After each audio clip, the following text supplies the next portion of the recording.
the spirit of reconciliation, the Parole and Community Correction Officers Association acknowledges the traditional custodians of country throughout Australia and their connections to land, sea, and community. We pay our respects to their elders, past, present, and emerging, and extend that respect to all Aboriginal and Torres Strait Islander peoples today. Personally, today, I sit on Barkinji land in Broken Hill. The Barkinji people dwell along much of the Darling River, which they call the Barker, and they draw their strength and identity from their connection to the famous water system. I am proud today to be on this sacred land.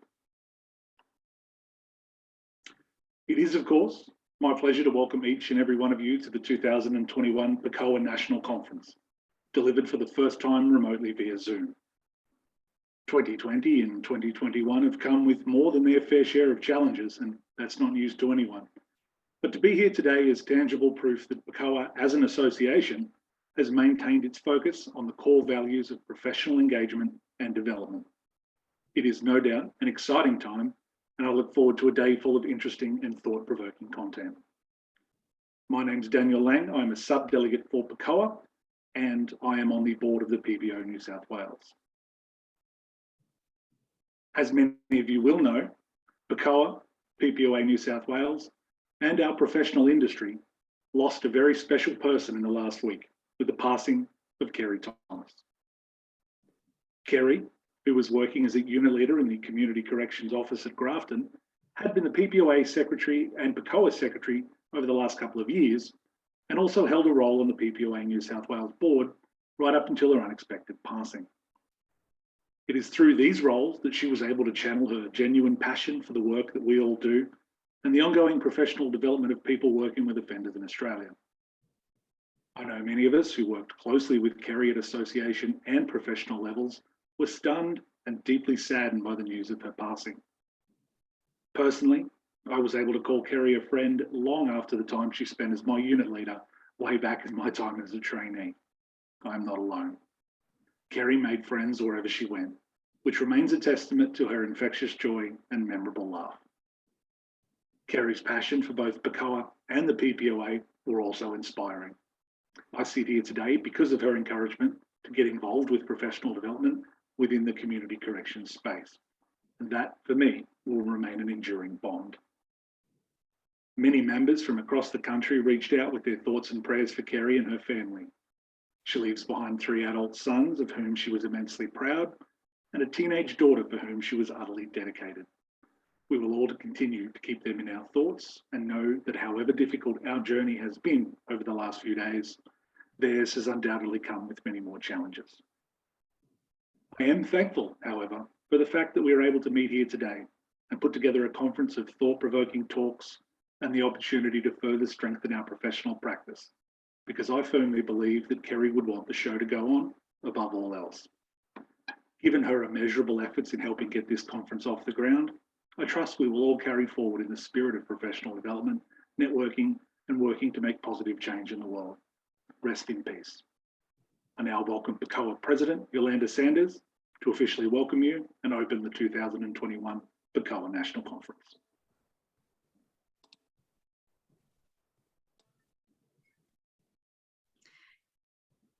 Well, thank you, Daniel, for that beautiful tribute to our friend and our wonderful colleague in PACCOA, who we miss very, very dearly.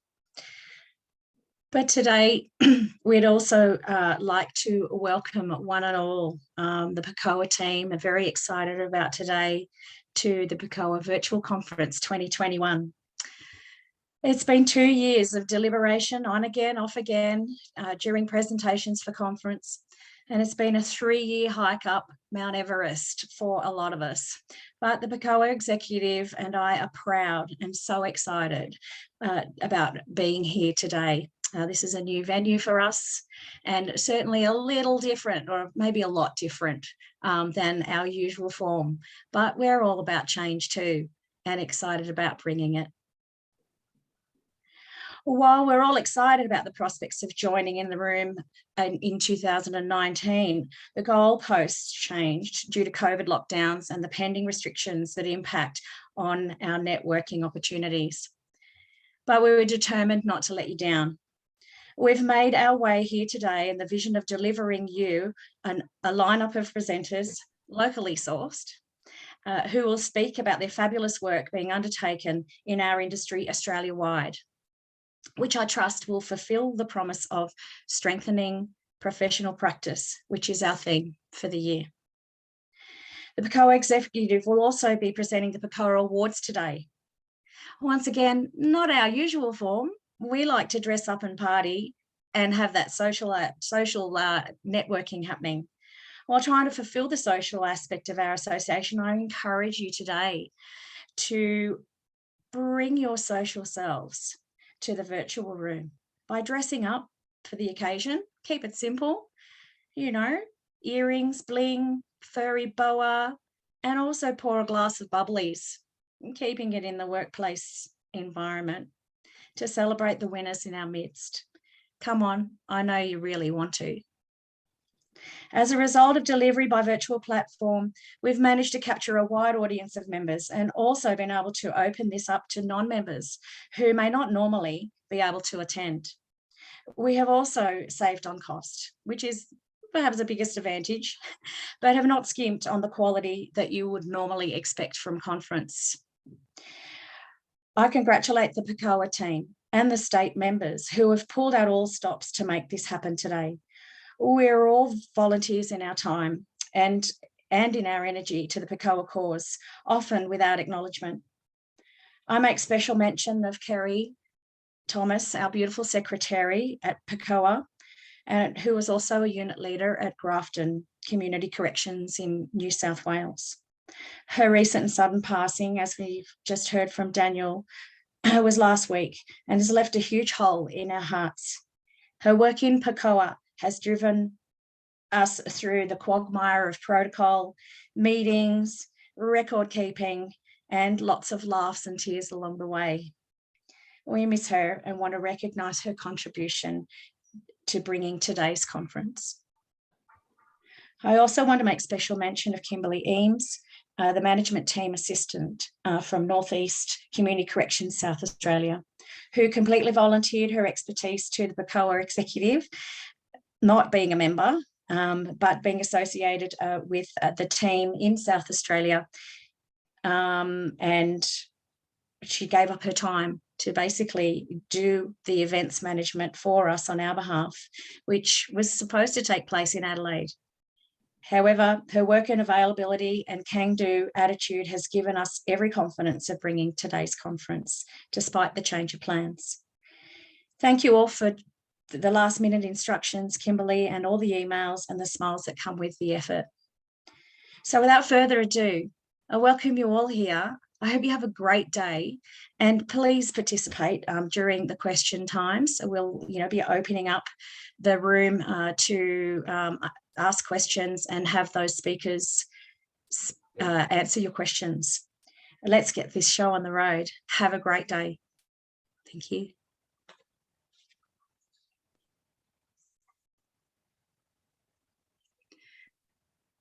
Daniel, do you want to take on?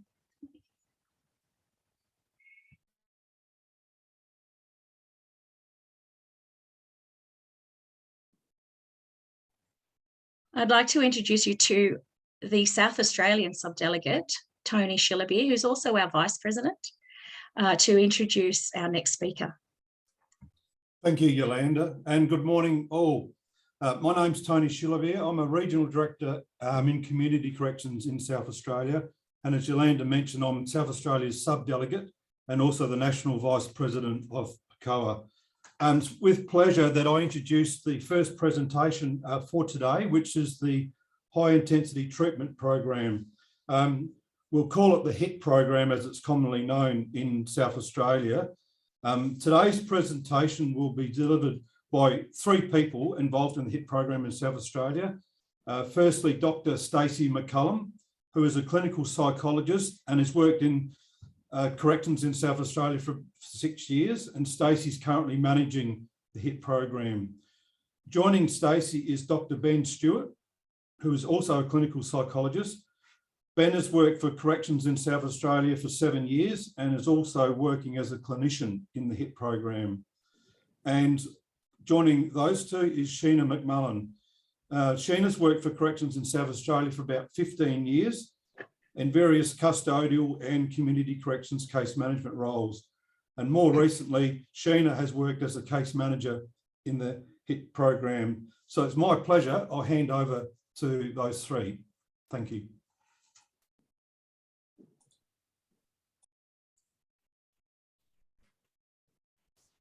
Thank you, everyone. And just like to introduce myself, I'm Stacey McCullum. And to this side, I've got Ben Stewart, and to this side, Sheena McMullen. Just we'll be asking to move on to the next slide, please. So today, what we would like to cover is to provide a bit of background initially on post-sentence supervision orders in South Australia. And then I'll be providing a bit of information about the high intensity treatment program and the inception of that program and rollout of the program.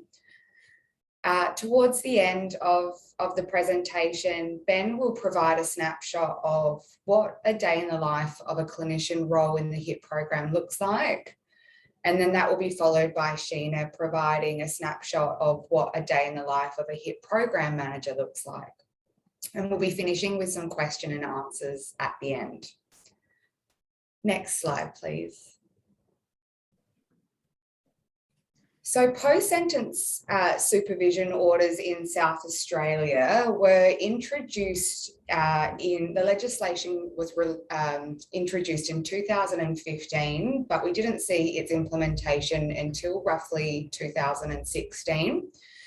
This legislation was introduced in order to provide further supervision for offenders who were considered to be an appreciable risk to community on release, particularly sexual and violent offenders. And it was in response to people who were in prison and who were potentially not participating in rehabilitation programs, not applying for parole and sort of choosing to do their full sentence in custody, and then being released with no supervision in community. So the extended supervision order legislation in its execution is comparable. It looks like a parole order, in which we have the Parole Board of South Australia that oversees the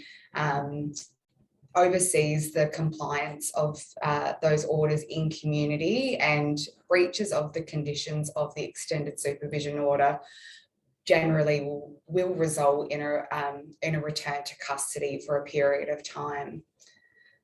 Now, this legislation was implemented and it was thought in South Australia that we would have roughly about 10 people that might be subject to that legislation at any given time.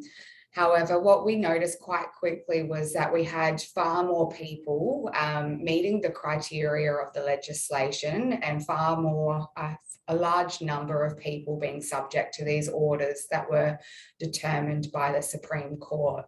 So currently we've got anywhere between 130 and 150 people on extended supervision orders in South Australia, which is quite high. I think we have a comparable number of extended supervision orders to New South Wales, but obviously very different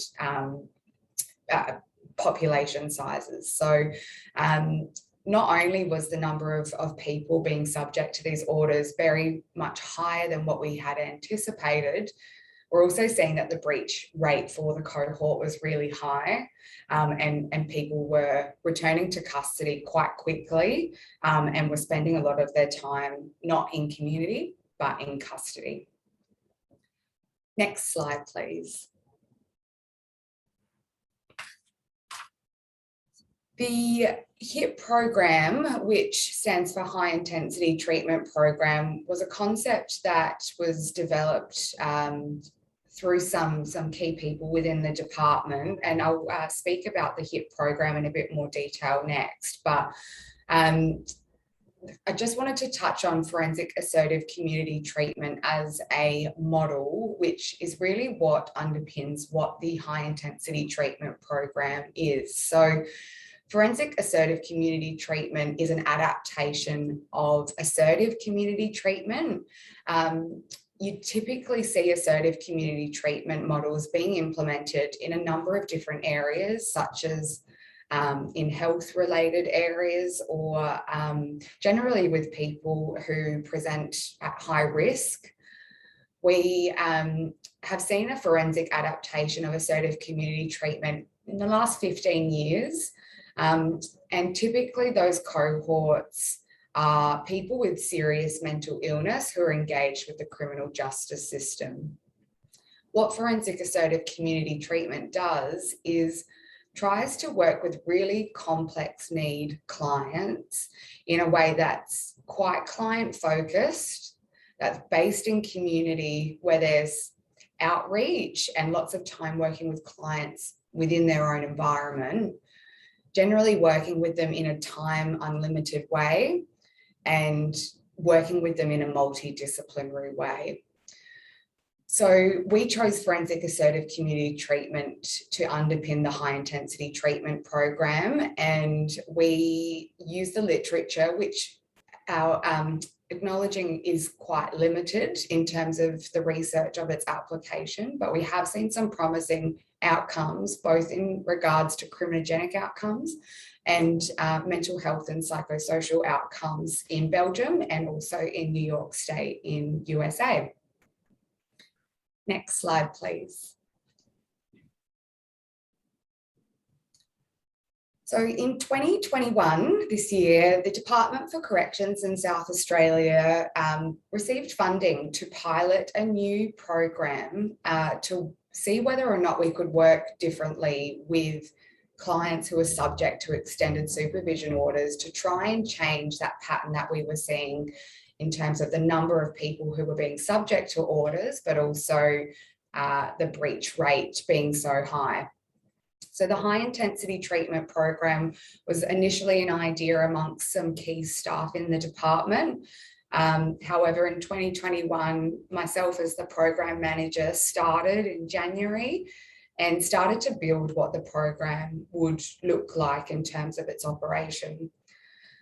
The HIT program, because it's a pilot, we don't work with the entire extended supervision order cohort, as I said, around 130 to 150, but we're working with a small proportion of that cohort, and that is anywhere or no more than 30 clients at any given time.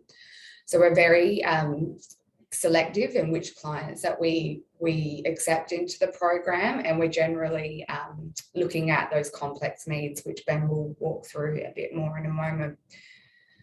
The HIT program is a pilot that will run for about 12 to 18 months and include some evaluation. So we do have an evaluation framework with an interim evaluation happening in February next year, and then again at the end of next year. The HIT program is really the first of its kind in Australia. Although we're using that forensic assertive community treatment framework, there's nothing that's been done like this that we can find elsewhere in Australia or even around the world. But as I mentioned before, we do have some evidence to show that similar programs have been effective overseas. Next slide, please. And I'll just hand over to Ben to walk through the next component. Okay, so in terms of the staffing structure, the HIT program does fall under community corrections, although as we'll kind of be covering, we do try and work both and do work both in community and in custody with our clients. Tony Shillabeer, our Regional Director for North, has kind of operational oversight and line management over the program. And then Stacey is the HIT program manager, and she receives kind of clinical support and supervision from the Director of Offender Rehabilitation Services, Henry Faro.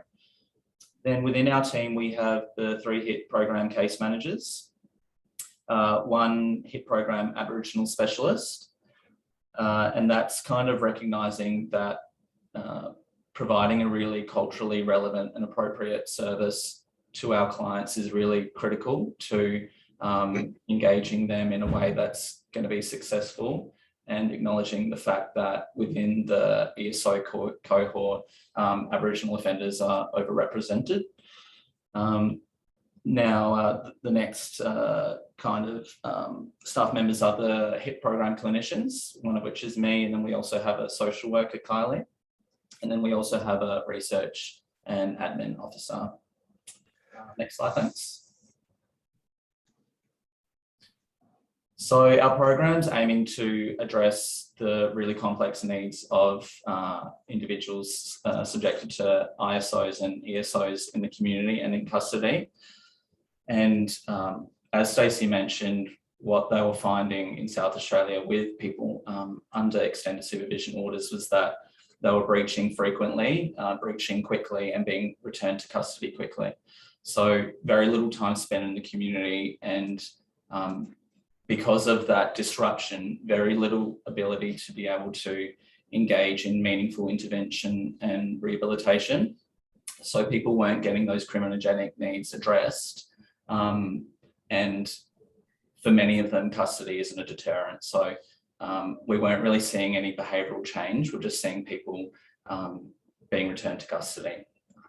So we're trying to do things quite differently to kind of, I guess, the treatment as usual or corrections practice as usual. So what we're aiming to do is ultimately really reduce the time spent in custody, but in a way which is still maintaining community safety. So if we can reduce the rate of breaches and improve the compliance with the orders, and doing so in a safely way, then that will reduce time spent in custody. But we're also trying to have a bit of a different approach to offenders when they are breaching, in that trying to hold them in community longer, but address the risk that might be presenting if they are engaging in behaviours that are breaching their order. So the typical one is around substance use. And so what we're trying to do is, instead of just return to custody as a bit of a knee-jerk reaction, we're trying to address that substance use in a really intensive way. And so often our offenders might have a number of barriers which are preventing them from meaningfully engaging in, for example, substance use treatment when they're in the community.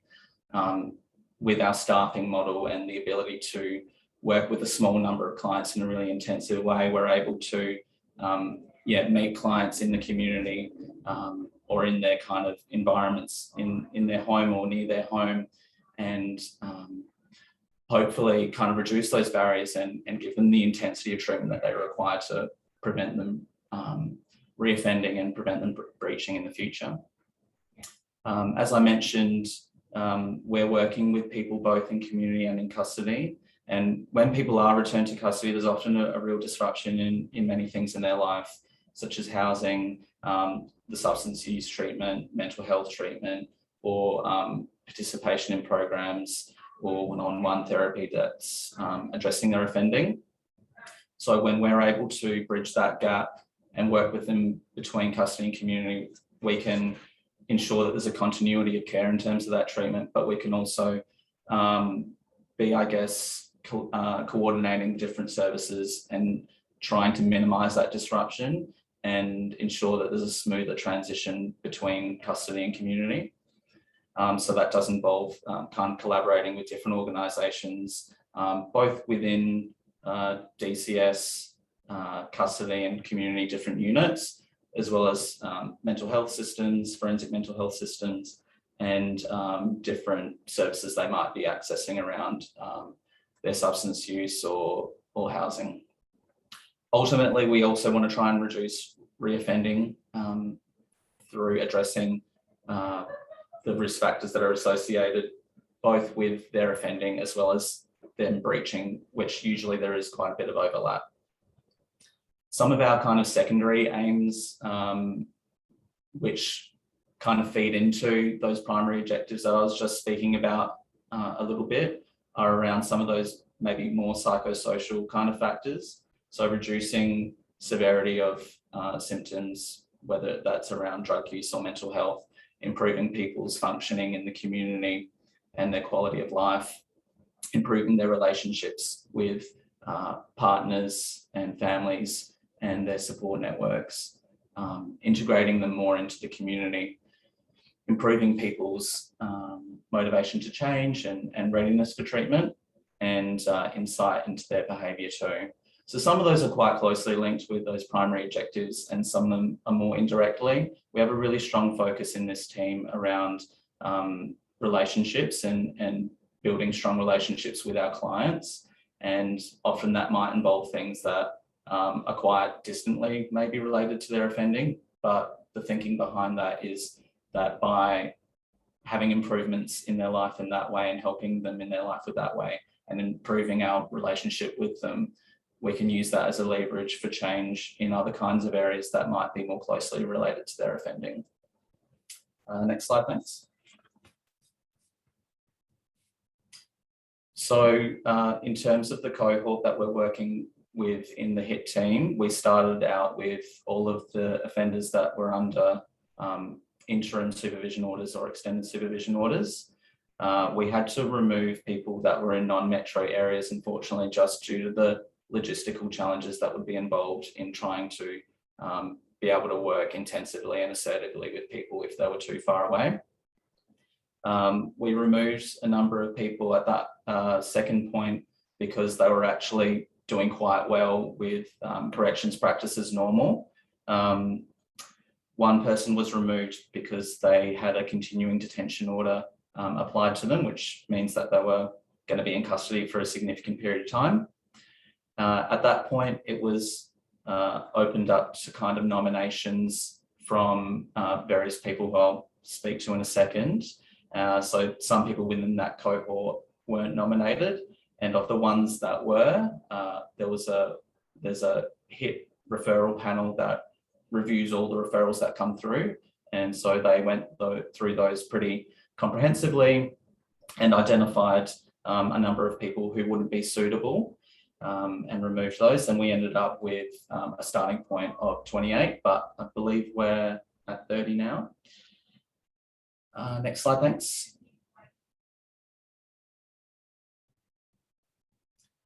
So in terms of the referral process, the referrals come from 3 different areas. So one being the Serious Offender Committee, the second being the Parole Board of South Australia, and the third being Community Corrections. So clients can be referred while they're in custody, prior to release on an order, or once they're in the community and already being managed on their order. Recommendations for referrals are reviewed and tabled to the referral review panel for consideration. It's a pretty robust kind of procedure for going through those. Next slide, thanks. So to be eligible for the HIT program, as I mentioned, the clients need to be residing or planning to reside on release in the Metro Adelaide area. As I also mentioned, Aboriginal offenders are overrepresented in the extended supervision order cohort. So we prioritise those offenders for inclusion in the program. We really want clients with complex comorbid problems and high service needs. And often that means a significant degree of functional impairment or disability in terms of their ability to kind of manage in the community and not just complying with their order, but also to manage the everyday kind of daily activities that they need to just live successfully and have a good quality of life as well. So clients who are considered by the referral review panel as unwilling or unable to comply with the requirements of the program are considered not suitable. And those would be those people that were screened out at the last step on the previous slide. And can I just get the next slide? Thank you. So of our current cohort, we have 28 male clients. Oh, sorry, this is Sheena. I'll pass over to Sheena now. Yeah, so this slide gives you a snapshot of the current client cohort that comes under the HIT team. So obviously the large population is male clients with 2 female clients. We do try and target the Aboriginal population, and that's in line with the department's current strategical direction. So providing a service to Aboriginal people who are highly represented. The average age of the clients currently is 39 years old, and there's 6 clients currently in custody and 24 in the community. So obviously the goal of the program is to keep as many in the community as possible for as long as possible without returns to custody for, I guess, menial breaches, and only really returning when that risk is, massively increasing in the community.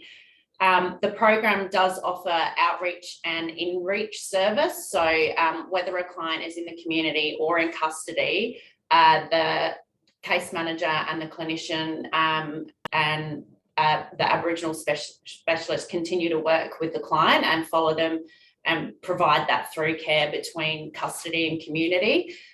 This is obviously something our ESO cohort lacks in normally, because the constant returns to custody, as Ben touched upon, breaks their opportunities to continue to engage in intervention or rehabilitation, or any protective factors that have been built. Things like secure accommodation may then be lost, and it's kind of like starting the whole process over again. So we've found that this through care approach in this intense manner certainly is valued by the client, but also is providing really good results in the program.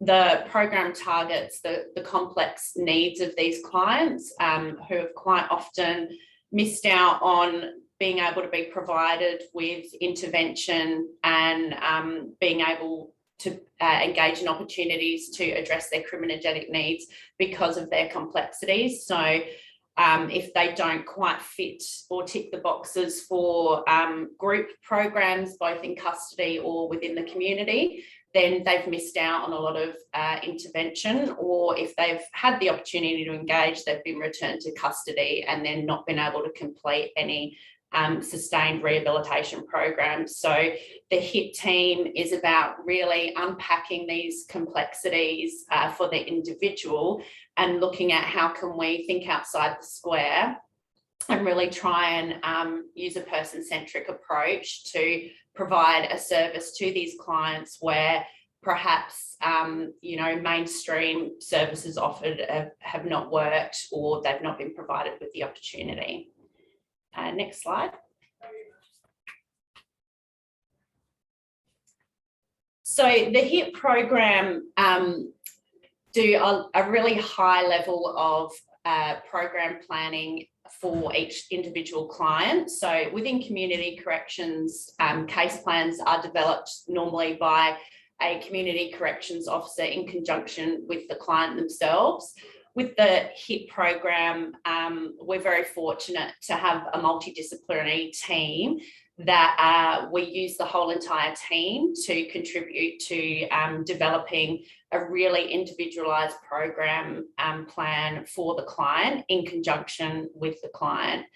Because of the small numbers on the program, each clinician and case manager is really able to get to know the client extremely well, and as a group we look at all the collateral information, assessments on file, and then we use every single person in the team's expertise and experience, as well with the client's focus and personal goals in mind, to develop a plan that is specifically tailored to them, but is also very dynamic and continuously reviewed and adapted as the client continues through their order.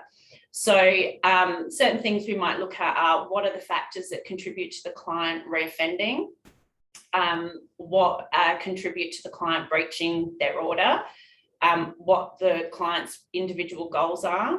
We also really have at the forefront of our minds is what are the parole board's expectations, what's the AGD's expectations, the court and the community's expectations of the client being subject to this order. And that is always at the forefront of our mind when we're analysing risk and assessing risk continually. We look at strengths and protective factors that the client has and what we can continue to develop. We look at how we can continue with their participation in the program through both custody and community. So we have goals aligned for the event that if they are returned to custody, how we're going to continue their rehabilitation intervention and still continue to motivate the client to engage in the program, as well as specific goals for when they're in the community. We look at specific treatment targets for each client and how we can meet these needs, as mentioned before, thinking outside the square and specifically trying to tailor to the client.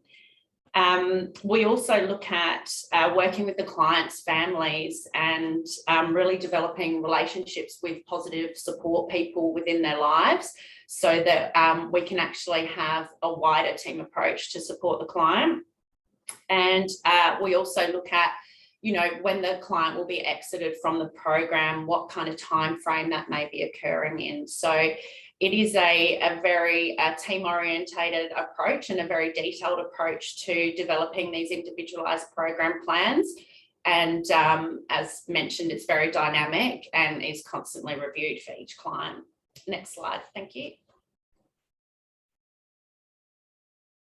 So this infographic here basically shows how the team operates. And as you can see, everything is overlapping and we have the client right in the middle and at the centre of the program.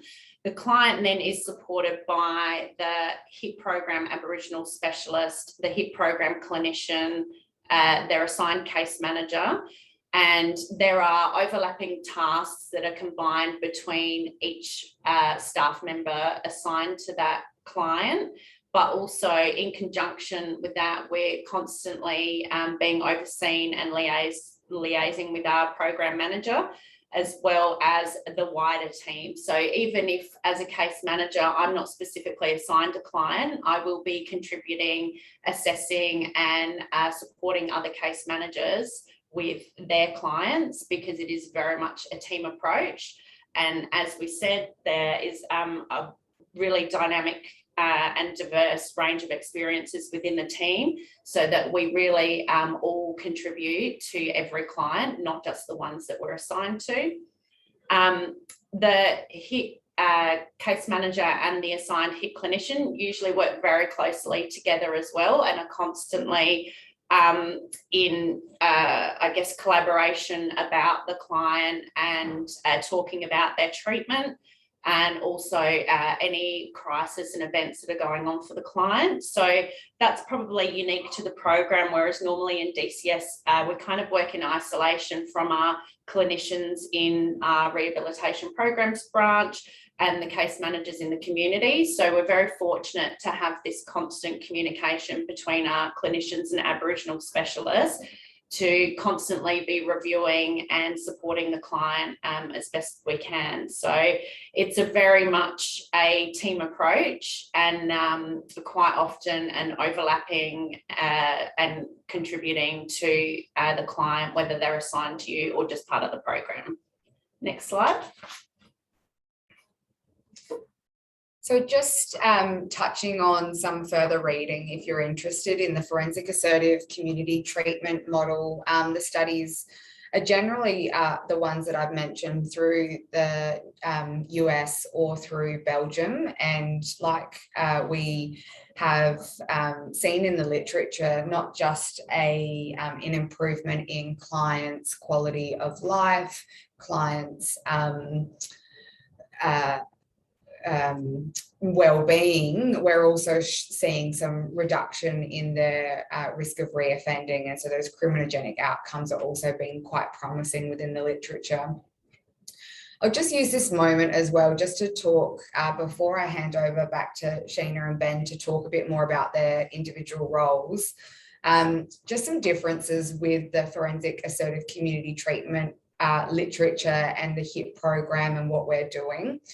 So one of the fundamental sort of focuses of this FACT research is that they're generally working with clients who have been determined or deemed mentally unfit due to mental illness. And so they're generally working with clients who have been given a license within a medical or a psychiatric facility rather than a custodial sentence.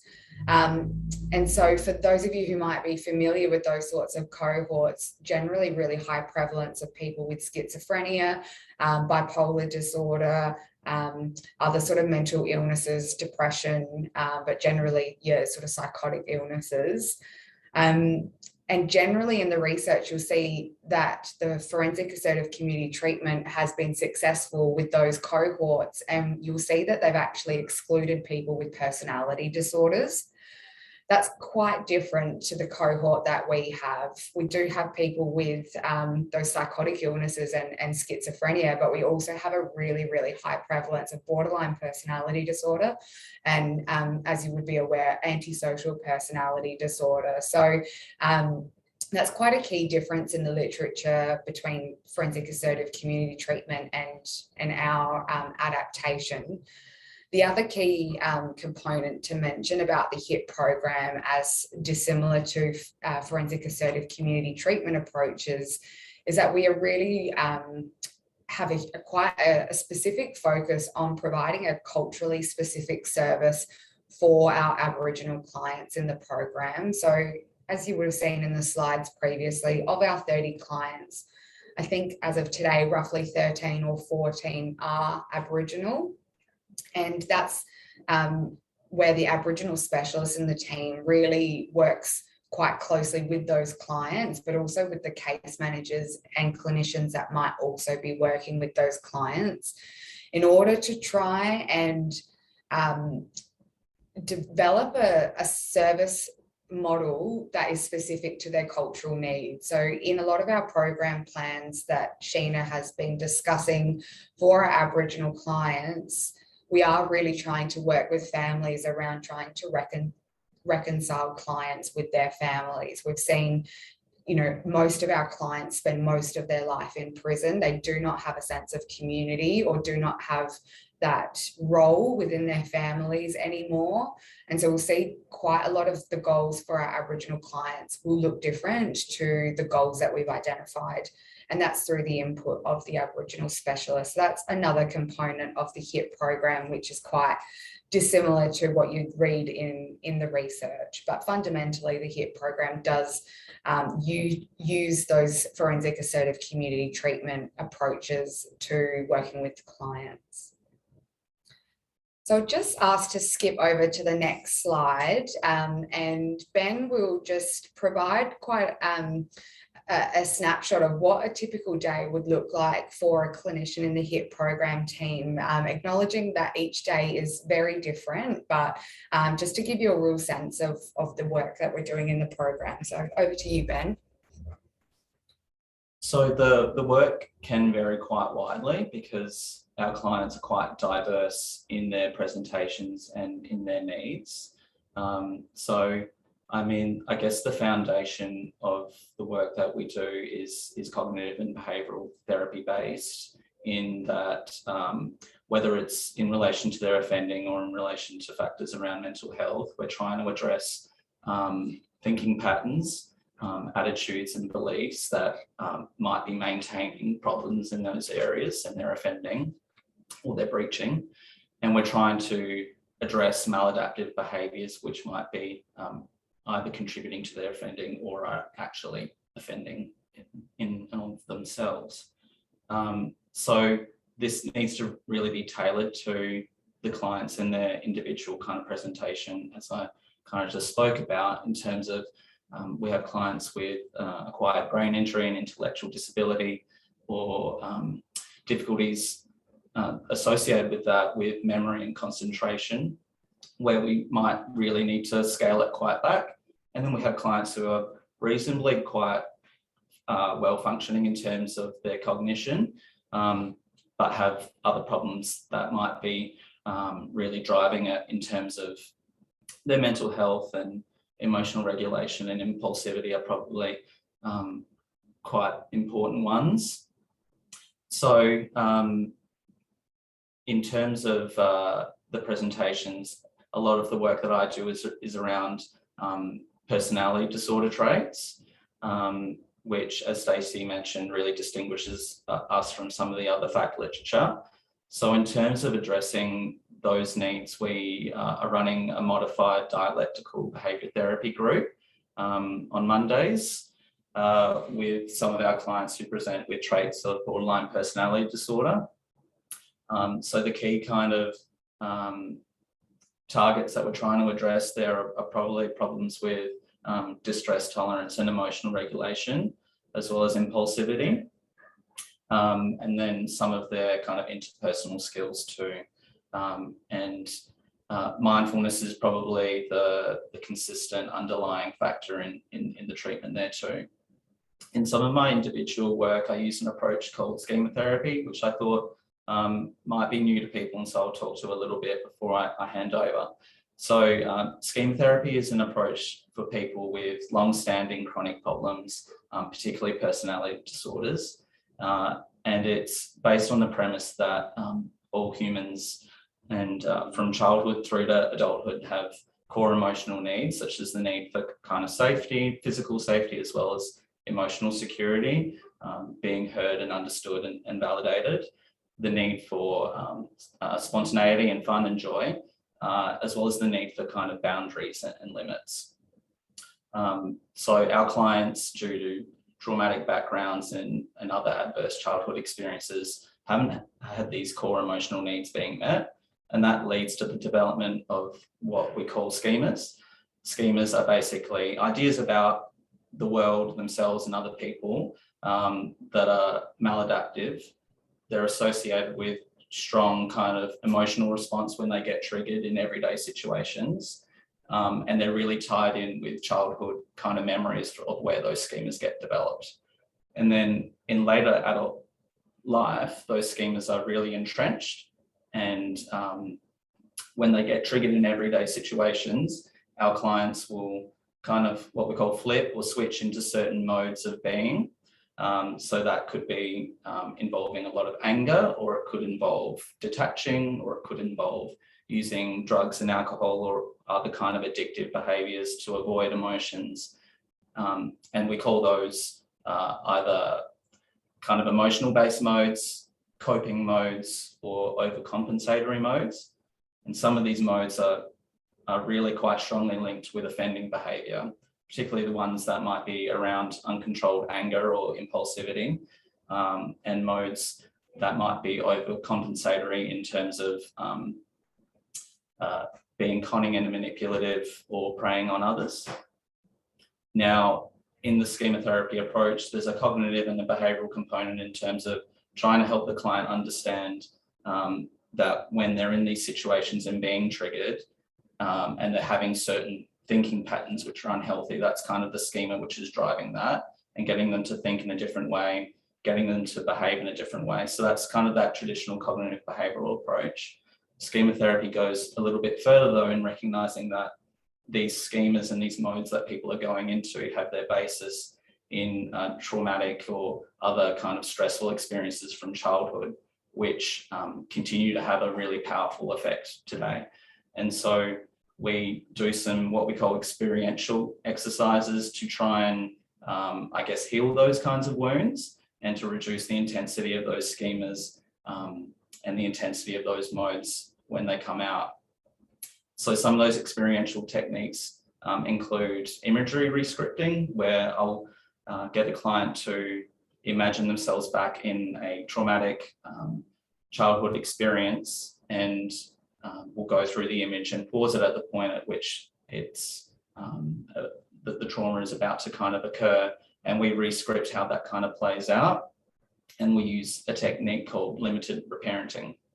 So many of our clients haven't had those emotional needs met, as I said, by parents or caregivers that were there, and so it's up to the therapist to be entering that image and to be reparenting or having the client get those emotional needs met. Eventually, the client, through that modelling, is able to do that for themselves. And one of the other experiential techniques we use is mode work or chair work, where we engage the client in dialogues, which between the different parts or modes that I talked about earlier, and we put those in chairs. And I'm sure this sounds really strange to people, but we put them in chairs and they engage in a dialogue, and people build up an awareness of those different parts in themselves. And through mindful awareness of that, they're able to not engage in those modes so automatically, and they can choose to respond in a healthier kind of way, which is initially modelled by the therapist, but eventually strengthened in the client themselves. As I said, this all probably sounds pretty odd, which is why I wanted to kind of speak to it, because I thought it might be something novel to people who might be watching today. But it isn't just kind of snake oil. There's a really strong research basis for schema therapy with people with personality disorders, including in forensic populations as well. So it's strange, but it works. And I think we've been seeing some pretty good results for people in our program with that kind of approach, as well as, I guess, the whole of team approach and the work that the case managers are doing, that the Aboriginal specialist is doing, and that they're getting in our DBT group as well. So yeah, that's a little bit of a snapshot of kind of what I do. Thanks, Ben. We'll just move on to the next slide, and Sheena will provide you an overview of a typical day for a case manager in the HIP program. So as Ben and Stacey have both said, each day can be quite diverse, and working with such a complex cohort, each day can sometimes unfold differently as to how you plan. So you really have to I guess, be resilient and willing to work in a very dynamic and responsive fashion, and be very flexible into meeting the needs of the client on a day-to-day basis. As a case manager, we not only perform normal case manager duties, I guess, of what a case manager would do in community corrections, of things like conducting drug tests, writing reports, reporting to the parole board, attending parole board interviews with the client, and conducting supervision. But supervision, it looks very different in the HIP program. So supervision may occur within a community corrections centre, but it can also occur in other locations. So quite often we have to roll with resistance. And so it may be that if a client's contacting me to say that they can't come into their appointment today, or a crisis is unfolding, that then it may be that I then go out to the client, or perhaps go and meet the client somewhere. On occasion, both Ben and I have dropped everything and responded to a client in crisis and gone out to the client's home together, and also worked with other agencies like SAPOL to try and manage a crisis situation where risk was escalating, and normally a case manager wouldn't be able to do that and have the support of a clinician where you've both got an excellent rapport with that client, and then able to support SAPOL in de-escalating a situation that ended up resulting in the client not being breached and staying in the community, and keeping the community safe as well. So being able to respond in that manner is certainly a really rewarding part of the role, and is also a part of the role that normally maybe wouldn't be able to occur on a day-to-day basis in community corrections. One of the things that we do through our supervision is we're supporting the work that the clinician is doing with the client. So normally in community corrections, if a client is doing a program with a clinician through the rehabilitation program branch, the case manager will get a post-treatment summary, and we'll do a handover at the end of the client's participation in that program. In the HIP program, we're constantly reinforcing and working with the client to build upon the work that the clinician's doing with the client. So each week in supervision, If Ben's worked with one of my clients, I may have a discussion with Ben about what some of the key focuses of their work was that week. And then in my interactions with the client, I may be asking them to recap some of the things that they'd learned, how it's related to them, maybe some looking at some opportunities where they're able to implement some of the skills and strategies that Ben has been working with them on, or looking at perhaps some events that have occurred throughout the week where they haven't used those skills, but could identify that perhaps implementing those skills may have provided a different outcome for them. So we're constantly looking at opportunities to positively reinforce when they are developing and using skills and strategies that the clinician is working with them on, but also trying to support them in providing opportunities to identify where, you know, perhaps utilising or changing behaviours and utilising some of these skills could actually make a difference in their life as well and provide different outcomes for them. So I find that really rewarding, and I'm also able to, because of my consistent contact with my clients, do brief interventions, which is we have the time to really sit with the client and conduct those brief interventions. Obviously, always doing motivational interviewing with the client to try and keep them on the right track and also engaged in the program and the intervention that's occurring for them. Due to the consistent contact with the client and really being able to build rapport and get to know the client very well, we're able to do constant risk assessments. So in the team, we've all been trained in the DRAOR assessment, which is an assessment tool for clients in the community, where we're assessing dynamic risk of the client.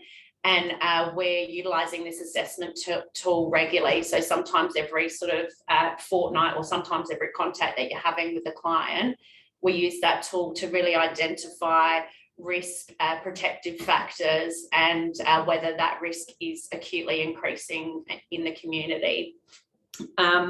We also liaise with other agencies a lot as a case manager. So I have clients who are under the NDIS planning, and will quite often be liaising with their support coordinators or their support workers, also liaising with agencies like SAPOL, housing, mental health, and really providing and leading that wraparound response to the client.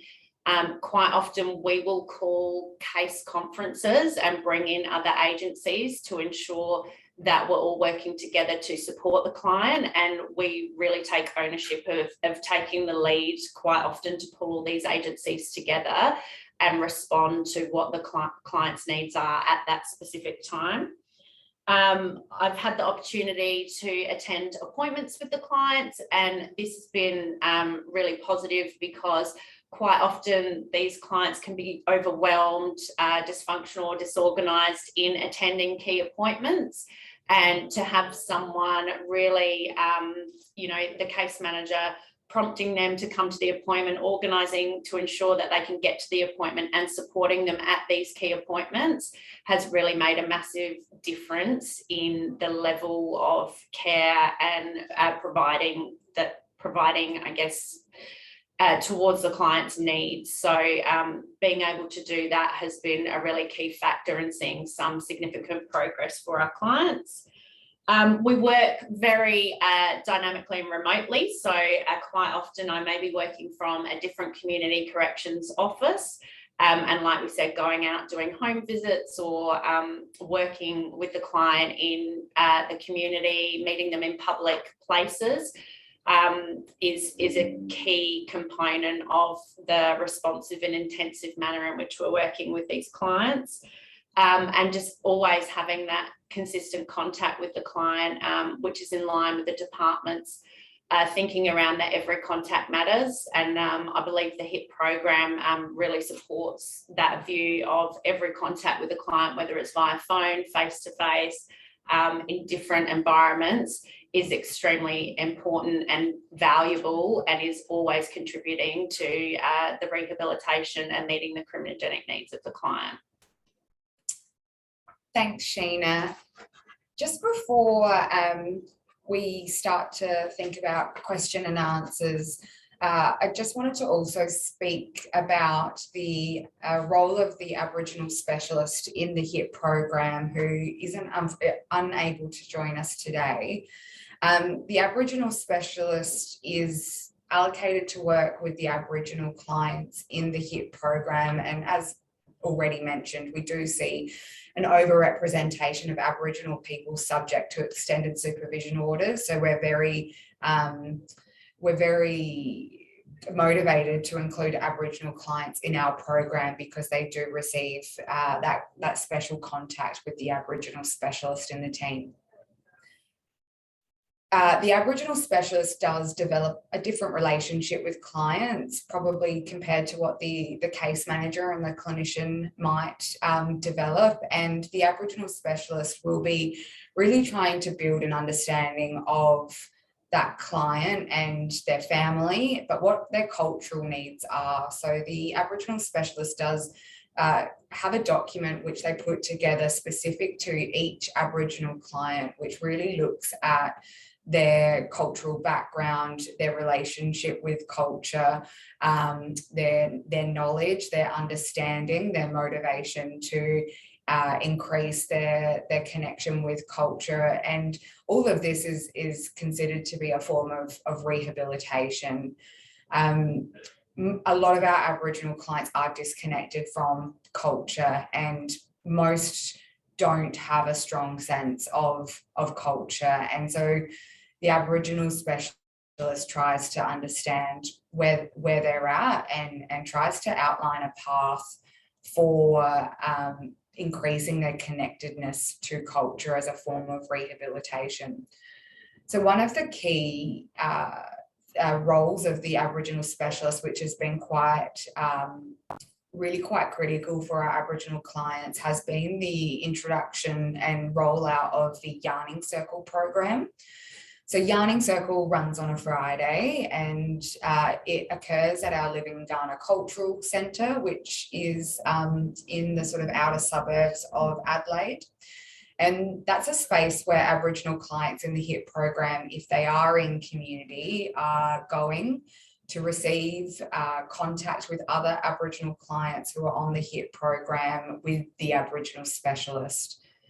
The Yarning Circle program is essentially developed by the clients themselves. They're determining the topics that they wish to discuss, and it's generally based on what's occurred for them within the last week. And it's an opportunity for all of them to be able to discuss issues that are important to them around people that have walked similar shoes. And I think what has been really successful about the Yarning Circle program is that it, through that connectedness amongst the Aboriginal clients on the HIP program, there has been this ability to be able to, I suppose, shift some of that being stuck in the unfairness of being subject to an extended supervision order, which can be really difficult to work with. People get stuck in just that anger and that anti-system mindset, which ends up just becoming something that then is really hard to work with, and it sees people on a progression to getting another order or spending a lot of time in custody. So I think through those relationships that the Aboriginal clients are developing with each other, they're able to see that, hey, there's other people, other Aboriginal people who are also in the same position that I'm in. And hey, I can see this guy's actually doing really well, and I'm going to be motivated by that. And there's that sort of that impact that they can have on each other, which I think we've been able to see a shift in people's attitude and some motivation to change and to see out the order and to not return to custody. So that's been a really critical component of the Aboriginal specialist's role, is that Yarning Circle program, in addition to that cultural conceptualisation that's occurring and that contribution to the multidisciplinary team in order to ensure that we're actually providing a service for our Aboriginal clients that meets their needs. Also, just before we go on to question and answers, just wanted to reiterate the in-reach that we do provide in custody. Now, it probably hasn't rolled out as smoothly as I had hoped, and that's probably due to a few things. So the idea of the high intensity treatment program is all that work that we've discussed and that Ben and Sheena have outlined.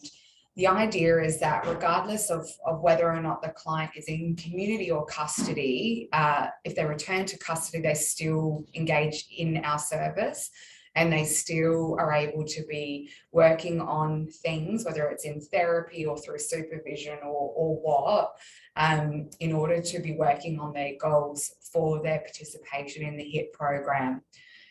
It's not as easy as that. We do try to make quick contact with clients when they are returned to custody. Sometimes people are returned to custody and we're aware and it's quite soon. Other people may be AWOL for quite a period of time, and there might be a bit of a gap between when they're picked up and returned to custody. But as much as possible, we do try and have that contact with them as soon as they're coming back into custody.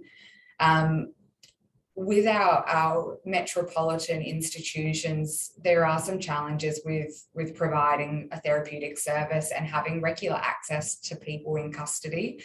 We do have people moving quite quickly from institution to institution. We have some limitations in terms of times that we can access people when they might be going through that progression through institutions. We're also challenged by the fact that the institutional space isn't therapeutic, and so often that work that they might be working on in community is not able to be continued in custody because they become the custody version of themselves, where they are focused on what the custody version of themselves is, which might be the associates that they're associating with. It might be, you know, a form of safety. It's not generally a therapeutic or a rehabilitative environment that we're working with people in custody.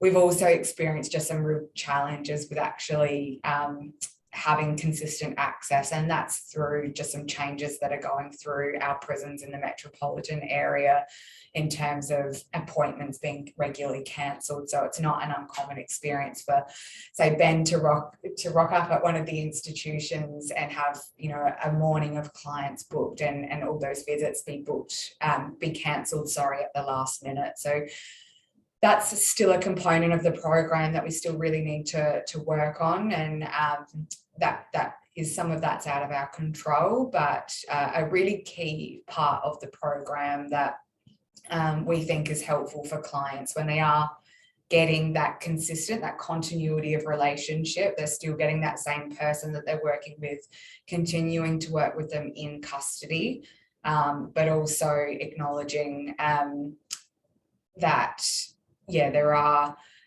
other things that we can be doing in the background while someone is in custody, which might not be actually face-to-face contact, like reviewing their NDIS plan, like maybe getting them to a prison that's more conducive to their rehabilitation needs, might be getting them involved in a program in community or custody.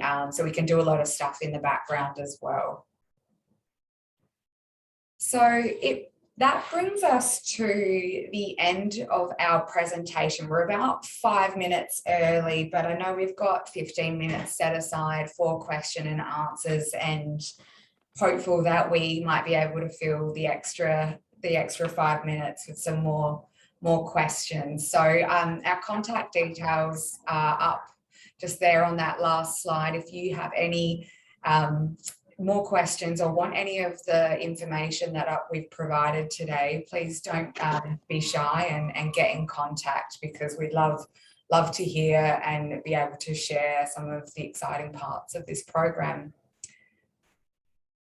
So ready for any questions? All right, thank you so much, Stacey, Ben and Sheena. I think that was a really interesting and exciting way to start our conference. Everyone will notice that there is a Q&A button at the bottom of their screen. Might be in a slightly different place if you're using a phone, but you should see the Q&A section.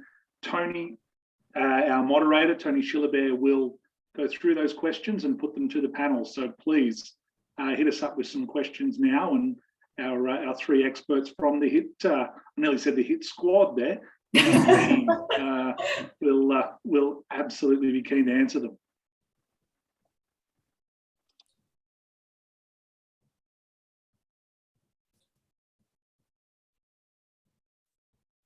Stacey, I don't know whether you can see that question, but there was. And put our camera on. You might have to read it out. Yeah, I can read it out. So there's a question from Amelia, who wants to know what the name of the risk assessment tool is that you use with each client interaction. So it's the one that Sheena was talking about is the DRAOR assessment tool, but it is anchored on a number of different risk assessment tools. So when somebody is considered for an extended supervision order, they're generally deemed a violent offender or a sex offender. And we also have domestic violence offenders. Our risk assessment tool that we use for our violent offenders is the Violence Risk Scale, the VRS, by Stephen Wong. So everyone will have a VRS full completed for them, and we will be referring to that assessment tool in order to feed into what their level of risk is. For our sexual offender cohort, in the last couple of years in South Australia, we've moved to the VRSSO. We used to use the stable assessment tool, but we are using the VRSSO, so Violence Risk Scale for sexual offenders, which is also by Stephen Wong. In terms of our domestic violence cohort, we use the ODARA, and this is going to test me, the Ontario Domestic Abuse, yes, and a few other things. Apologies, I can't remember off the top of my head. That assessment tool isn't a dynamic assessment tool. It is a good indicator where there is risk of domestic violence, but it's not as helpful as what the VRS and the VRSSO are for us. So we're using those as the core risk assessment tool for those clients. What we then use when we're working with clients in community is the DRAOR risk assessment tool. Now it's got 3 scales. There's a stable scale, which looks at risk factors that remain relatively stable over a period of years. Then we have an acute subscale, which is really looking at acute risk factors that can change like daily or weekly. And then we've also got an area for strengths or protective factors as well, and they can be reviewed on a weekly or fortnightly or monthly or daily basis. And so those stable risk factors that we're looking at in the HIT program don't tend to change, but we are constantly reassessing those acute risk factors and somewhat the protective factors, but definitely those acute factors. They're things like housing, aggression towards case manager, substance use, and they're the ones that we're really mindful when someone is starting to become a bit wobbly, is what we say. They're starting to become a bit wobbly. We're really thinking about those acute risk assessment items as an indicator of whether or not a return to custody is required.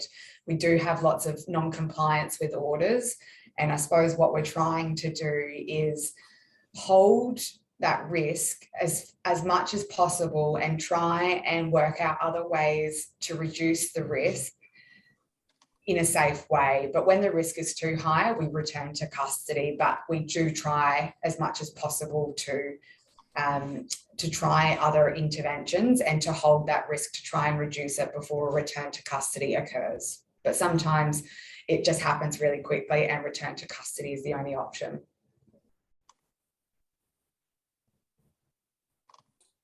Thank you, Stacey. There was a question, I think, about the ODARA, and it's ODARA is the acronym for it.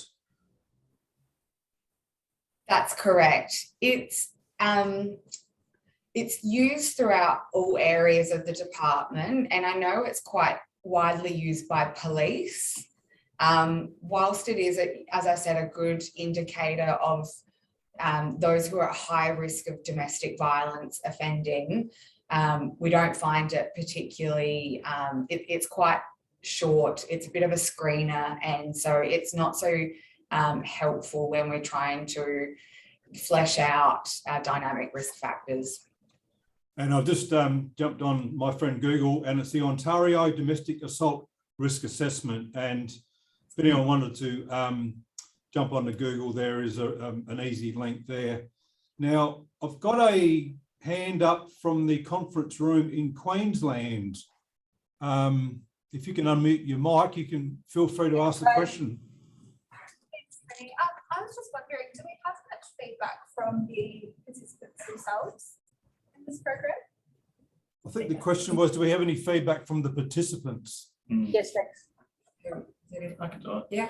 Yeah, it's been pretty widespread positive feedback from the participants, which probably isn't the usual metric for things succeeding, and probably not what the public are really that interested in terms of whether the participants really like it, but they actually are reporting very consistently that it's a different approach than what they're used to.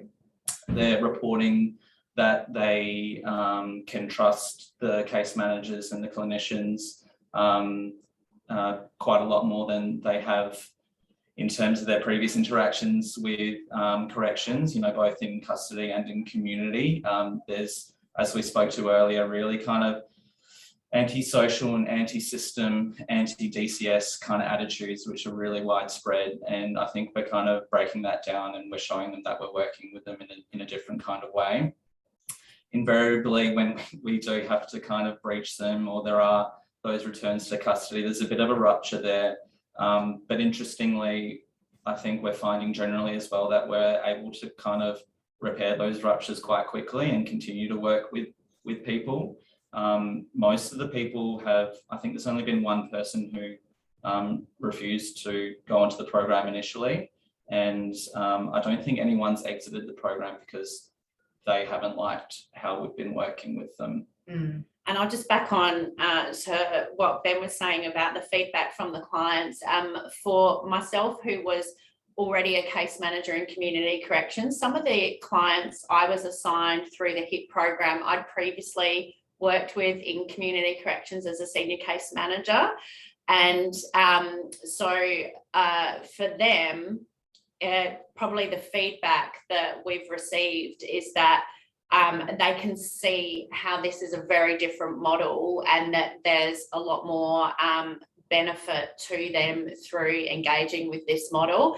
And so a lot of those clients that I've previously supervised have said to me how they can really notice a difference in the way that we're working with them, and that it probably took them, those individual clients, a little bit of time to understand that this was a different way that we were working. And because it was a familiar face who was taking on their case management under this program, it was probably a little bit confusing for them initially, but very quickly they could see that this was a very different way of operating. And all of those clients have expressed how this has been extremely beneficial to them, and they can see how this is working in a very different manner.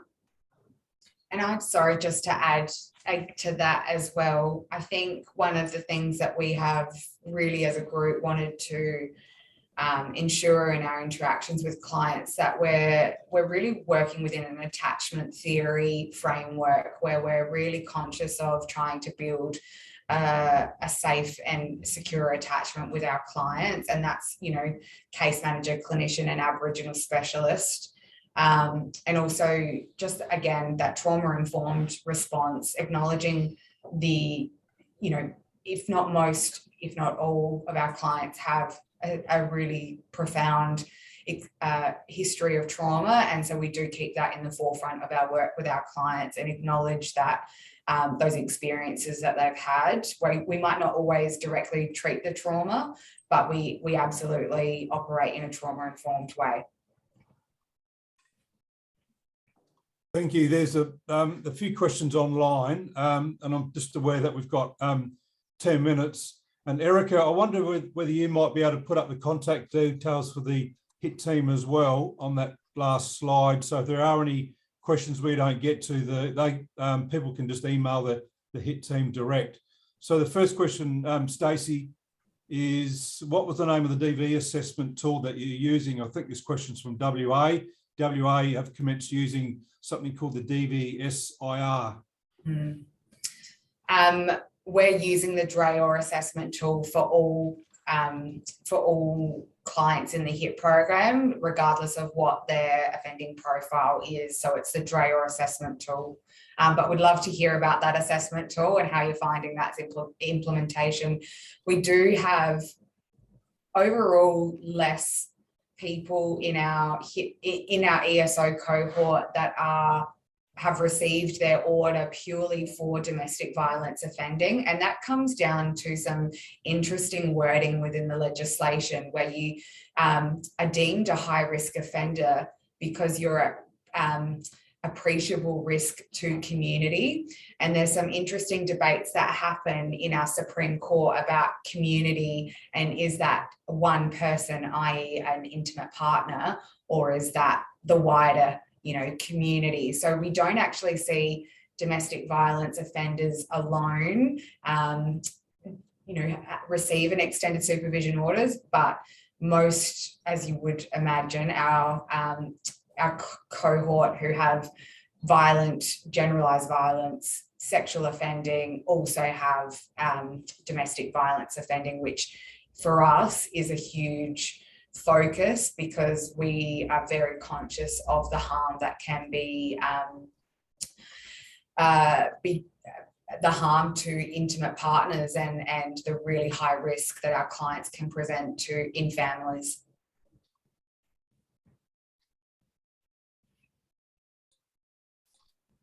Thank you, Stacey. And there was a question about how DRAOR acronym is spelled. It's DRAOR. Correct. And that will also be pretty readily available on our friend Google.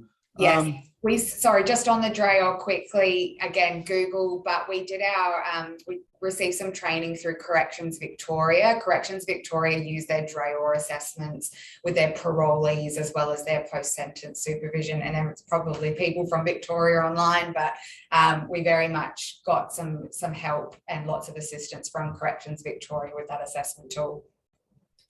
Thank you, Stacey. Another question online.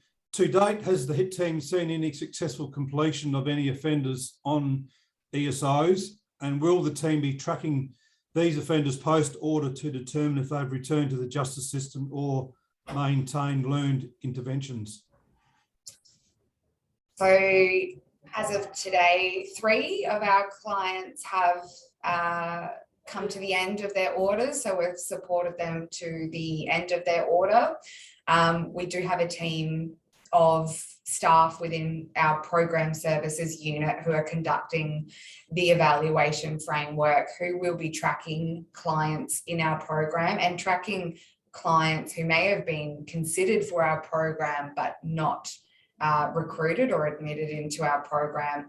They will be tracked for around 6 years generally to look at whether or not they've come back into contact with the justice system, but that data will be mostly criminogenic data that's pulled from our justice system information or potentially through health records at emergency departments. We won't be interviewing them post the order, but we will be doing a lot of that work before their order finishes to ensure that when we're transitioning them from our program and back to community, that we're gathering some information about how they progress through the order. But what's interesting when you think about the evaluation framework is that this isn't a randomized controlled trial. We haven't randomly assigned people into this program. We have really cherry-picked the most complex, high-risk clients, and I'm not convinced that we actually have a meaningful comparative sample within the extended supervision order cohort in order to compare HIT program clients with supervision as per usual.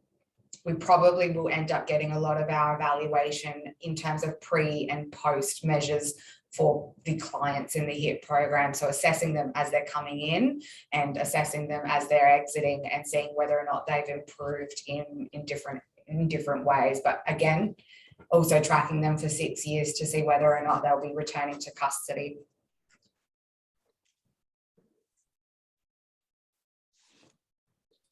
Thank you, Stacey. And we might take one more question, bearing in mind we've just got a few minutes left before our morning tea. So case management role sounds a bit like an outreach role, which is great. Has there been any pushback from other staff or concerns from the agency about the approach? For example, safety expectations on other team members when case managers on leave? Did you? Yeah. It's something that we've been very mindful in terms of that assertive, proactive approach, like the questions suggesting, going out and working with clients in their own environment, working with families. We were very conscious that was, that we're working with high risk offenders and people with complex needs. So we have a number of safety measures that were really well thought out in the initial phases. There's a lot of consultation that occurs, particularly with my oversight, when contact is occurring outside of the office at a home visit, that we generally try to have 2 people there, and we have very strict processes in terms of staff safety. Sometimes people will meet clients one-on-one, and that's when we've developed a relationship with the client where we're happy that the client's traveling well, that there's checks when when the staff member gets to the place, and when they're finished. We're also investigating duress alarms for staff as well when they're outside of the office as well. So the staff safety component is, I believe, robust, and staff only do what they feel comfortable with, and a lot of it is checking in with how clients are traveling and what level of rapport there is. In terms of what that looks like in terms of other case managers or what the requirements are, it probably doesn't get too much visibility at this point. That work that's happening off-site is not really visible to anyone other than the HIT program case manager and the client. And so we're careful not to set up unrealistic expectations for clients. Like sometimes we'll take a phone call on the weekend, but we don't want to set a precedent for that, because we're acknowledged that, someone else might not be willing to do that. So I think there's not too much visibility in the sense that we're setting up an expectation for other staff, but I think there'll be something to be said about the proactive and assertive approach. I think it is been really a key component, and those times where we've stayed late with clients in crisis. I think there's something really good and there that I think we could, really review at the end of our pilot and consider about for our treatment as usual approach. We do some outreach within community corrections, but I think it's something that we could look at doing more of, because I think it's actually really, the clients really like it. And in fact, a lot of the case managers or the staff and the team say, this is the stuff that I wanted to do in my job, but I never got the time to do. So the staff are actually usually quite happy with that component of their job. They're in the client's environment with them, like walking alongside them and supporting them shoulder to shoulder, rather than across each other in a community corrections office. So I think it's really positive, and I think we could look to do more of it. Thank you.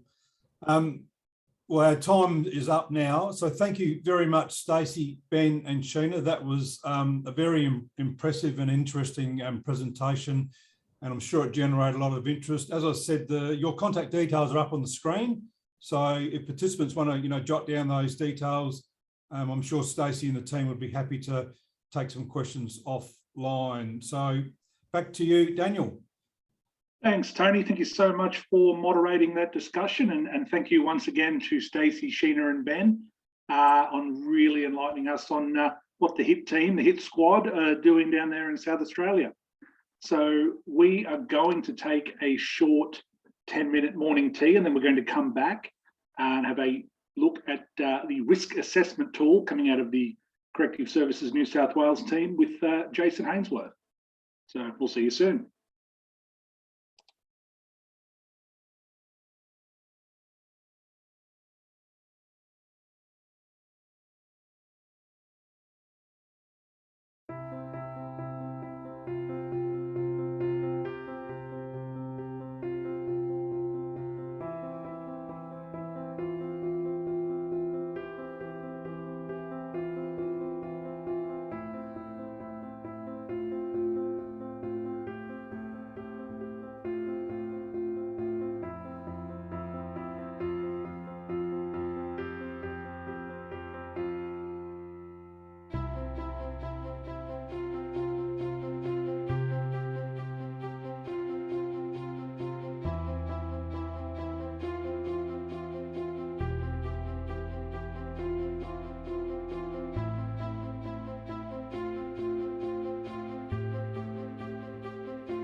Welcome back, everybody. I hope we've given you enough time to have a bit of a break and enjoy some conversation and interaction with each other if you're in the room with a group of people.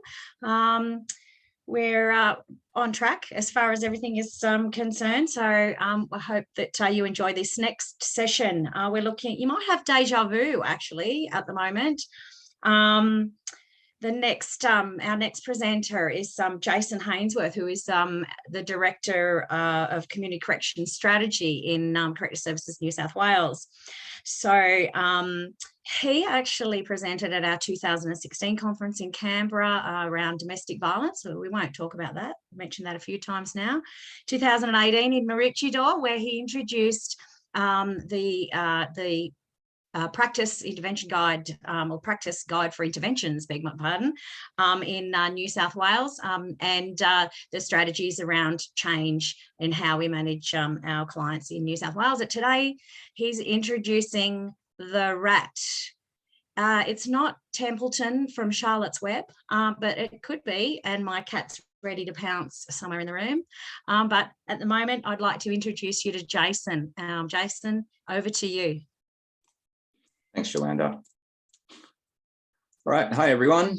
I'm going to get straight into it because I've got a bit to cover and not a lot of time. So hopefully everyone can see my screen there, my presentation. That's me. I'm the Director of Strategy for Community Corrections, and I'm going to talk about the risk assessment tool today. So the first thing that I want to quickly recap is the risk principle. So we all know risk needs responsivity, because that's really what the RAT fundamentally is about.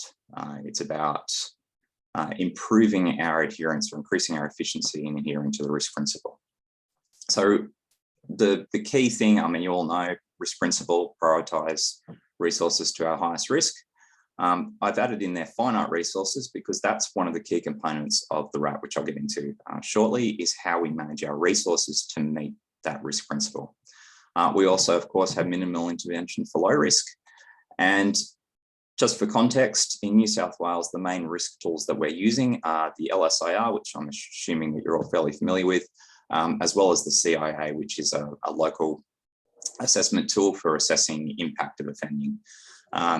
We also do use sex offender specific tools, but those are the two main ones. Now, some of the challenges with implementing the risk principle effectively, which we're trying to address through the RAT, which I want to go over first, are firstly that risk changes over time. Now, what do I mean by that? So let's say we've got two medium risk offenders. So red offender, blue offender. Now, both of these individuals have scored 30 on the LSIR. So the question is their risk today the same? Now, if we take a bit of a closer look at these two offenders, we can see one of them has been supervised for 1 month and the other one has been supervised for 4 months. So let's assume that the assessments were done at about the same time. Now, they're both scoring the same. We would say they have the same risk of reoffending over a 12-month period. But what about today? So we can unpack that a little bit more in terms of what that looks like when we start looking at populations. Now, of course, again, you'd all be aware, risk assessment is about group assessment. It's not about individuals. So when we think about risk assessment, we have to think, what does this mean for a population? So let's say instead of our 2 offenders that are 1 month and 4 months, we've got 10. Now, obviously, this works better when you've got hundreds or thousands of offenders, but this will just make the maths a little bit easier to follow along. Okay, so we've got 10 identical offenders. We're going to say that they all have a 40% chance of reoffending in the first 12 months, which means that 4 out of the 10 are going to reoffend. Okay, now, one of the key parts of risk assessment is that we don't know which 4. So we know that an individual belongs to a group, but we don't know which individual specifically is going to reoffend. And that's key to where we're heading next. Okay, 4 months later, 2 out of those 10 offenders have reoffended. So we've still got 10 identical offenders with a 40% risk of offending. We know that 4 will reoffend, and now we know that 2 of them actually have. And we know who 2 of those 4 are. So this changes our equation a little bit. we can take those 2 known offenders out of the picture, which means we have 8 unknown offenders remaining. So 2 more are going to reoffend because 2 already have. If we recalculate the risk for the remaining 8, we end up with a 25% risk of reoffending. Okay, now there's some important caveats here. This is just illustrating sort of the principle, the logic behind where we headed with the RAT. It's just an example, it's not real data. I'll get to the real data shortly. And of course, you might notice we're talking about risk in the first 12 months, which is not the same as the risk in the next 12 months. I'm not going to go into that and unpackage what that means too much. Some of you might have picked up on that. But either way, the basic principle is the same, that the longer somebody's on supervision, the more information you have and the less uncertainty there is around who is going to succeed and who is going to fail. Because as people reoffend, we have increased certainty or increased knowledge of who the reoffenders are, which also gives us more concrete information around who the non-reoffenders are going to be. Okay, again, remembering risk assessment is about statistical reliability. It's not really about individuals. Okay, that's key. But one of the challenges here, so I've just modeled how that might look over a 4-month period, even though it's just an example, but we're only reapplying the LSI-RCI every 12 months. And of course, practically speaking, to reapply risk assessments continually is just not practical. All you're doing is reassessing offenders rather than managing them. The other challenge of using a tool like the LSIR can be that you've got 5 risk categories for quite a large spectrum of offenders, so low through to high risk. But across 35,000 offenders, which is roughly what we've got in New South Wales, that could mean that any single category of risk has thousands of offenders in it, which makes it very difficult or makes it more challenging when you're trying to allocate resources effectively. Okay. So that's our first sort of key challenge. Okay. The next key challenge that I want to talk about is that so our risk changes over time, but so can our resourcing. And in particular, that our demand, or I guess lack of resources, can change very quickly, whereas the additional resources that we might need to manage that demand can take a lot of time. Okay, so I'll give you an example of what I'm talking about. In New South Wales, we had very large increases in workload since 2019. So some of you might be aware we had large sentencing reform in late 2018. The impact of that reform was much more substantial than what we'd expected. So we did get large amounts of additional resourcing to help manage the sentencing reform. It's just that the increase outstripped that resourcing. Okay. So we did some work to model our requirements for additional funding. We did that in late 2019. I should say it's an ongoing process. We're doing that all the time. But for this particular example, the 2021 funding needs were modeled in late 2019. We only got informal approval in October of 2020, so almost a year later. Now, obviously, some of the additional delay here was due to COVID. But nonetheless, that's how long it took. We then had the training intake in early 2021. Our funding wasn't actually formally confirmed until 2021, which again makes decision-making really difficult. And we didn't have any new staff on the ground until mid-21. So you can see, even though in the end we did get significant additional resourcing, it took quite some time between identifying the demand, the spike in demand, which happened quite quickly, quite suddenly, to when we actually got the resourcing to support that. Okay. The other sort of key thing to bear in mind here is that even if you do have significant state resourcing, that doesn't always translate to local resourcing or local workload issues. So for instance, if you've got a small office, maybe you've only got 4 or 5 CCOs and 2 of them take unplanned leave, that's nearly half your staffing. You can have fluctuations from local courts or policing practices that can cause sudden spikes. So you have a local police operation, a change in magistrate. Those sorts of things can have very rapid impacts on local demand. And then, of course, your vacancies, you might have, say, 95% of your positions across the state are filled, but that doesn't really help the location that has 30% vacancies, that's making up a larger chunk of that. So we need what we're trying to do here is adapt our risk assessments to account for these rapid changes as well. The last sort of key challenge that I want to touch on is it can be difficult to distinguish risk from chaos. This is more of a offender management, case management thing. So I think that those first two challenges are really about managing the numbers, whereas this last one is more about managing the person. So let's take one of those individuals that we're working with. Let's call them John. Okay, John is unemployed. He drinks regularly. He has mental health problems. He's not taking his medication. He frequently fights with his partner. He smokes pot whenever he can afford it. Now, is John high risk?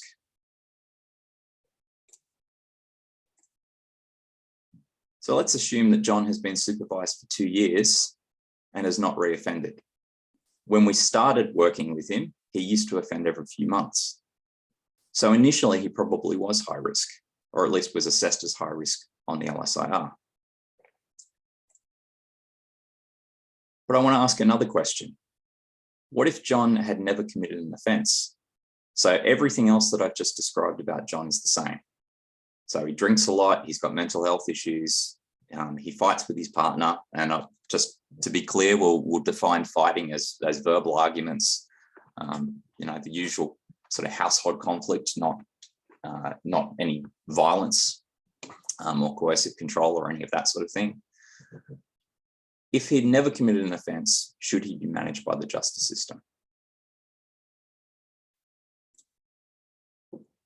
So one thing that I think, and I think it's a difficult problem to solve, is it's not a crime to be an alcoholic. It's not a crime to have mental health problems. It's not a crime to be an asshole. There are lots of individuals in our communities that have all of the characteristics that I've just described, that John has, that don't offend. And if we came across one of those individuals, we would say, well, that's not appropriate for criminal justice intervention. The problem is sometimes those characteristics do lead to offending. So individuals harming, hurting other people. So John might be a domestic violence offender, for instance. And one thing that I think can happen is, particularly with our higher risk offenders, it can be hard to start to tell apart when somebody is offending versus when they're not, if those same characteristics are present. So one thing that I would sort of say that you could think about there is an offender commits offences. That's why we call them offenders. Otherwise, it's somebody with a mental health issue. And we can go into that whole debate around, are they offenders, clients, whatever. But the reason that we come to that term offender is because of the offences. So the question is, at what point does somebody cease to be an offender after they've stopped committing offences? And if we have somebody that has a long history of offending behaviour, that is committing a lot of offences, hurting a lot of people, damaging property, whatever it is they do, but those same characteristics such as mental health problems, substance abuse issues continue, sometimes it can be hard to miss the fact that their offending has actually stopped, or has significantly reduced at least. So that's sort of the last challenge that I want to sort of reflect on. And what I'd like to sort of ask is the question, at what point can we tell John that? So when can we say to John, actually, you know what, all of this stuff is still going horribly in your life, you're still chaotic, you're still all over the place, but you're actually doing quite well when we talk about your offending. Okay, so that's sort of the 3 key challenges that I certainly was thinking about when we started looking at development of the RAT. So what are the solutions?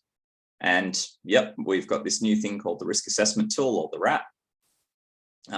It's basically an enhancement is probably the best way to think of it, rather than a replacement. So this isn't a new tool in the way that coming up with a new LSIR is a new tool. It's more an enhancement to give more precise information around what our risk is. It updates weekly. So it's an automated process that uses data from our offender management system, OIMS. It adjusts as new data arrives. So I've talked about the reduction in risk that happens over time, if nothing else happens. So all things being equal, offenders on supervision, they start on day one, there's no further offending, the risk declines. But obviously there's other things that we need to think about as well. So, if we think to our 10 offenders, 2 reoffended, what do we say about the risk of the 2 individuals that reoffended? What happens there? So the RAT takes that stuff into account. We get information from police that comes into our offender management system. So when we know when there are new arrests, obviously offenders can be reassessed. So we take into account reassessment data, and that the tool constantly adjusts and updates as that new information comes in. It provides a statewide view at both local and individual level, and this is probably key to the RAT. So everything, all of the information that's in the RAT is baselined against the state. And I'll explain a little bit more about what that means in a second. It prioritizes workload support. So I won't go into any detail about that today, but we've got a remote service delivery team that's like our relief staff that provides support to different offices around the state that are having workload pressure. We use the risk assessment tool as a way of identifying where the priority for that support needs to be. As I've said before, this is really about just maximizing the risk principle in practice. I'll show you a little bit what that looks like at the end, but very much making sure that the highest risk as at today are flagged on the report, rather than saying, highest risk over 12 months, highest risk week to week. And again, I've talked about the funding process, which I'm not going to go into a huge amount of detail on, but this is directly linked, or the resourcing model and the risk assessment model, which is not just the RAT, but the other systems that we use, like our workload management model, contributes to ongoing funding models.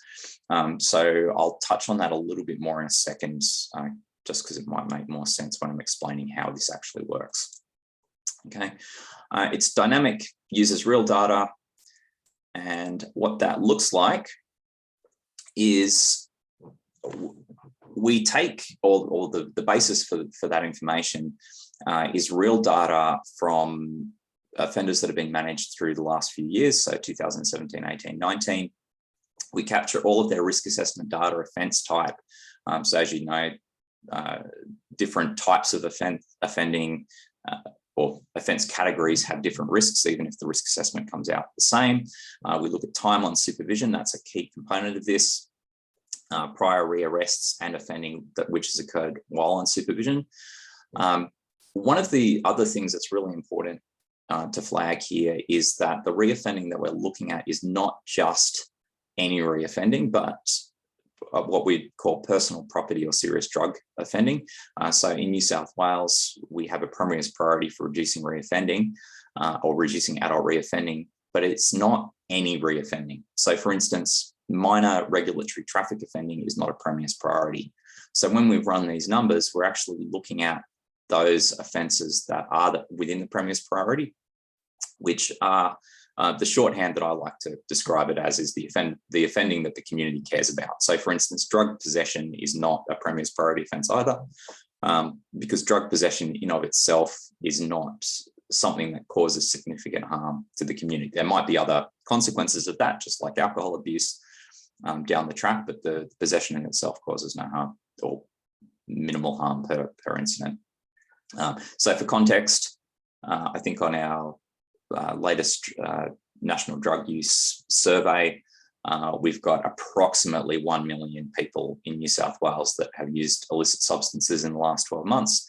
We've only got 35,000 offenders on supervision.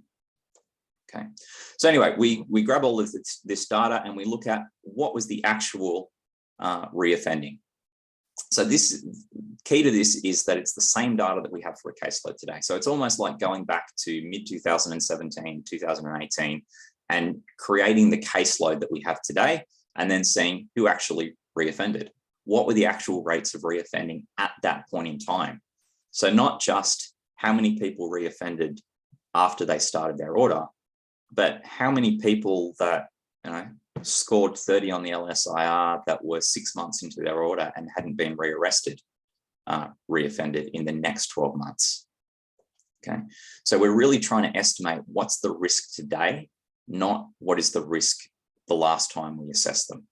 Okay, and that's the key difference between what we used to do in terms of our LSIR CA assessment and what we're doing now.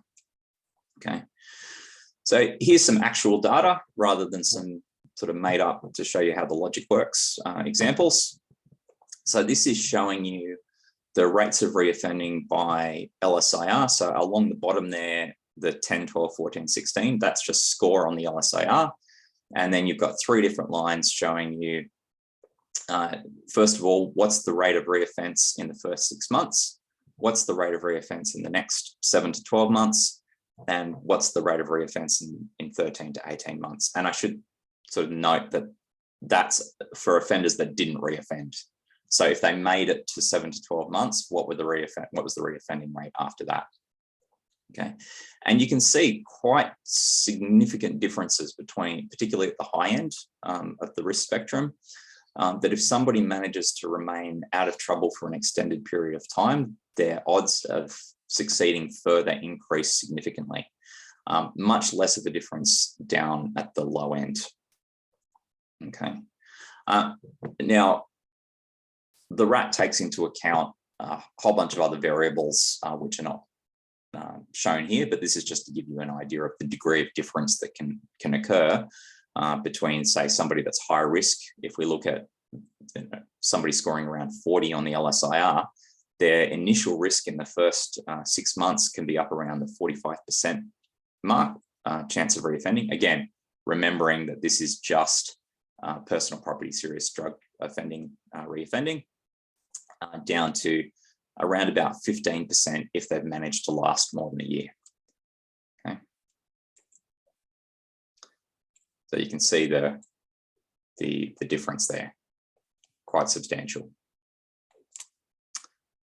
Okay, so how does that work? So we take an example: tier 1 medium risk offender, LSIR 28, common assault, supervised for 9 months, last arrested 7 months ago. If we use the historical data, we know that somebody that looks like that on average would have committed 16%, or a group of offenders with those characteristics would on average 16% of them would have committed a personal property reoffence in the following 12 months as of today. We also calculate serious violent or sexual reoffence, so the AO-ABH upwards, okay, and 6% for that.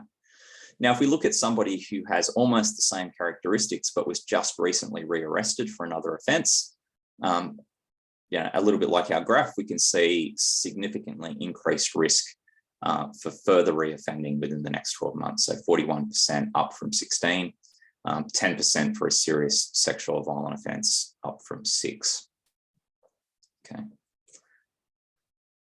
All right, so that's sort of the basic idea of how we assess the risk by using historical data of reoffending, controlling for all of those factors. The next key part of this, which is really critical to the RAT, is linking it to resourcing. Okay, so what we do first of all is we sort our entire population from most risky down through to least risky. Now, I've gone from 42% to 22%. Our least risky offender is much lower than that. It's just for illustrative purposes. So don't pay too much attention to the actual numbers, it's just the concept. We then add the amount of hours that it would take to manage that offender. So this is based on the workload model that's used in Community Corrections New South Wales. And we start working out, well, if it takes 9 hours to manage our most risky offender, then it takes 9 hours to manage our second most risky offender. It would take 18 hours to manage our top 2. You can sort of see how it goes then below that. 6 hours for offender 3, which means that we're in up to 24 hours in total, 29, and so on. And so we start adding that up down the entire state. Okay, so for argument's sake, let's say we only had 30 hours worth of resources, so 30 hours worth of staff time that we could allocate to managing these offenders. Who would we manage? So pretty straightforward. We just go up for our top 30. So in this case, 29, we stop at 29 hours because we don't have enough to go over to the next one. And that's who we manage. And in New South Wales, you might be aware, we have a process for suspending supervision. So where we don't actively assign offenders to caseload, we just put them in an administrative caseload where we get notifications if there's rearrests or things like that, but we're not allocating staff time to it, and we start suspending from there. Okay, if we had 40 hours, we'd go down a little bit further. Okay, we then take that approach and apply it to the entire state. So at any given time, there are probably more offenders that are on caseload, that we could be managing. So we've got 35,000 offenders in total. We don't manage all of them because we don't have the resources. So how do we decide which ones we focus on? Exactly the same approach. First of all, we take out anybody, home detainees, for instance, pre-release work, things that we can't suspend. We take them out of the mix, add them into our resourcing pool, and then we do that offenders sorted by risk. If we get we cut off at wherever we run out of resources. The benefit of this model is if our resources increase, we can just start adjusting. The model automatically adjusts to take account of that. Okay, so extra funds, we can manage more. All right, so the cutoffs for the risk assessment tool automatically adjust depending on the resources that we have available and that hierarchy of riskiest to least risky offenders. Okay, so it's designed to be used at a state office and individual caseload level because we take all of that statewide information and then we pop it into tools that can be accessed locally. So you'll see there, Office A has a couple of offenders that should be suspended if we use the statewide benchmark. They could just reallocate their resources and move those red offenders up onto active caseload, do a bit of a reprioritization, whereas Office B is already fully loaded. So if we're looking at where we're going to provide resource support, we're going to provide it to Office B because they've got no room to move, whereas Office A can reprioritize to make sure that the highest risk offenders are getting the most support. And again, this is just risk principle in action. Resources prioritized to our highest risk. Okay. It doesn't matter whether our resources increase or decrease.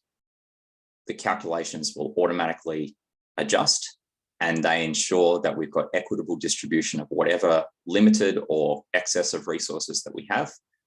They're always going to be automatically adjusted to prioritize the highest risk as at today. Okay.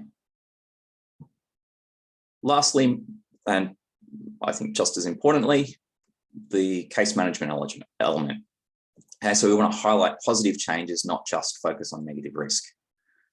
So obviously resource prioritization is focused towards highest risk, but we also make sure that the tool is identifying offenders that are doing well as well. So here's a couple of examples that appear on our actual reports. So this is an instruction that would appear on a report that officers can access for their own caseload. And it says, Martin was assessed as high risk and does not appear to have been arrested or returned to custody in 5 months. Normally, almost half of all offenders with a similar risk profile would have been arrested or returned to custody by now. Okay. Another example, slightly different situation. Brett was assessed as high risk, but does not appear to have been arrested or committed any significant offences in 11 months. He is doing well given the average for the risk level. So again, you remember back my example, John, the question I asked, at what point do we tell John he's doing well? Well, now we've got a report that helps prompt officers to say, look, this person might still be a chaotic, but they're actually doing pretty well. Okay. That's what the actual report looks like. So you can see there, just all the basic information. This one's been de-identified, so they're all made up mins and names. but the instructions and the data are real. So it just tells you that instruction. There's a whole bunch of other stuff that the report does, which I won't go into here, but provides that feedback around what the risk level is doing, how the offender compares to other offenders in the state by giving a state percentile, and then the overall risk levels. Okay, you'll notice they're all sitting at 95% and 39%. That's because the report is ordered highest risk to lowest risk, so they're all just very close to each other. Okay. So closing up, the risk assessment tool, or the RAT, it's a refinement, it's not a reinvention. So it's doing things that we've always tried to do. So our workload management guidelines have always said, when you're assessing risk, look at offenders that have been on caseload for the longest period of time without being rearrested, reoffending, breached, and look at reassessing them. The RAT just helps speed that process up and focus more on both the negative and the positive. So it'll flag offenders where the risk looks like it's increased as well, and helps give that guidance so that the officers are not having to keep track of those slow changes over time. It helps improve consistency of resource distribution, making sure that resources are targeted where there is highest need in terms of risk, and also providing guidance to ensure all locations are managing caseload consistently, or as consistently as we can. Okay. It's still relatively new. We're still developing it. We're still improving it. We're still ironing out a few bugs. But in a nutshell, that is where we're up to with our risk assessment in New South Wales. Thank you.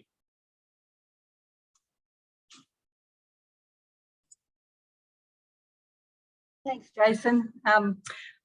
Move on to our next speaker today, and I'm honoured to be introducing our next guest speaker, Dr. Suzanne Reich, who is Program Director and Senior Lecturer at University of Southern Queensland, Criminology and Criminal Justice.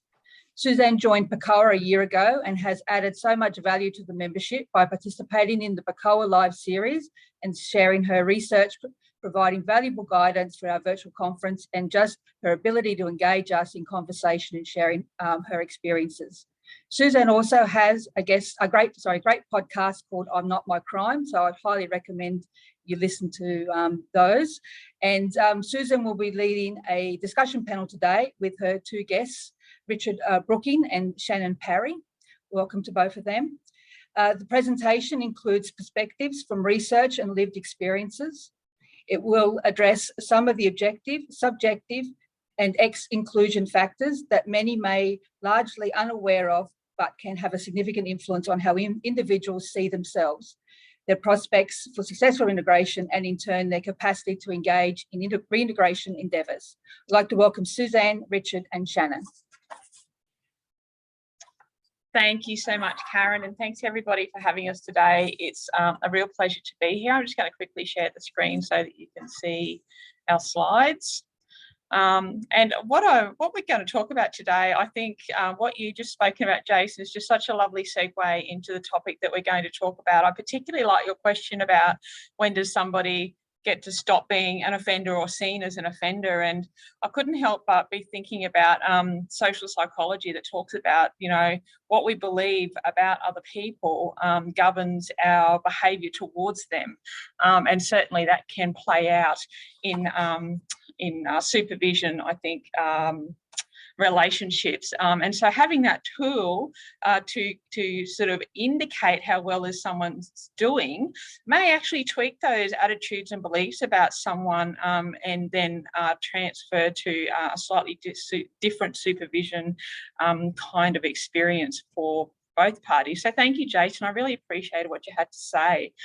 So today we're going to talk about, in our presentation, community corrections officers as active agents in the reintegration process and desistance from crime. And I'm just going to give a little bit of background to this first to give it a bit of context. I'll be looking at desistance factors that are important at the individual level. Then I'm going to hand it over to Shannon, who's going to tell a little bit about her story of experience being under supervision. Then I'll come back and look at desistance factors that are important at the broader community level, which Richard will then speak to. So Richard and Shannon, I think there's a little bit of nerves on the panel today, which you can understand, having been under supervision, completed successfully parole and doing amazing things in life now. But given that power dynamic that once was, I think you will appreciate there is some nerves, but I appreciate their courage to come and share with you today. And it's, I hope you find some value in what they have to say. So let's just get the context of this. And I know I'm preaching to the choir here, but as we can see, rates of recidivism or return to corrective services at the national level across Australia have remained steady over the last 7 years, steady within states and then steady at the Australian level. And this was published by the Report on Government Services, these statistics. So whilst there are so many structural, organisational, community and individual level variables that do contribute to these rates, corrective services primarily exist to prevent reoffending, and this is reflected in the purpose statements across all Australian corrective services departments, which I'll show you here. And I've just tried to highlight where those sort of words appear in those purpose statements. Now, what's clear in each of these examples and echoed throughout the purpose statements of each of these corrective services department in Australia is that corrections function to ultimately rehabilitate convicted individuals in order to reduce reoffending rates.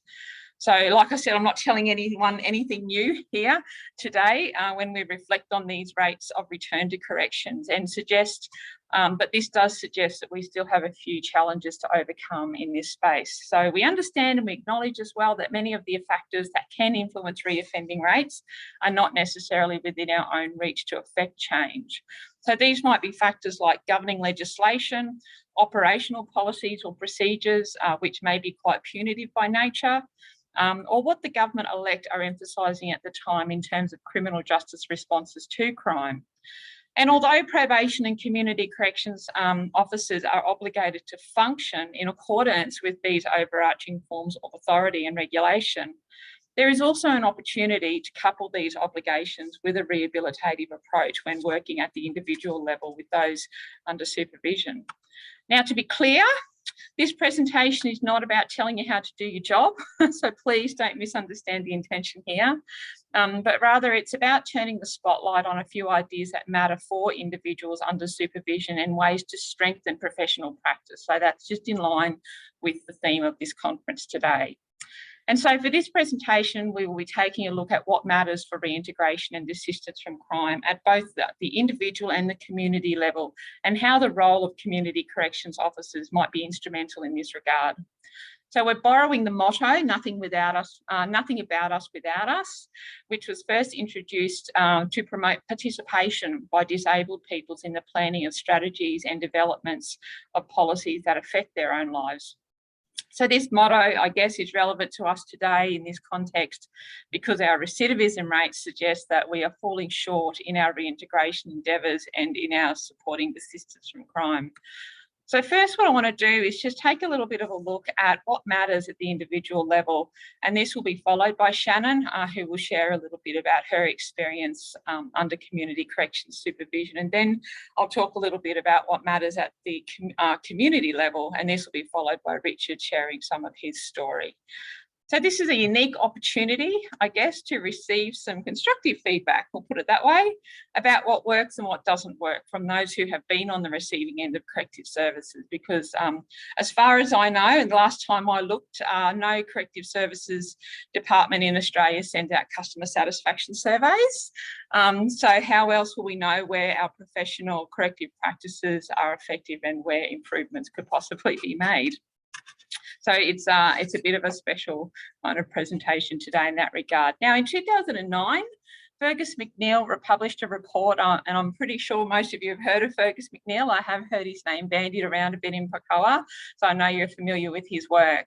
But he published a report about effective practices in offender supervision. And one of the foremost points he made in this report is the importance for supervisors to understand that desistance from crime does not occur as an isolated event, but rather as a process, and what is important for that process. And I think that's really been echoed in quite a few in the presentation so far this morning.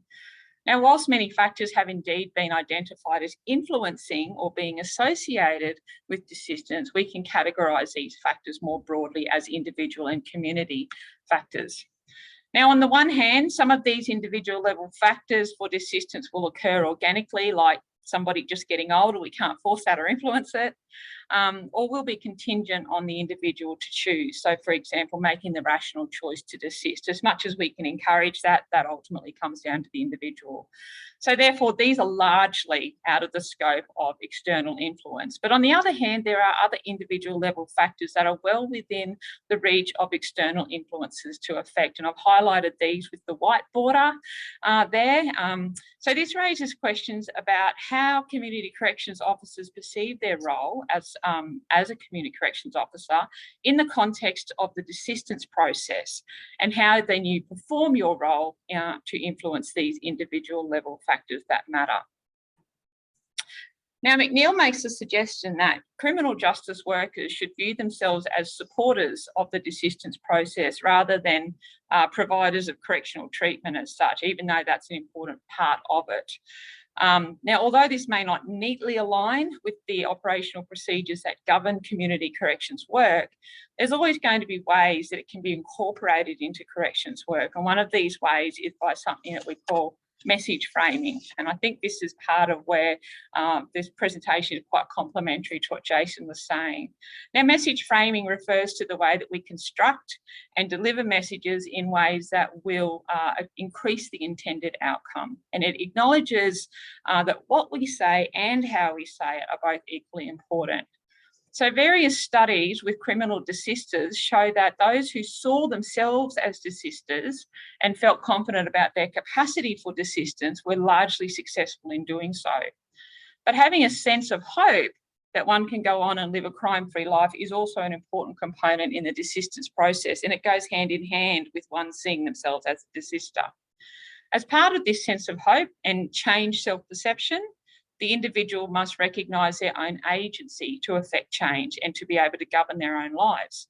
But recognising agency, however, is not entirely contingent on the individual, but is also associated with others anticipating a change perception of the self and hope for the future, even if the individual cannot see that in themselves. So as Jason was saying, you know, where someone looks like they might have a bit of chaos, but they haven't actually reoffended, that's an opportunity to encourage that person and tell them that they can actually live a crime-free life, and use those opportunities to encourage that and build hope and point out the changed self, or at least the beginning of the changed self. So Sue Rex in 1999 demonstrated this in her study of what she called assisted desistance. And this was with probationers. So in this study, she found that probationers reported a commitment to desist from crime when their supervisors engaged with them in a fair, reasonable and encouraging manner. They received advice from their supervisor about their behaviours or problems as an indication of genuine concern for them. And this in turn fostered a sense of loyalty and accountability for probationers. So this highlights the importance of how the supervision relationship plays out and the implications for desistance from crime. Now, to provide you with a more tangible example, and of course, given the time constraints, we're sort of talking nutshell versions of these ideas today, but I want to introduce you to Shannon and hand over her now to give you a personal example of how these things matter at the individual level. So thank you, Shannon. Thanks, Suzanne. And you're right, nerves isn't a big enough word how I personally feel right now coming here to share my story. So I'll do the best I can. So I'm someone who found herself in prison later in life, having never been exposed to the justice system during my youth or through my 20s. I was a mum, a wife, a businesswoman working in corporate roles. And ultimately, I made some terrible decisions in my life, which led me to a prison term of serving nearly 2.5 years inside, and then a further 3 years in the community on parole. While I was in prison, I continued to study a law degree for which I'd started before my conviction. Coming out of prison after being away from society for that length of time came with a whole lot of challenges that nothing and no one ever prepared me for. I suffered with hypervigilance, sensory overload, panic attacks. I lost the ability to judge speed, distance, and space. I also struggled with making decisions as I was completely terrified that if I made the wrong one, I'd end up back inside. So now I'm somebody who has incredible family support. I've got an education, a relatively normal family background. However, the struggles to reintegrating were complex, painful, and dehumanizing. I can't express that the pain was extremely real. As I previously said, my parole under community supervision was for 3 years. And I'll never forget my experiences with each of the officers, as the interactions with them varied greatly, and it was all within the same office. One of my early encounters was when I realized they actually knew little about me. When I was asked, what am I doing with myself? And I shared that I was focused on finishing my degree, learning how to readapt to society. The response that I got was asking what I was studying, which is something I guess I thought they would have known on my case notes. However, it wasn't the case. So when I told them I was doing a law degree, the micro expression that ran across the face in front of me said a million words. That was coupled with, are you ever going to be able to be a lawyer now you're a convicted criminal? Now, this is something that I'd obviously looked into prior to fighting to continue my studies while I was on the inside. However, it wasn't so much the question of whether I could be a lawyer or not, but it was more the direct label of now you're a convicted criminal. That alone left me feeling that that's all I am now, and I'm going to be nothing more than that. On a separate occasion, I queried about the ability to be able to go away in state, wasn't leaving the state, with my family for a few days. I was met with the answer of, oh, it'll have to get board approved. Now, I just inquired as to why would it need approval, as it wasn't part of my conditions and it was still within the state, etc. But the response I got with a lean across the table towards me was, just remember who you are, Shannon. You're still a prisoner, and it is a privilege for you to be in the community right now. I don't know if I have enough time to share with you the full impact that this encounter had on me, other than the fact that for every single time I was due to attend my parole appointments, from that moment on, I suffered heightened anxiety. I felt ill sitting in the waiting room. Every time I walked out of the office, it felt like I was walking straight back into prison. And every time I walked out, it felt like I was leaving prison, those prison gates, all over again. My body was in community, but my mind was firmly still in prison. It got so bad to the point that after every check-in with my parole officer, I walked away back to my car in tears, asking myself, what's the point? Why am I even bothering to do this degree? Because I'm just a convicted criminal. I lost count of the amount of times I nearly gave up on my studies. I'd nearly lost all sense of hope. I would go home, lock myself in the house. I'd draw all the blinds and not want to leave. To overcome those moments in my life was near impossible, and it left me feeling worthless and really sad. Today, it still affects me, recounting those encounters.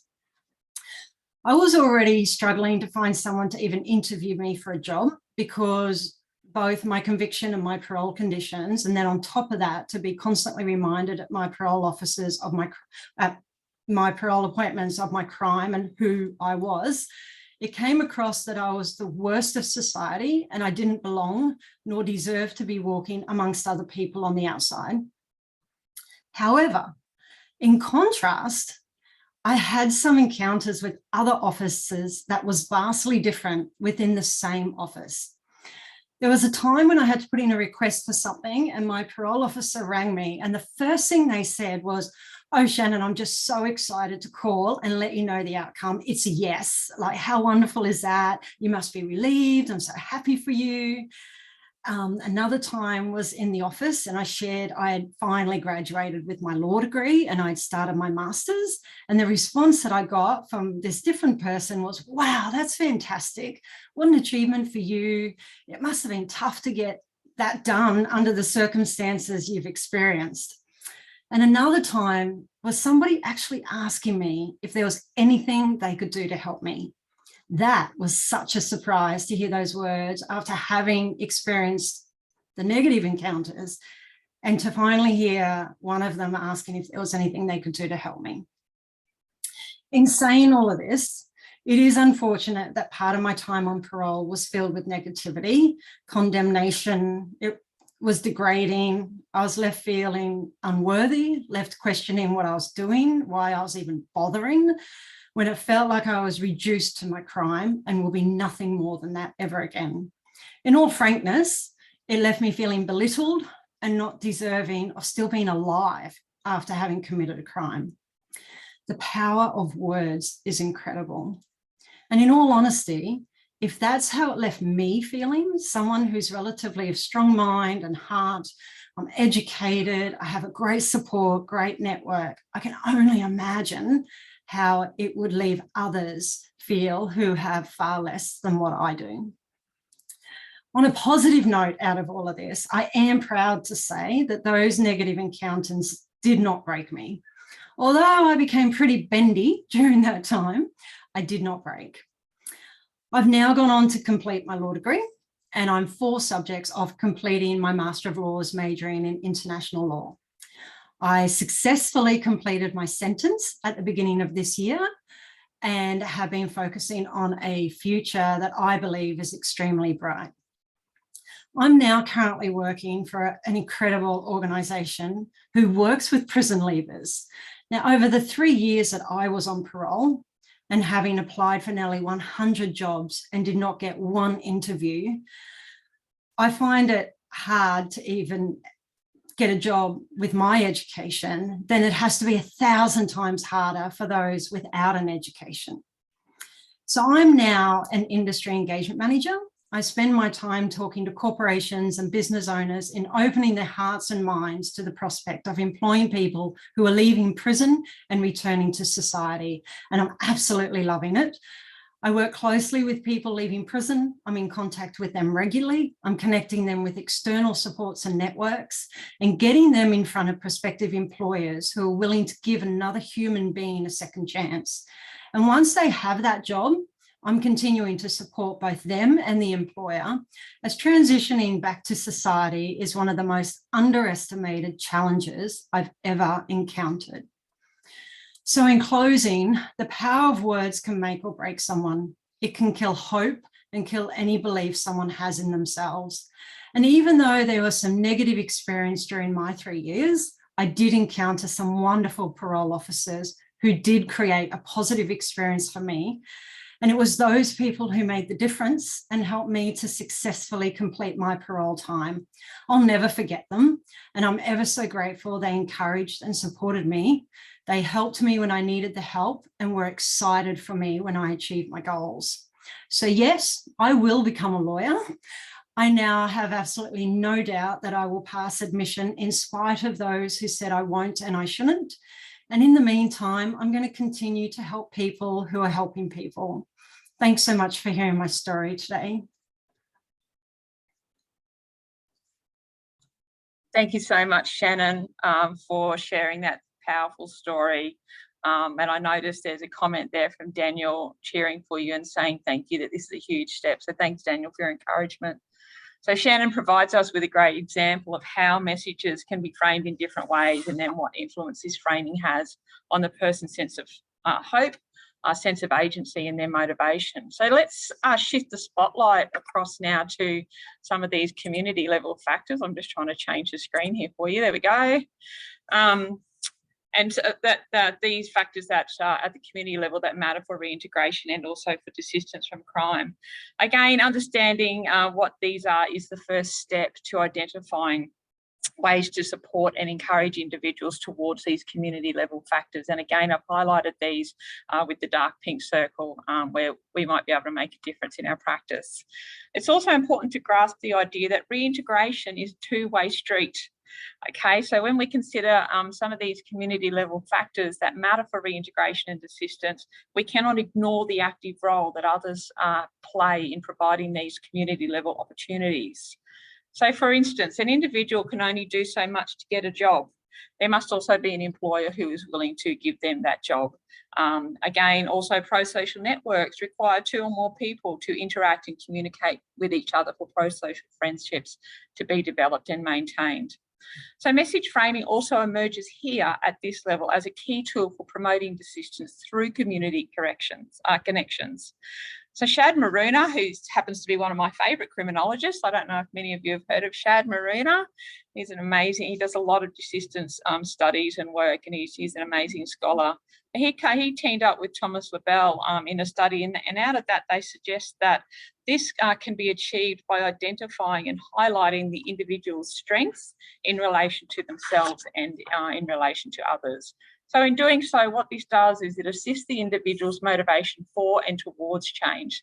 And even if some of these strengths, here's a little bit of an idea for you, were developed as part of their criminal enterprise, by framing messages to focus on strengths that are valuable to the community level, this helps the individual to see the value they have in and to the community. So for example, say somebody who has a conviction for drug dealing may have some really valuable business skills or business development skills that are entirely transferable to be used legitimately in the legal workforce.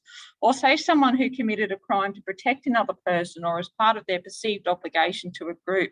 What they've demonstrated in that is a loyal character, but that loyalty has been somewhat misguided. So loyalty is a great quality that employers value and one that can be exercised in a pro-social and legitimate way. So use these kinds of examples in conversations to help individuals see the strengths in themselves, but add the challenge about how they can be used for legitimate endeavours.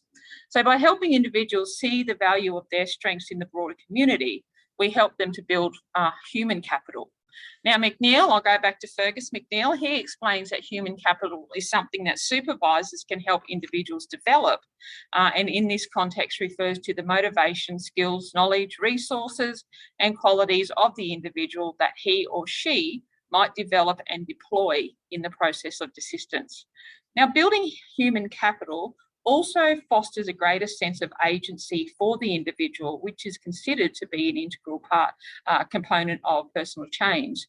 So these community and individual level factors do not function exclusively from each other, but rather they're interdependent to some extent.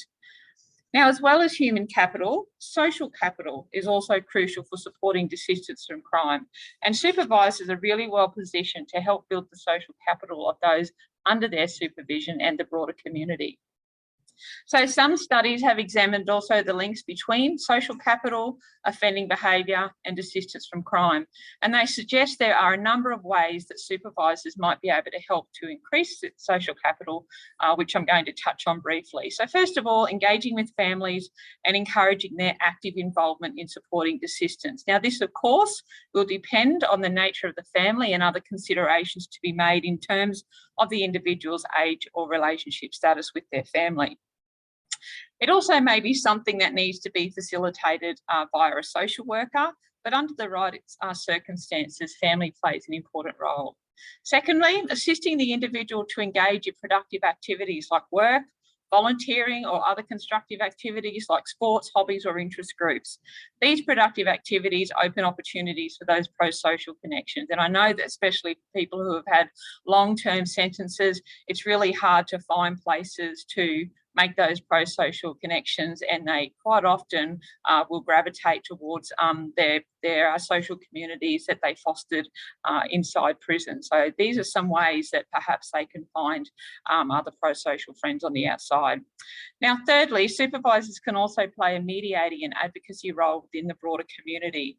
So this approach to engaging with the community enables supervisors to support community agencies in working with individuals who are under supervision. Now, although this may happen to varying degrees through MARA and CREST, supervisors at the local level are much better positioned to know their own local community as well as the people and the opportunities within it. So that's not about, so this is about creating opportunities to promote the role that community plays in the reintegration process, or taking advantage of opportunities to do so as they arise ad hoc. So for example, for myself, I engage every employer that I meet in a conversation about whether they would be willing to hire someone with a criminal record. Most of them have not really thought about that, but opening up the conversation puts the idea in their conscious thought. In those moments, I have created an opportunity to highlight the important role that employers play in supporting desistance from crime, and I share the positive experiences that employers widely report about hiring employees who have a criminal record being the most loyal, trustworthy and reliable employees they have generally. That's the general experience that most people have. Employers are often surprised to hear this, but usually they want to know more. So one by one, we can start these positive conversations and get people talking about it. My own husband now has these conversations with people in his industry and through his own business contacts, and he's constantly reporting to me, I found someone else who'll take someone out of prison. So he's starting to build his own employment agency. I think he should start getting paid. So it's a contagious conversation though, when people get on board and they see the important contribution that they can make and the fact that they have an active role to play in making safer communities.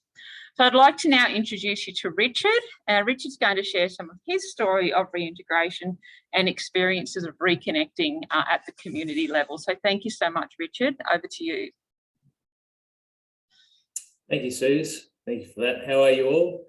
My name is Richard Brooking. I'm a lived experience person. And I'm going to talk about, oh, hello, my parole officers out there. You'll be pleased to know that I'm still doing well. But in this talk, I'm going to talk a bit about some of the attitudes that some of your clients may face when just going about their daily life or looking for employment. And I'm also going to touch on, like my life's been a bit of contrast, so I'm going to touch on some of the differences that a support network can make for someone who's leaving prison. But I'll give you a bit of context. So I was born in New Zealand, had a young mum, very low socioeconomic area. Mum brought me over here when I was 5. We moved around quite a lot. It was quite an unstable upbringing, but was fortunate to meet a foster family who themselves were quite stable. So when mum struggled, I would go to them, backwards and forwards and backwards and forwards. Now, having no father in my life, I looked for mentors, and my first main mentor, father figure, he was a drug dealer. So I was exposed to that, and me and my narrow sort of young mind, I thought that for some reason, I thought that everyone was sort of involved in that sort of thing, and he was doing it, so it was acceptable. So I got involved. And to touch on what Susan said, like, I was naturally good at business. I'm quite organised. I'm very sociable. I had lots of friends, and the business grew like quite quickly. And then I was sort of trapped in that. And eventually I ended up getting to a point where I was manufacturing drugs, and I got caught, and then I ended up in prison when I was 30. So when I left prison, I got straight into university. Mate, that was done for me. That life was over. Drugs no more. I went to university. That's what I thought, you're supposed to do. And I did a Bachelor of Business, majoring in property development and marketing. But I needed to work while I was at uni. So I had a friend who had a finance license. So I thought I'd become a mortgage broker. He knew that I'd been in prison. It was safe to sort of mention that to him. And so I went through the process. I got the certificate. I set up the company, the entity. And then I got the insurance, and then I had to get a governing body license. So I went to a governing body, told them my story. They said, no, but you can appeal it. So then I appealed their decision, and then they just said no, and I didn't get to meet anyone. Like, it wasn't, the legislation says I'm not disqualified from doing finance, but it was just their perception. I was deemed not a bad person. So I appealed it again, and this was about 8 months it took. They still said no. I said, can you meet me? Can you just talk to me? No, sorry. So then I went to another governing body, and I'd heard that one of the members of that governing body had a son who got into trouble with the law. So I spoke to him, and I met him before I applied and told him my story. And he said, okay, look, so I managed to get part of their membership. Now, the next stage was to get an aggregator. So basically someone who deals with all the banks approached an aggregator, and they said, no, we can't take you on because none of the banks will accept you. I said, is there anyone I can talk to? I'll literally go around and talk to every bank and meet them. And they said, no, that was it. You're just someone deemed a bad character. And that was it. Like, that was a waste of time. I couldn't go any further because you need an aggregator to basically get the training and offer you like all the products to your clients. So that was that. Now, and that was simply because of the commercial attitude. Like, the legislation says I can do it, but it's just the commercial attitude like that they have of ex-prisoners. So I finished my degree in property development marketing. I reached out to my network, which was, based around that 10 years in crime. I said, look, you don't get a job. The only thing I got was someone lined me up with a builder who was, sort of somewhat dodgy, but somewhat not. And I just like, no, I don't want to do it. So I couldn't rely on my network. So I went out, I did work for free. I handed out business cards. I made videos. I knocked on doors. Like, I did absolutely everything you could do. And I couldn't get a break. Like, that having that network to connect you to behind the doors was just, it wasn't there. So I finally got an interview for a real estate agent. As a real estate agent, I went to the interview, and I'd done a bit of free work for developers, and I had my degree. And the guy said, yep, we love you. You got the job, but you have to meet the bosses as a matter of process. So, and that was in 2 days. So I was like, oh, thank you. Like, this is like a godsend. Thank you. I was down to my last $50 or $100. I was living off nothing. I was just drained. The next day, the secretary rings me up and says, we need to do a criminal history check. And I instantly went cold, and I said, look, I've got a criminal history, but I'm still able to practice real estate. I've got my license, I've got my courses and all that sort of stuff. And she said, yeah, no worries, just be honest. So I was honest about it. And she goes, okay, come meet the bosses the next day. The next day I drove up, I public transport up to Brisbane, last $50, $100. And I sat down with the bosses. It was a very short interview. They joked about things like Breaking Bad and being locked in a room and starting off your career locked in a room, and like really stuff that was obviously just a swipe. And the main guy saying these comments would look at the other guy for sort of approval, but the other guy had a bit of empathy about him. He'd put his head down in shame. And then I left that place, got a phone call, oh, sorry, you're not right for the job. Like, it was such a brief interview, and it was such a shattering moment. Like, when you leave prison, you're building yourself up. Like, you're trying to like feel worthy of all these things that are what a normal society, or what you're supposed to function as in society. And that was just wiped out. I was angry. I was devastated. I was thinking, why am I even bothering? And I was so close to like going back into what I was doing, but I had a lifeline, and that was my foster family, who I hadn't spoken to in a while. So I rung them up, and I told them what happened, broke down in tears. And they were living about 3 or 4 hours away, about 4 hours away. And they said, come up here and move up there. So I did that. But people who don't have that lifeline, they don't have that support network. And a lot of your clients won't. Like, a lot of your clients, they come from very challenging backgrounds, and they won't have that. And it's possible that you could possibly be that only person they could call if you have someone of a relationship with them. So I went up to, moved up with them. And when I got up there, I slept for 12 to 14 hours every night for about the first 3 months. And it's just basically shedding yourself of the stress and just that challenge of just trying to like get somewhere and all that. And I was in a place that I was, you know, safe, like, you know, I had accommodation, food and all that sort of stuff. And basically that just all come out. And I started to heal and build myself and get confidence. So then I went back and I did my MBA of philanthropy and not-for-profits. And I got through that, did a project in the justice system, which I loved.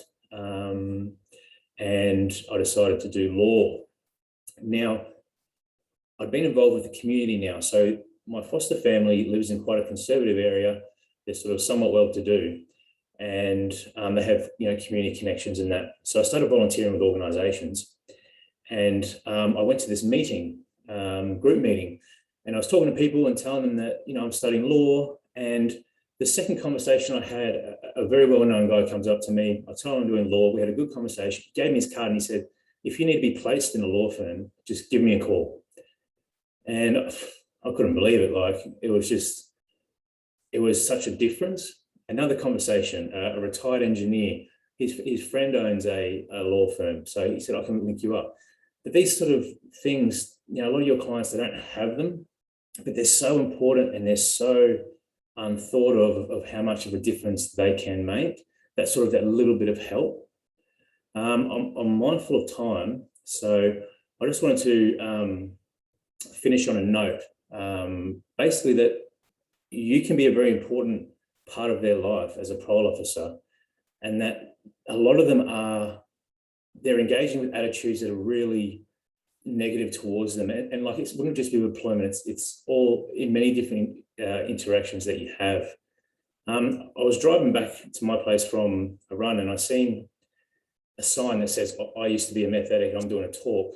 And then 6 months earlier, there was another sign about a guy being involved in extortion and that he was doing a talk. So like there is change happening, do you know what I mean? And as parole officers, you sort of got to think to yourself, what side of that change am I going to be on?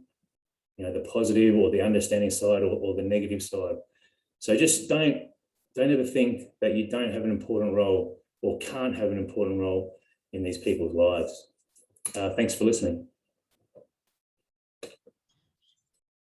Thanks so much, Richard. And again, a really good reminder of how the way that we engage with the community ourselves can encourage them to see people with a criminal record in a different light, and just to start those different kinds of conversations. And I think Richard's story is a really powerful example of that. So thank you so much, Richard. So just a few quick closing comments then. I just wanted to say, to a large extent, the power to change does rest with the individual, but we cannot ignore that interplay between the individual and community level factors that are necessary for successful reintegration and desistance from crime, especially the influential role that we play in influencing, encouraging and helping to develop that interplay. We cannot place the entire onus on the individual to reintegrate successfully and desist from crime. It's important to also provide the right supports and direct into the right opportunities to assist this. So I hope our presentation today has in some way helped you to strengthen your professional practice. Even though we've really only scratched the surface on this, we could do a full day workshop on some of these topics. But I'd like to say thank you for listening. Thanks to PACCOA for having us here today to share. And thank you again to Richard and Shannon for your courage and your bravery to come and share your stories. Thank you. Thank you, Susan, and thank you to Shannon and Richard, as echoed by Susan there. Really brave and powerful to share those stories, and I think it was very interesting to see that the question and answer section has already been flooded with similar comments from people who have been moved by your stories. So I think it's important to acknowledge the impact that you're going to have or have just had on a number of community corrections officers. Now, we do have a bit of a joint Q&A now with the three guys that we just saw in that presentation, Susan and her guests, and we also have any time for questions for Jason Hainsworth. We've got Karen, we've got Yolanda, who are going to moderate some questions through that Q&A section. So please don't hesitate, get some questions through, and anyone will be happy to answer them. So far, just lots of praise and thanks to Shannon and Richard coming through for your just authenticity today and sharing your experiences with us and acknowledging, you know, how that may take some courage for you to do that. So a lot's coming through on the Q&A to say thank you for that so far. So are there any questions for Suzanne or Richard? Oh, sorry, for Jason, sorry.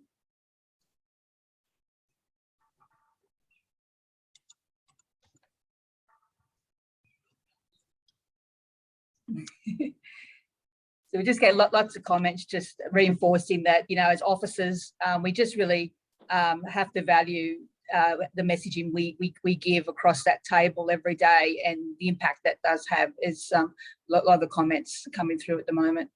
If I could ask a quick question to Susan while she's there. Obviously, you've worked with a number of offenders through this space, and your research and work is in a lot of this area.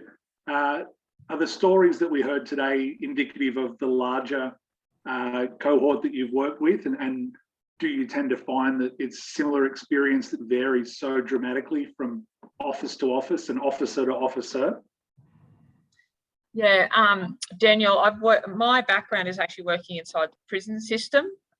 So not necessarily in community corrections, but I do have weekly contact with a group of people who have been through the system, and I've heard all of their stories. I've heard stories of their friends, you know, and of course through the stories of people within the prison system as well, who have come out and come back in and whatnot themselves. So this has been a long-term sort of observation, I guess, of mine through those various experiences, both good and bad.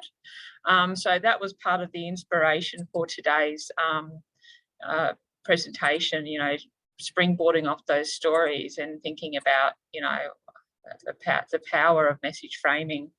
But my own research was with employers, basically getting hot tips off employers about what would matter for them to give somebody a second chance for someone who has a criminal record. So moving beyond what the criminal record is and thinking about other things, particularly what signals they would look for to gauge whether somebody has desisted from crime. And I use those hot tips to share them with people coming out of the system so they can better represent themselves in that employment interview kind of setting.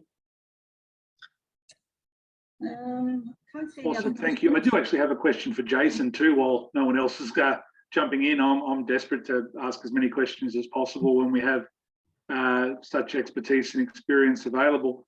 Jason, it's obviously fairly early in the rollout of the RAT in terms of the, I guess, different approach to resource management and allocation, but are we seeing signs that with things like the deployable RSDT team and the way that resources can be shifted across the state, are we seeing signs that that is already proving really successful in overall workload management at an office level?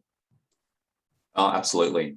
There's been quite significant shifts in terms of, as you know, in New South Wales, we have active caseload. We've seen quite significant shifts in our resources being allocated to the right people, if I can put it that way.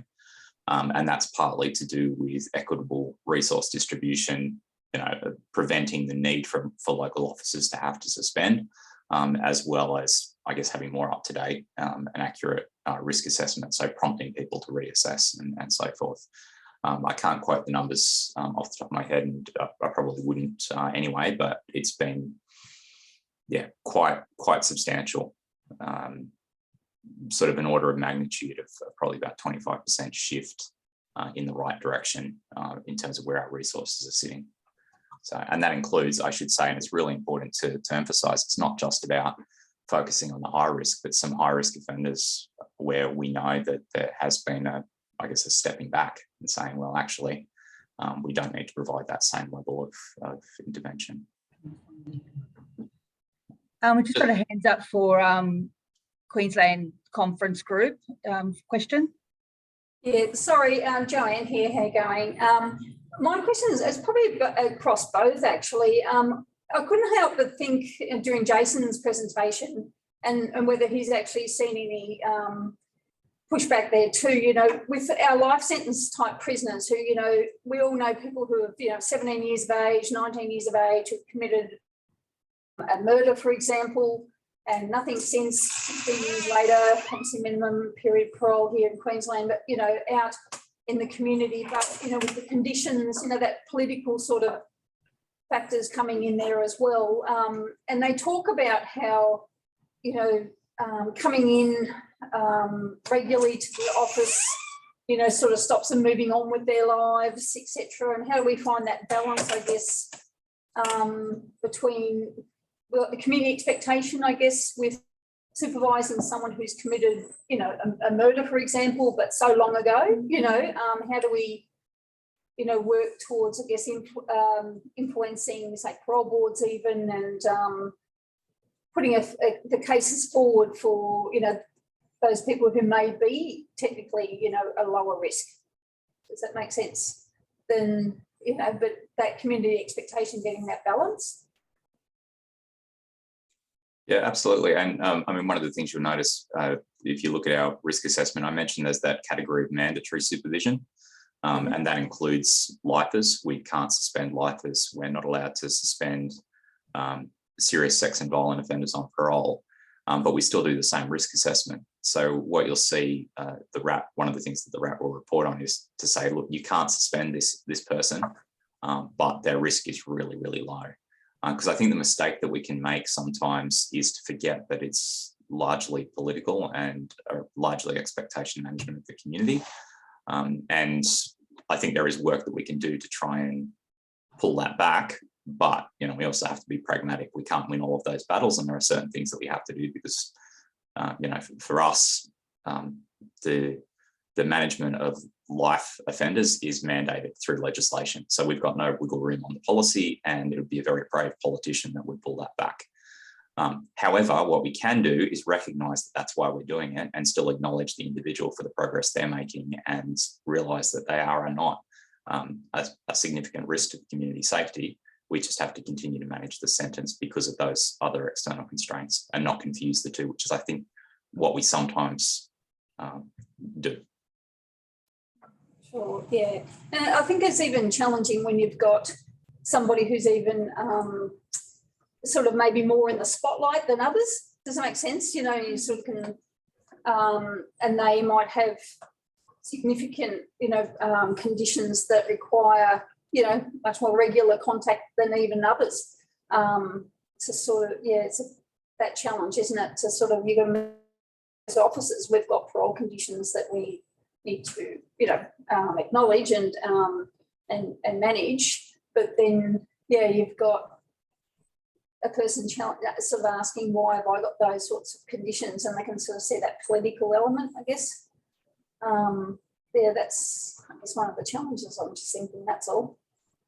And again, I think that's one area where we need to be very careful, because sometimes, and I know some of our staff fall into that mindset of, but the conditions there, and we've got to treat it seriously. And of course, for New South Wales, if somebody's low risk, we suspend and we don't manage any of the conditions.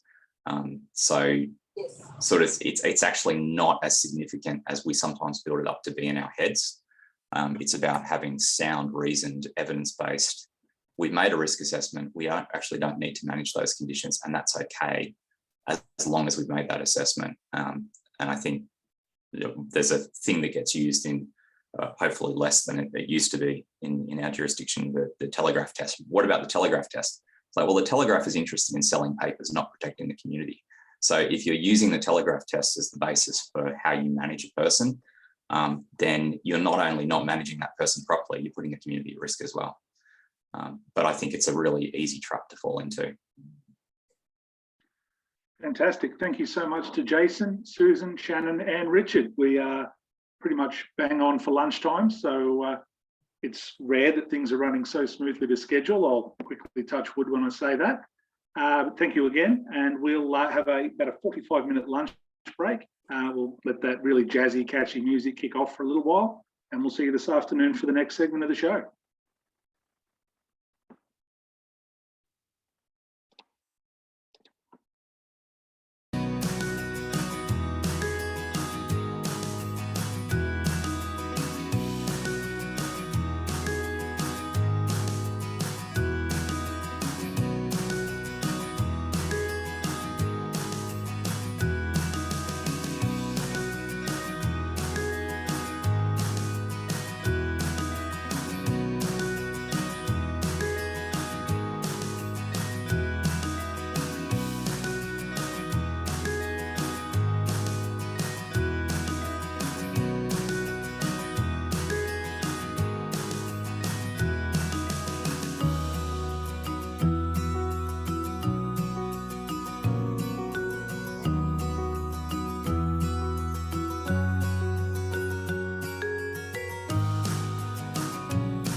Well, welcome back, everybody.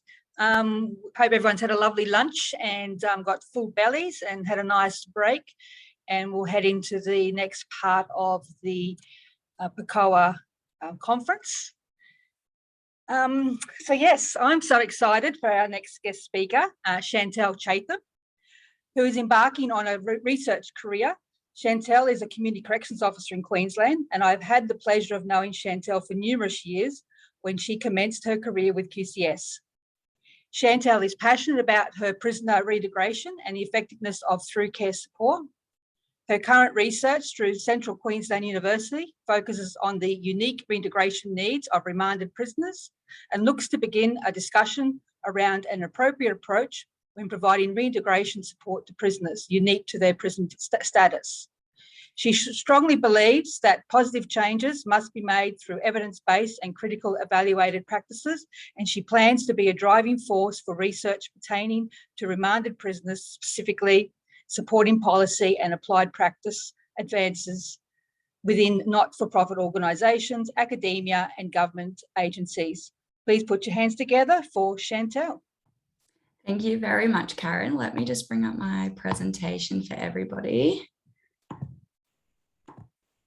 There we go.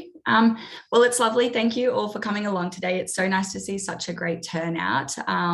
And I'm really, really happy to be talking to you all about my research so far and what that's kind of looking like. I think I couldn't have had a better lead in through Dr. Reich, Shannon and Richard, because I think it's really important to reinforce the lived experiences and really taking those on board when we're looking at introducing new measures to better support people who are in custody or who have come out of custody. So as you can see on the screen there, my research is focusing on the lived experiences of remanded prisoners on remand. So this is a specific cohort that I've chosen to focus on for a number of reasons, but I will go through them with you shortly. Firstly, I thought it might be best to just give you a little bit of context around how I came to get into this. And I think it's important because I started my career with Queensland Corrective Services and I was fortunate enough to have the opportunity to work within the re-entry space. So I did that for about 8 months. And during that time, I really noticed that there was quite a significant gap in support available for remanded prisoners. And the further I looked into that, the more apparent it became.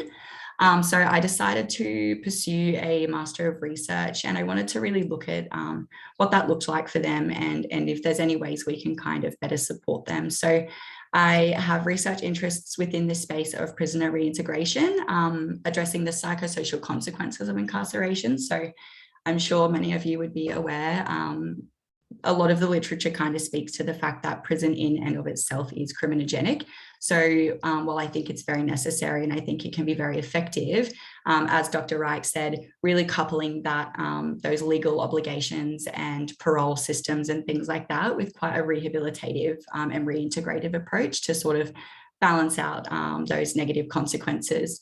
And again, I'm sure all of my Queensland folk would be sick of hearing about evidence-based practice, but I really, really think it's paramount ultimately, especially working with such high risk and highly vulnerable cohort. I really think it's important that we're forming our decisions and our processes moving forward around research and what that's telling us. So today I'm going to be going through a few topics. I would love to have findings for you to talk about, but I don't. So I thought I would just kind of take this opportunity to start a bit of a discussion and really, really get to know the audience as well. And I would love to hear some of your perspectives on my research so far.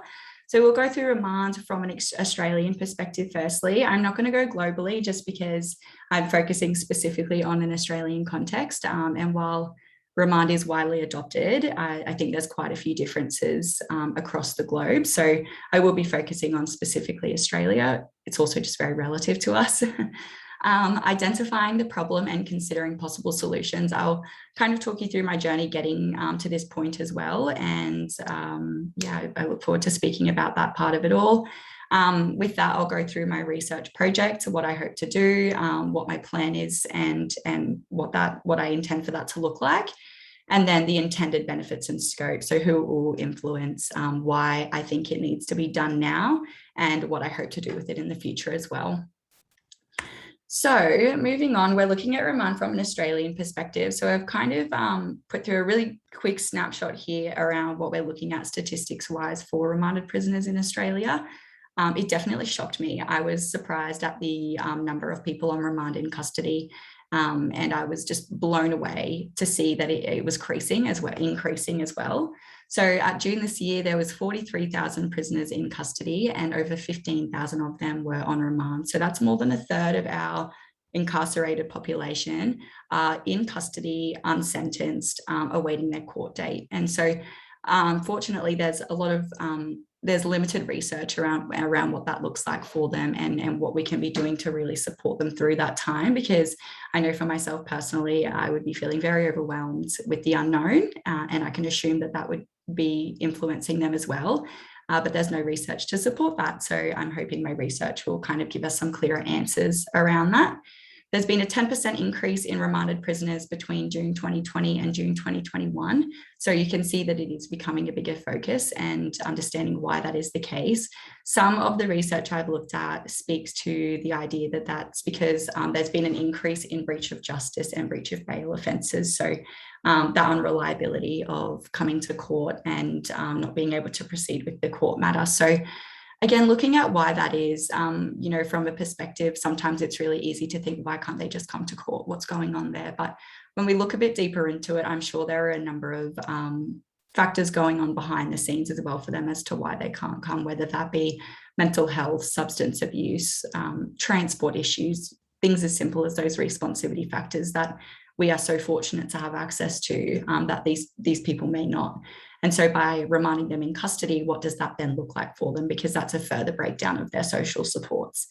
And I thought I'd throw this one in there. It's very well known to everybody, but 92% of all prisoners are male. It's predominantly male, and that doesn't change for the remanded cohort either. So I'll speak to that a little bit soon, but my research will focus specifically on the remanded male cohort. And that's primarily because a lot of the research kind of speaks about the fact that women have unique needs beyond what we would expect as well. So yes, focusing specifically on males. So I'll go through the basis for the research. I kind of gave a bit of an overview around my time in re-entry and how I was finding that a large number of people were on remand and they were kind of struggling to get that support whilst they were in custody. So I started looking a little bit deeper, and I realized that there is a significant gap within the field of remanded prisoner research. And there could be hundreds of reasons for that. The conclusion I've kind of drawn from the literature is that remanded prisoners aren't specifically excluded from research. It's more so that there's specific inclusion criteria. So for example, they must have a conviction, or they're convicted of violent offences, or whatever it might be. So it's not necessarily that nobody wants to really look into it. It's just more so that there's other priorities or inclusion criteria that are being focused on a little bit more, which means our remanded prisoners are stuck on the side. I feel probably feeling a bit low and under the radar. So I'm really hoping that this research can kind of create a bit more of a discussion and a bit more knowledge around what that really looks like for them. There is a national and global push on prisoner rehabilitation. I'm sure you are all very aware the implementation of end-to-end case management with Queensland Corrective Services. I know there was the Through Care evaluation and pilot program in the Australian Capital Territory. So there's really significant movements going into supporting prisoners to rehabilitate and reintegrate as well from society, which is great to see.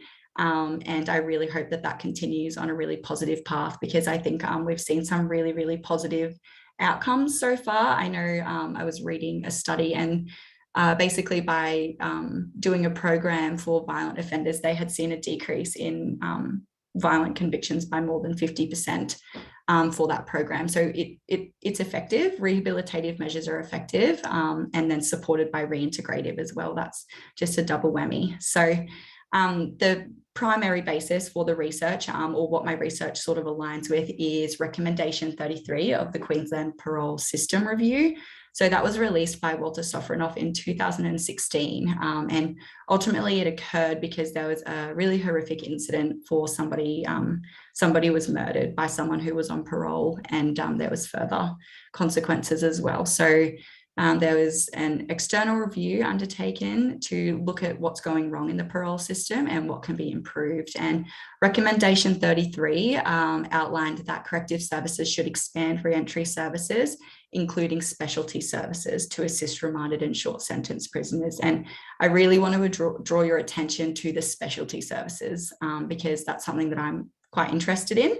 I really want to know what that looks like, but with such limited research in the field, I think it's really important that we get a bit of a foundational understanding and a bit more knowledge around the lived experiences of remanded prisoners and their perceived concerns coming out of custody before we go and implement quite costly and time-consuming resources to support these people. So going back again, and I'm really grateful for Shannon and Richard coming on and giving their experiences as well, because again, it just really enforces the fact that we need to be listening to the people who are actually living in these experiences, because it's very well and good to say that we know what's best for them, but unless we are actually sitting down, really speaking with them and interpreting their own experiences, we can't make effective changes ultimately, or that's my argument anyway.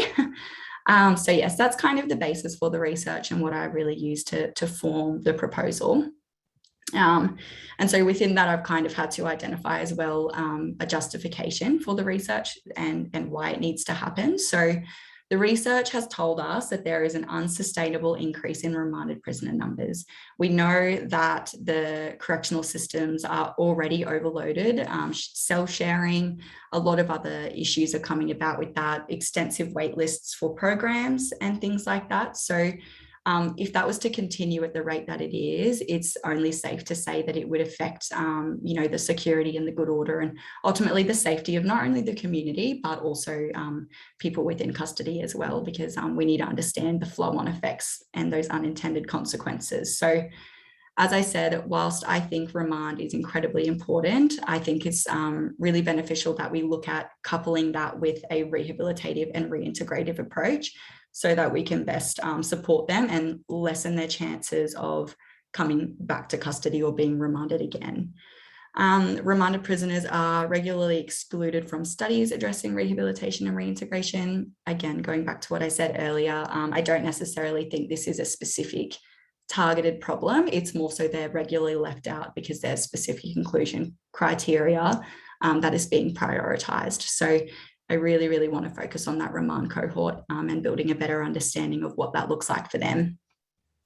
And remanded prisoners are a particularly vulnerable population. We know they are. We know that they likely suffer, a lot of other issues that come with that, but we don't understand what that looks like for them. There's no research to say that the fact that they are a particularly vulnerable population subsequently leads to something else, or it might lead to this or increased self-harm and suicide and things like that. So I guess what I mean by that is that we know there's a problem. We haven't really delved deep and tried to elicit a really rich and deep understanding of what those problems are, what they mean for them at the time and beyond as well. So they're kind of the main themes I've really established and I am really using to push the research, because I think they're all very important points. And I really am interested to see if there's a way that we can address them quickly, but properly as well. So how can we address this? So this is kind of the problems that I've developed for the research, or the idea that I want to do to address it. So I really want to adopt a personalized yet widely applicable, and I know those terms are kind of contradicting, but when I say personalized, I mean really, really close and intimate with the participants. To understand what that looks like for them, and then beyond that, identifying themes to see whether those emotions are applicable to other remanded prisoners as well. I want to know why they're regularly separated from sentenced prisoners in studies. Is there a particular reason for that? They're both in custody. They're both there for ultimately the same reasons. So what does that look like? Why are they separated? And is there any similarities between the two? In what ways is this cohort particularly vulnerable? So I touched on that, but ultimately just exploring why they are vulnerable or why they're considered vulnerable. And again, looking at what that looks like for them. Can we get a deeper understanding of that? And are there themes and commonalities identified with regard to the psychosocial experiences or hardships experienced by remanded prisoners? So again, going back to developing a theme, I really want to be able to develop a robust study that is personal and applicable to a number of people, but it still takes into account the really personalized approach when doing that, and then in future really building on that a little bit further. And then again, in what ways do these differ from sentenced prisoners too? So there's a lot of research looking at why sentenced prisoners experience things the way that they do, a day in the life of, a sentenced prisoner, that it's just missing for remanded prisoners. So kind of filling in those gaps there, and then being able to compare between the two and looking at resource allocations and stuff for that. And we need to look at this from a participant's view. This was really, really important to me. I will go through my project in a second, but this is primarily what forms the analysis and the process that I'll be going through to come out with my findings. I think it's really important that individuals on remand should be given the opportunity to voice their experiences. I'm sure, again, going back to Richard and Shannon, I found it really empowering speaking to them, and I could only imagine the difficulties that they have been through. And I think it's unfair for us to sit here and say that we would fully understand what that sounds like and what they need, because we don't, and we never will. So really, really taking on board the participant's view and giving them that sense of empowerment as well. So we know why remand is used, and we also know that it is effective in protecting the community and the integrity of court hearings. But how is this interpreted by these prisoners, and what does that look like for them? Because you would assume that would be quite dehumanizing, really, knowing that there's a process that needs to be done and there's a human on the end of that. So giving them that little pointer to say that we are thinking about you and we are trying to do something to solve this. It's going to be a process, because there's not a lot of research to support how you're feeling right now. So I'll just go through the methods of the study really quickly. I'll touch base on the analysis that I'll be using. So it's an interpretive phenomenological analysis. Basically what that means is that I will be using the participants' experiences as the sole, essentially the accurate and distinctive views of that person is what is true and fair. I will be completing my own reflective journal to ensure that my own personal biases, because I do work for the correctional system. So it's only safe to say that, there will probably be some internal biases. So just making sure that I've got a reflective journal so I can really interpret that and take that on board when I am analysing the data and interpreting my findings and things like that. And it will be quite a reflexive approach as well, with a small participant group. So there's studies to suggest that when doing interpretive phenomenological analysis, or IPA, it's best to use a small participant group and really focus deeply on those people. So hopefully have between 7 and 10 participants to focus on. And the way that I will be doing it will be a 2-stage qualitative design. So I've specifically chosen to do it across 2 stages or 2 separate interviews for a number of reasons, but mainly I want these participants to feel as though they can develop rapport with me. I want this to be a fact-finding mission, a very curious approach, basically, and I really want them to understand that they can vent to me, and this, I will be their dump buddy, essentially. I just really want to understand exactly what's going through their head and how they're feeling. So by doing this 2-stage design, I'm giving them an opportunity to meet with me multiple times. And it also gives them an opportunity to learn a bit more about me or have a bit more of a relaxed conversation before getting into the nitty-gritty of it all, basically. So essentially what will happen is in the first stage of interviews, I will go through, again, quite generalized, just discussing what's going on for them, getting an understanding of the day in their life, asking questions about their interpretations. And then what I will do is I will go and analyze that data, identify some themes, And then with the second stage of interviews, go back and really go through and get into the nitty-gritty with it all. And that will give them an opportunity as well to whether they need to reinforce something they said or reflect on what they said and change what that might be, then that gives them that opportunity to do that. And then from there, we'll have the completion of the study and the findings and all of that fun stuff. So yes, I'm looking very forward to it. COVID has caused a lot of issues, unfortunately. So hoping to have this done within the next 6 to 12 months, but we'll just see how we go. And then who will this benefit? So I've really tried to do this in a way that it will benefit a number of people. So primarily remanded prisoners and their better understanding of their needs subsequently, hopefully introducing some better support down the track as well. They're the main focus of this research, but I also think it's important to address that it's going to support Queensland Corrective Services, because we know that there's a lot of implementation, especially in the Townsville Correctional Centre. We're looking at the end-to-end case management unit and what that looks like, but it's eligible. Remanded prisoners are eligible for that service, but with such little knowledge around their unique needs, it's hard to really tailor that to better support them as they're transitioning, basically. And case managers and professional officers working directly with this cohort as well. So a statistic that really shocked me too was that 43% of remanded prisoners are actually released on the day of their court appearance.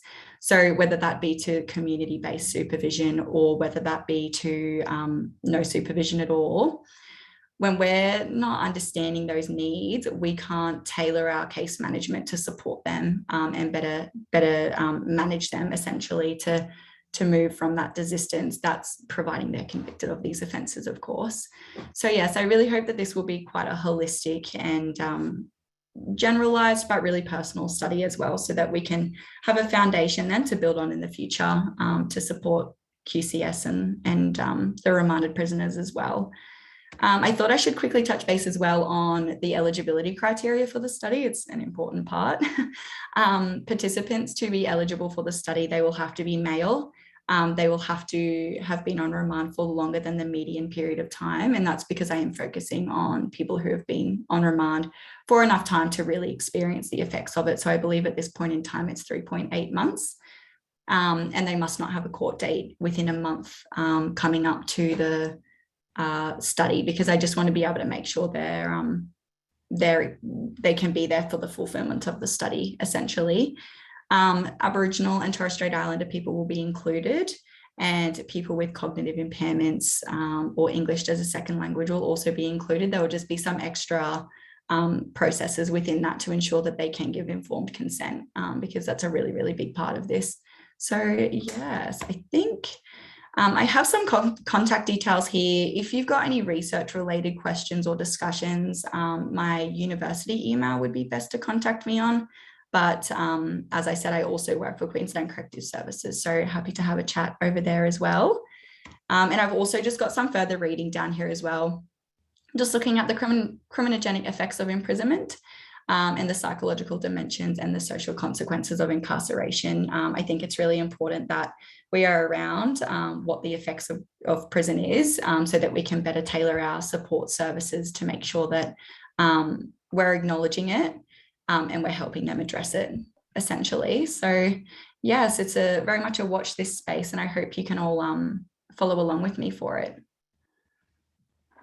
Fantastic, Chantel, a wonderful presentation, and not just interesting stuff, sort of making me feel like a bit like an inadequate CCO, not thinking outside the box and looking at the deeper meanings of things going on. So some of us just point at paper and say, don't do bad things anymore. So no, I think it's very interesting, and it's certainly the way that we need to go. There is some questions that are coming through. We do have another presentation first, but we will keep those aside and make sure that your questions are addressed by Chantel at the end. So thank you very much for your presentation, and you'll be back for some question and answers a little bit later on. Yes, we'll thank you. No dramas at all. We'll bring up Tony Schillerbeer from South Australia once again to introduce our next presentation.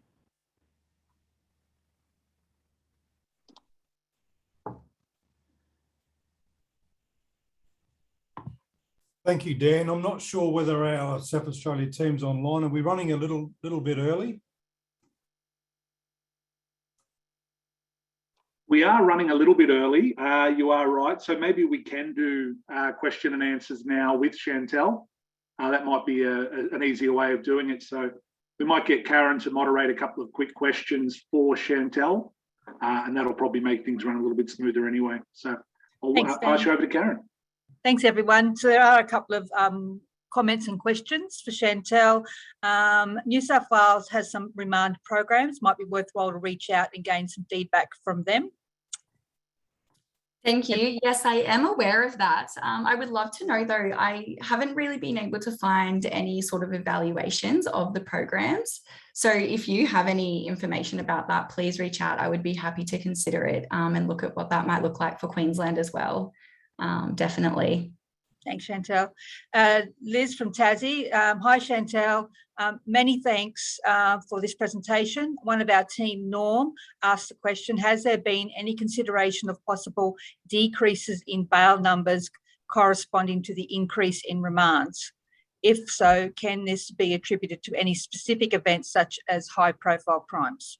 I have looked into that a little bit more, and I guess it kind of goes back to what I was saying around a really large increase in people failing to comply with their bail conditions or breach of justice orders. So we know that high risk or high profile crimes regularly are remanded, but I think a lot of the statistics are coming from those not petty crimes, but repetitive criminal behaviour, and it's beyond reasonable doubt that they've committed those offences. And then also looking at their failure to provide or rock up to court and stuff like that. So yes, I think that can be contributed to specific events, but I think more generally we're looking at the people who are not rocking up to court when they're supposed to, and that's really largely contributing to the increase in remanded numbers and decrease in bail numbers. I hope that answered your question. If not, Liz, you can write another question. We have one more. It says, thanks, Chantel. Very professional and looking forward to the results. Go well. Thank you, Emma. I'm hoping to have it done in the next year or so, and I will be sure to let everyone as well know that I intend to publish the article, so I will be making that available. Thanks. Another one just popped up from Christy from WA. Has there been an increase in the average remand period over the last 5 years? So off the top of my head, no, there hasn't, but there's been a progressive increase, I could say. But over the last decade, there was quite a drop in remanded numbers, and then it's increased again. So I don't have the exact statistics for you, but my understanding is it's been quite a steady increase over the last 5 or so years. Thanks, Chantel. Looks like we have a hand up for Queensland Conference Group. Mm-hmm. Sorry, Karen, me, Joanne. Just Chantel, how you going? Hello.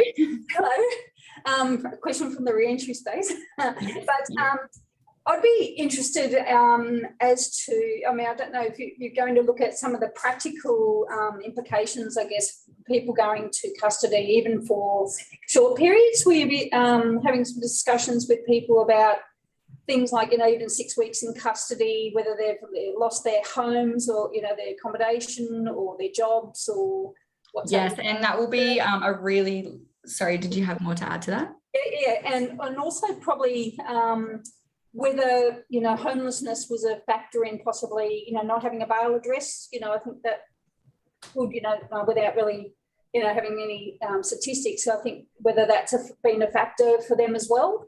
That would be a huge focus. Homelessness, obviously, and whether not having a suitable bail address has been a factor for them. Yeah, so just to give a brief overview as well, the reasons for people being remanded can range, but primarily it's because either they don't apply for bail or their bail is objected, and again goes back to the not having a suitable bail address and all of those other factors.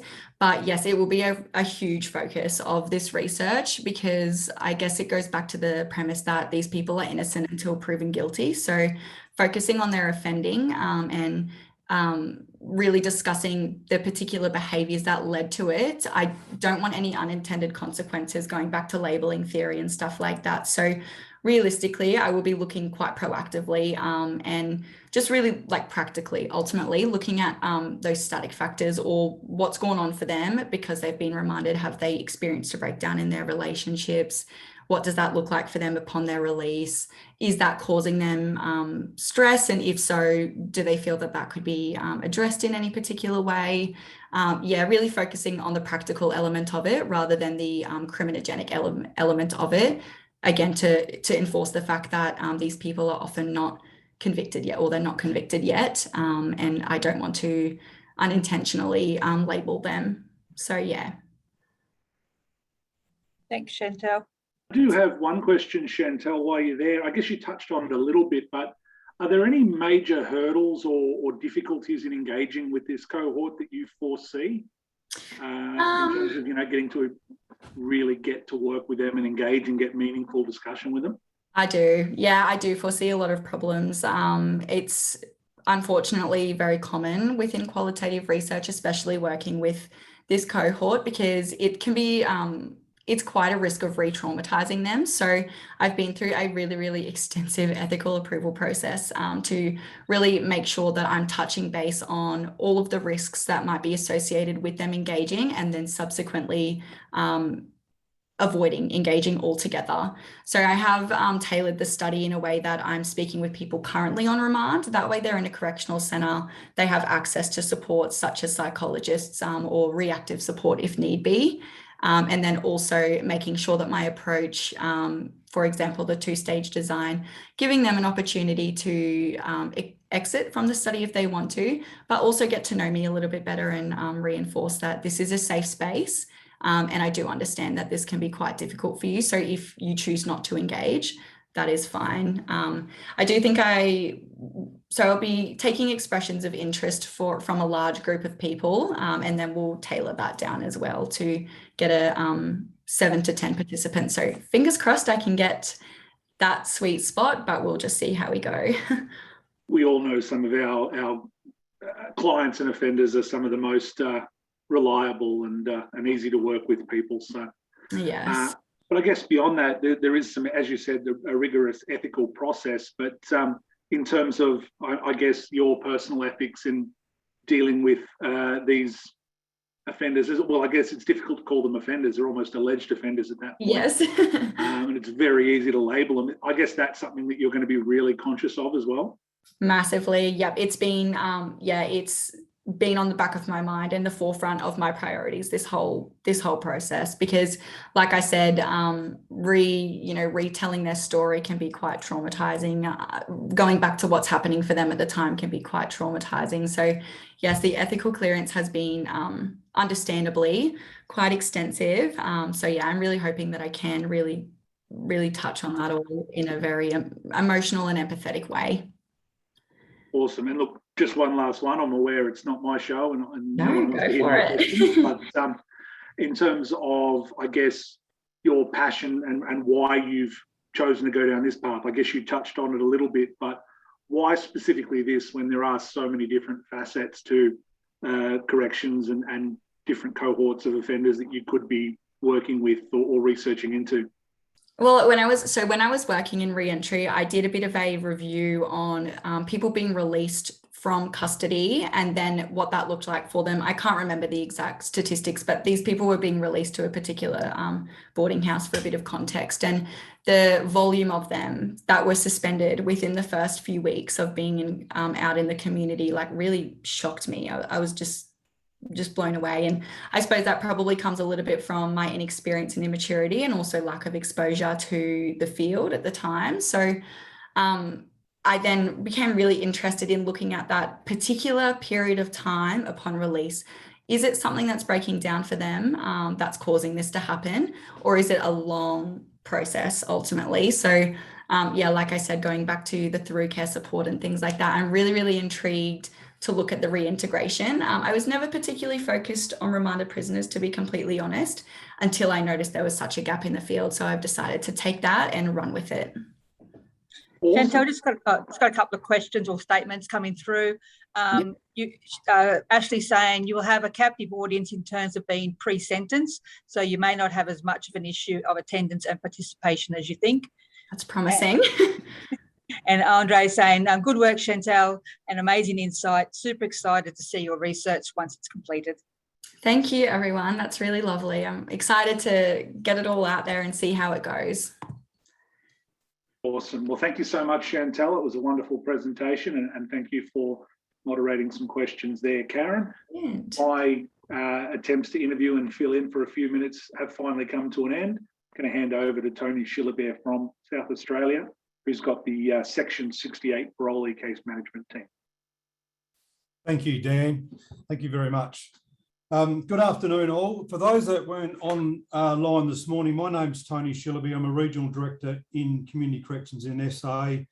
I'm the South Australian Sub-Delegate and the National Vice President of PACCOA. It is with great pleasure that I introduce the Section 68 Life Sentence Parole Case Management Team here from South Australia. So today there will be 4 people presenting this session. And I'll just go through them. Rachel Dobson is a Senior Case Manager in Community Corrections who has over 14 years experience in Community Corrections case management, mainly supervising the highest risk offenders out there in the community. With Rachel is Sally Reese, a Senior Social Worker at the Adelaide Pre-Release Centre. And Sally's got previous experience working both within the community corrections context and also in a custodial environment. Joining those two are Lachlan Wilderspin and James Rudder. Both are custodial case management coordinators at the Adelaide Pre-Release Centre. So together, Sally, Lachlan and James are members of the Adelaide Pre-Release Centre case management team, and between them, they've got over 60 years of combined experience working and dealing with prisoners and offenders transitioning into the community. And I'd just like to take this opportunity to mention James Rutter. In 2020 on the Queen's Birthday Honours List, James was awarded the Australian Corrections Medal for his service to corrections for over 30 years. So we've got quite a high level of experience, skills and knowledge presenting this session. So I'll just hand over to the team.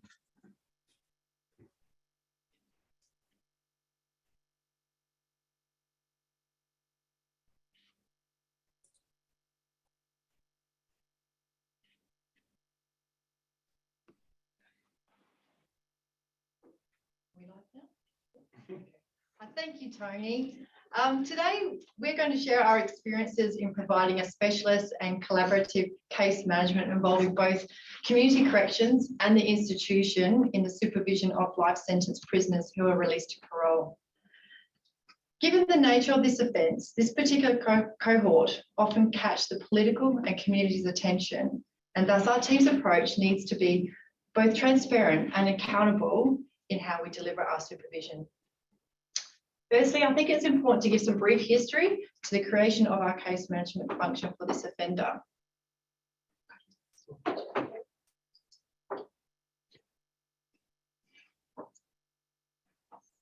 Okay, so pre-2015, the parole application process for life sentence prisoners was lengthy and drawn out.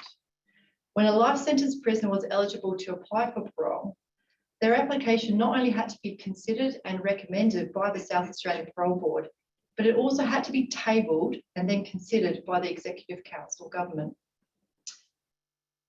There was no defined timeframe for when this application would be considered by the Executive Council, and when a decision was made, there was no requirement by the Executive Council to advise of any reasons behind their decision.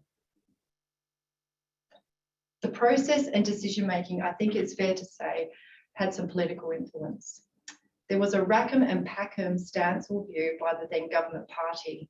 And despite the Parole Board's risk analysis and the proposed management of the parole release, not many life sentence prisoners were actually released, and there was no reasons for the refusal provided. This ultimately had a wider impact. It created a feeling of hopelessness and unrest within the lifer population, and not to mention created a mass backlog of prisoners who had now exceeded their earliest release date, in many cases by many years. In 2015, legislation was passed through changing this process for release and essentially giving back full determination of release to the Parole Board. The process became more transparent in that when recommending release, the parole board would issue a reasons for release document that was published and made available to key stakeholders, say parole, Attorney General, and the Commissioner for Victims' Rights, who may have concerns or wish to add conditions to the release could do so within a defined period of time. That period of time was 60 days. This change in process has resulted in the release of life sentence prisoners being a reality. The release to parole is for life, and in particular, a significant condition was imposed.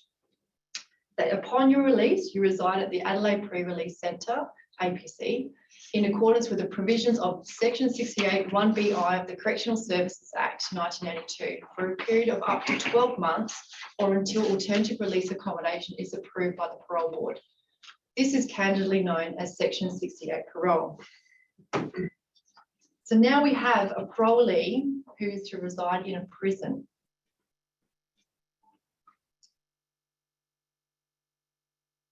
I didn't find who's to reside.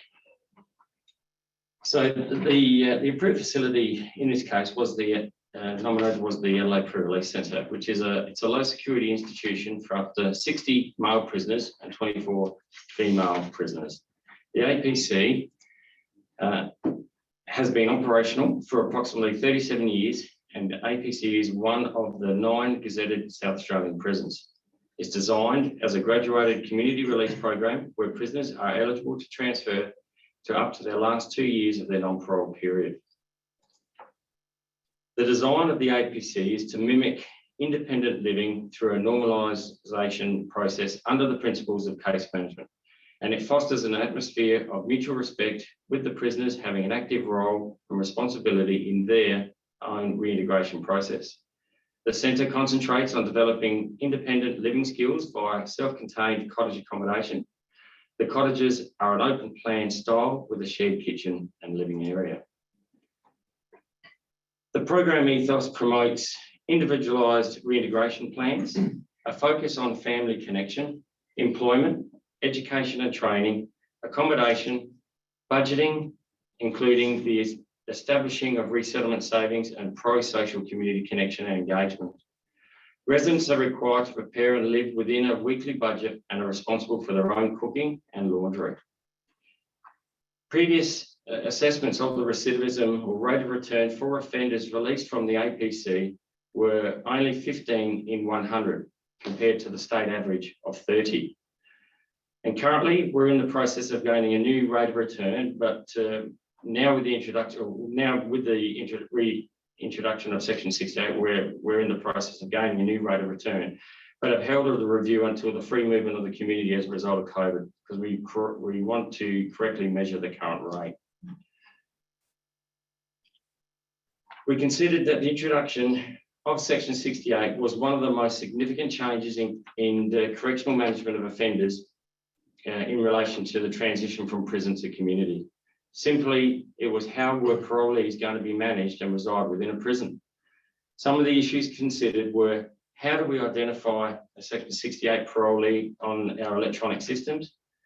We needed to define clear delegation and description of all operational and case management responsibilities, and how to manage any medical or social needs, including any possible incidents. So as a result, a standard operating procedure, or SOP 40, was developed from extensive consultation from both the APC and community corrections, which took a lot of it did take a lot of learning on both sides as to the operations and how to make a cohesive program that met the requirements of both a secure institution and a community-based service. Currently, the APC has 9 parolees or Section 68 parolees residing there, and this is made up of 7 males and 2 females, which are all included on the overall institution count. And if you look at this photo here, inside the yellow boundary is actually the Adelaide Pre-Release Centre. It's 2 gazetted prisons, the Adelaide Women's Prison, it adjoins on one side, and the Adelaide Pre-Release Centre is just inside the yellow there on the left. Also, this is a typical photograph of one of the accommodation units that for people can reside in, along with the Section 68 parolees.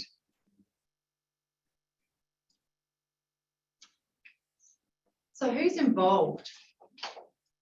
We have the Section 68 parolee, the community corrections, in this case, North East Community Correctional Centre, with the senior case manager being Rachel Dobson.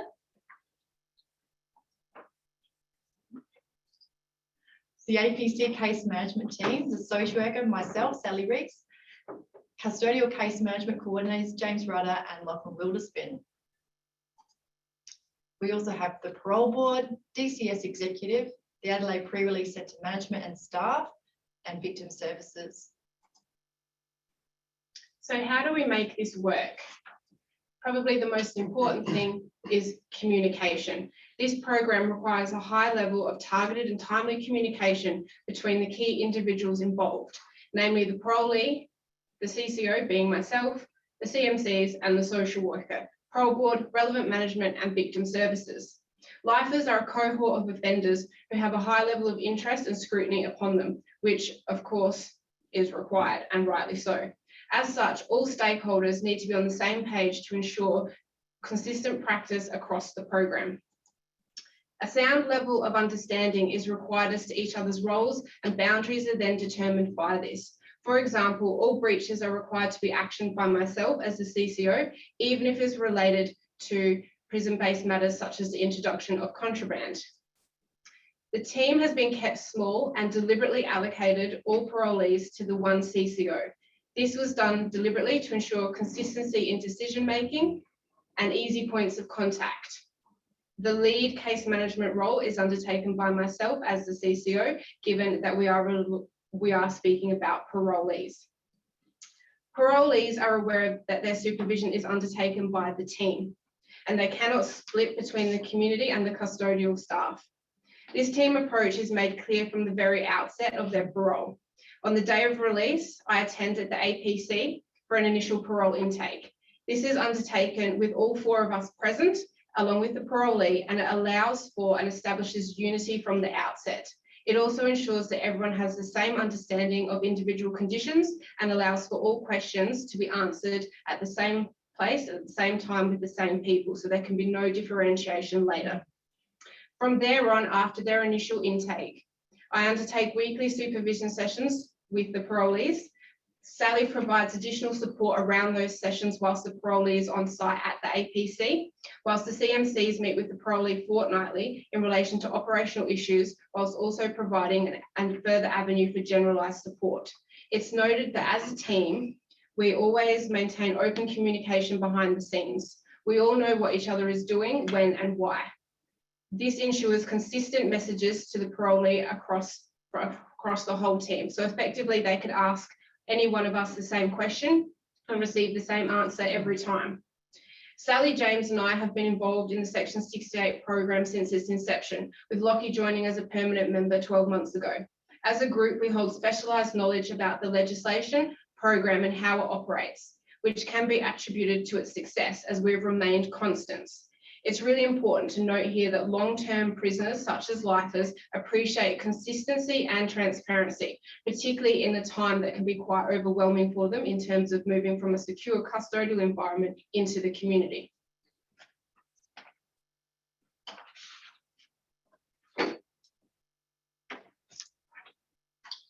Movement in and out of the institution obviously creates an increased security risk.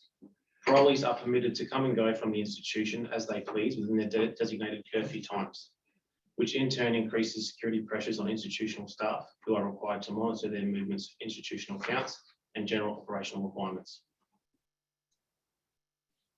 As mentioned, due to increased security movement in and out of the institution, there is a possibility of increased risk of the introduction of contraband, including mobile phones and other prohibited electrical items, non-prescribed medications, illicit drugs, as well as excess clothing and food items.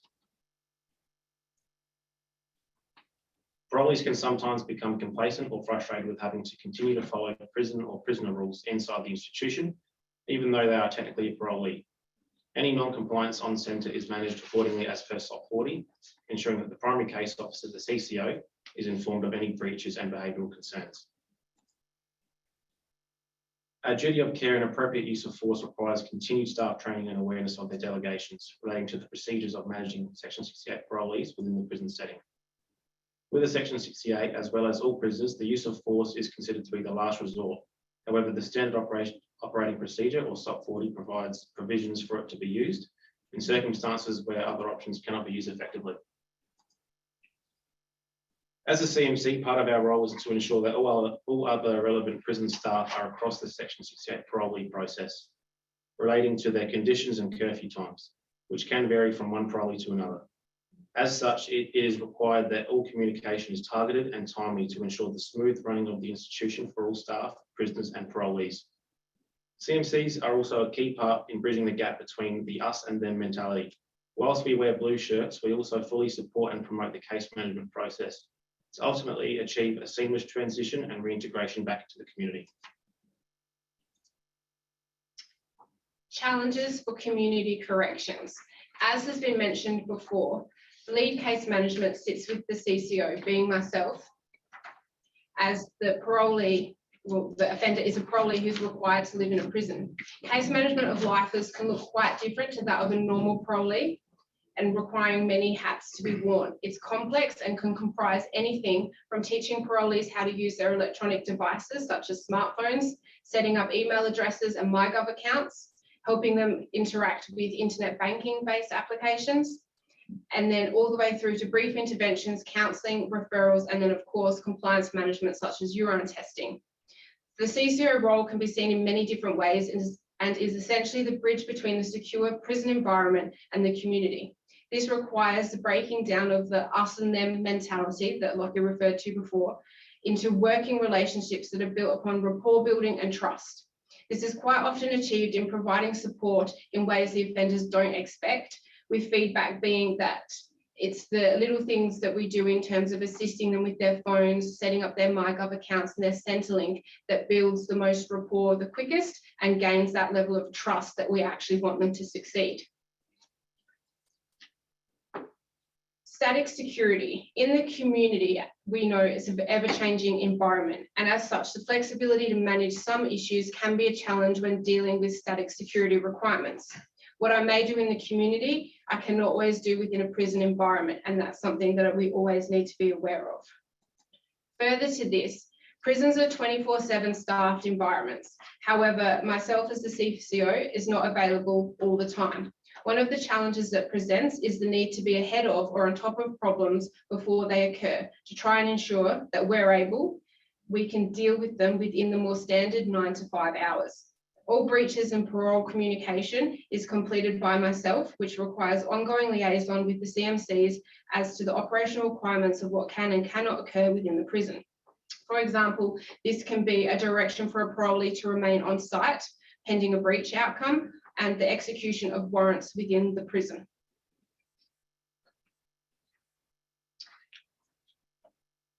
Challenges for the parolee. Probably the greatest challenge that parolees face is that of identity crisis. Am I a prisoner or am I a parolee?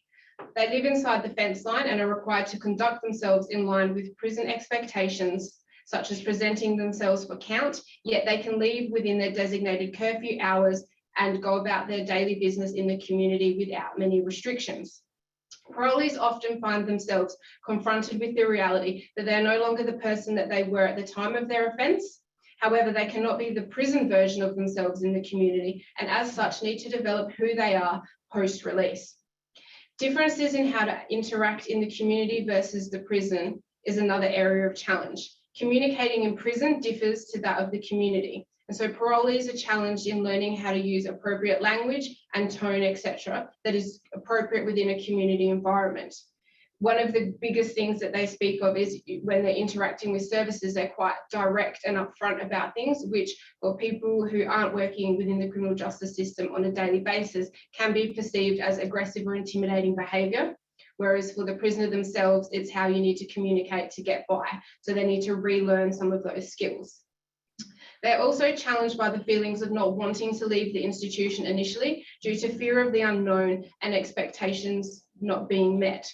For example, prisoners spend a long time thinking about what their release might look like, as do their families. However, they quite often find that when they're released, those expectations don't always match, which can be quite a challenge for them.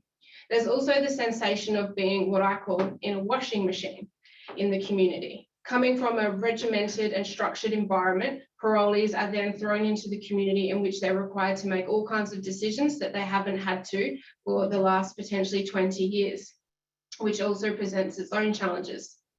This is then in contrast to the desire for them not to want to return to the prison as time goes on their Section 68, as they find that returning to the prison no longer aligns with how they see themselves within the community environment.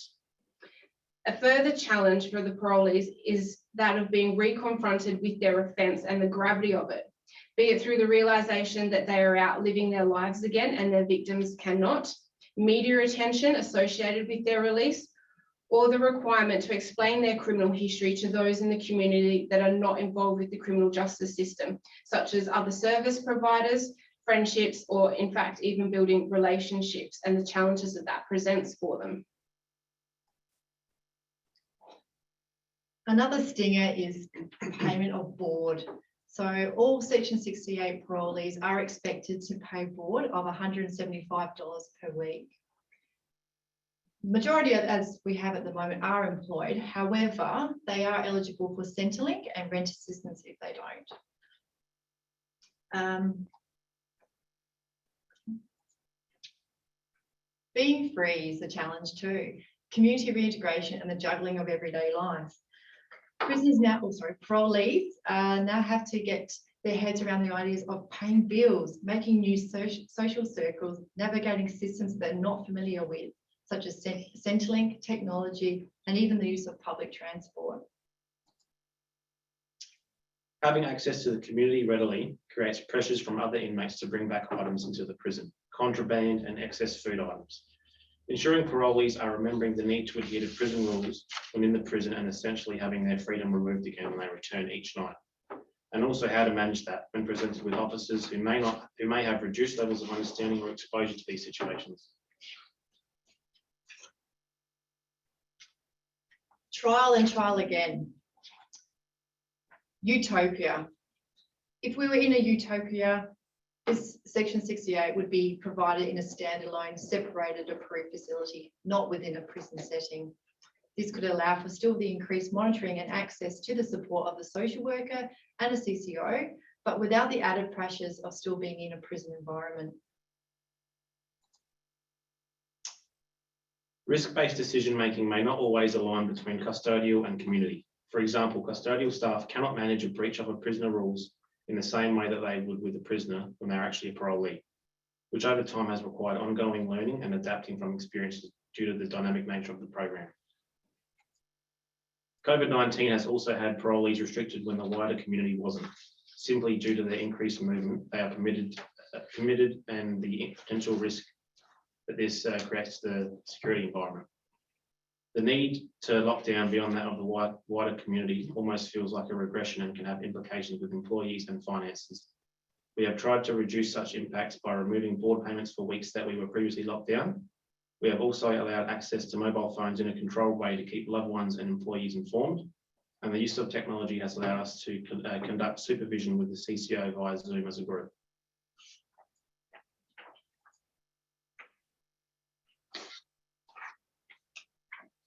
Success. Now that we've spoken about the challenges, what has been our successes? We have successfully achieved a blended case management approach between custodial and community, whilst also building complex engagement with community services such as mental health, work skill, and the National Disability Insurance Scheme. On average, parolees remain at the APC as a Section 68 parolee for approximately 6 months, dependent upon the supports they have in place, accommodation options, and employment. We are really careful to ensure that parolees are released into appropriate accommodation and set up for success from the outset. For example, when we're assessing appropriate accommodation in the community, we're really careful to ensure that we're not mimicking a cell-based environment within the community. With that said, what we look for is where we can standalone accommodation that has more than one entry exit point and potentially a garden. This prevents parolees then moving out into a community into a small unit that might be high density with only one entry exit point, which is very similar to their custodial accommodations. Once they've been released from Section 68 onto full parole, I will maintain the supervision of the file where able to ensure the ongoing support and consistency as they complete their reintegration before then transferring the file to another CCO. This program of Section 68 has been in place since 2016 and has successfully transitioned out 43 parolees to the community, with the 44th to occur on Monday week. Most of these have been actually employed in the community, and the ones who have not, perhaps is because of their age and or they've been in receipt of NDIS support and been placed on a disability support pension. The Section 68 case management team have been formally recognised by our Department for Correctional Services in providing a quality and comprehensive case management service to life sentence parolees with the consideration of victims' issues and the safety of the community, which we are proud of. The next slide we've just managed to get some comments from a couple of successful Section 68 parolees who are now being released to full parole and their thoughts on the program. I can say that both of these have successfully reintegrated to the community without any recorded breaches or concerns raised since.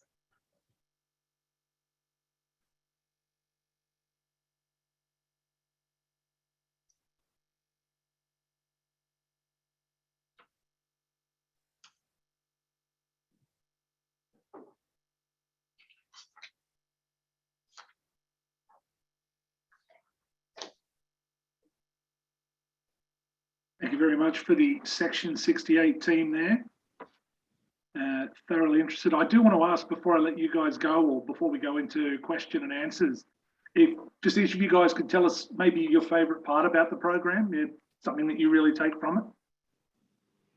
I think for me, it's the ability to be able to work with a team that ordinarily before this program came on board, I wouldn't have. So obviously I work out in a community correctional centre, whereas these guys work over at the APC. So we get that really close teamwork, even though we're on separate sites, which I think is great. And I think second to that, or probably more importantly, is the ability to transition people through probably one of the greatest parts of their life in terms of leaving a secure institution and then reintegrating into the community and being able to do that successfully and safely, both for them and the wider community. I think that's really rewarding.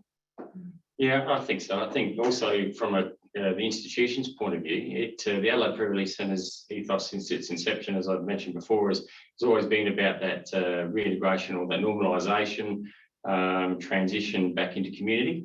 And the introduction of this new part of the Act has really, it has been one of the most significant changes in regard to dealing with offenders transitioning. And we've got parolees actually residing and living back still in the prison. So, but it sort of really has given us, well, personally, but also I think for the unit and the people that want to work there, I'd reiterate what Rachel's saying is that it's positive to formalise sort of that you know, the corporate words, you know, that seamless transition, but it's true.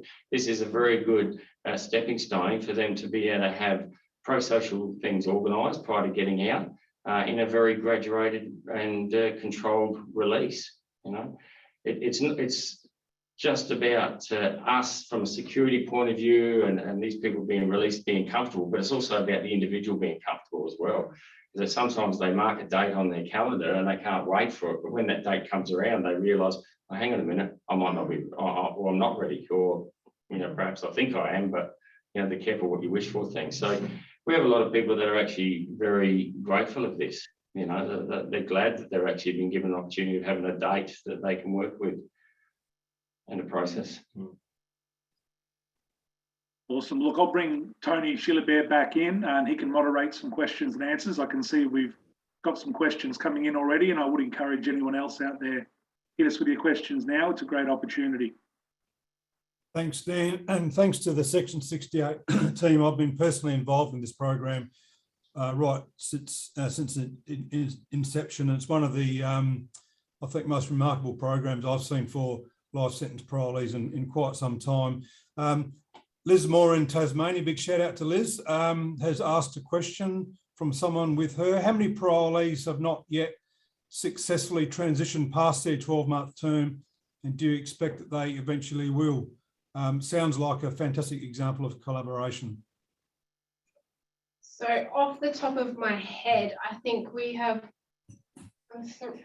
3 or 5 that in their Section 68 time have unfortunately had to be returned to a more secure environment. 2 of those unfortunately have had their parole cancelled.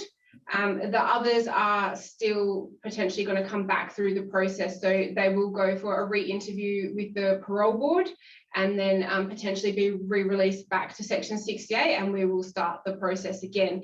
I think our stats, Sally, you might know this a little bit better than I do, but the majority of the people that we've had come through Section 68 have successfully completed, even if it has taken them more than 1 attempt. And I think something that needs to be mentioned in the context of this is that the Section 68 parolees, as much as they're accountable to themselves and each other, to us, they're actually accountable to each other. The successfulness of the program will only work and continue to work based on how they go themselves. And so there is a level of, we've got it at the moment with a number of Aboriginal lifers where they're kind of mentoring each other through the process. And so their accountability to each other to be successful is actually, you know, quite a nice thing to see also.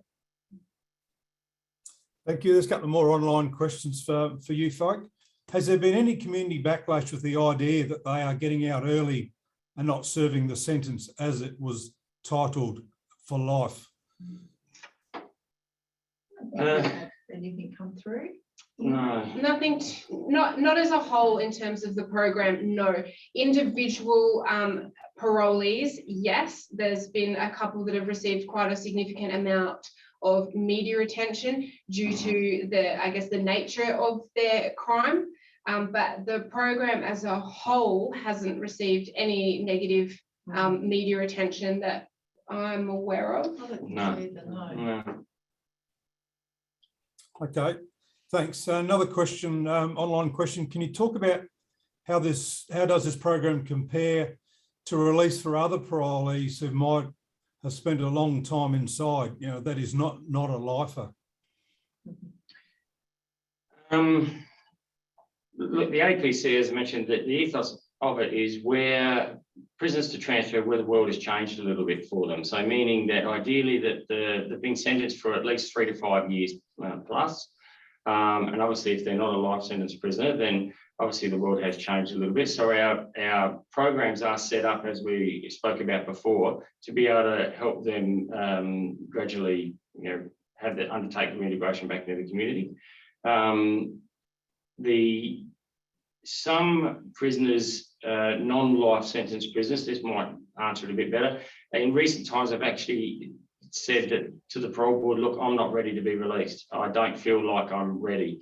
My conditional release date is up, and yes, obviously the parole board are endorsing it. However, they've actually requested that they continue on at the pre-release centre in order to be able to establish some more pro-social stuff. So you know, to gain paid employment and just get those simple grassroots stuff established.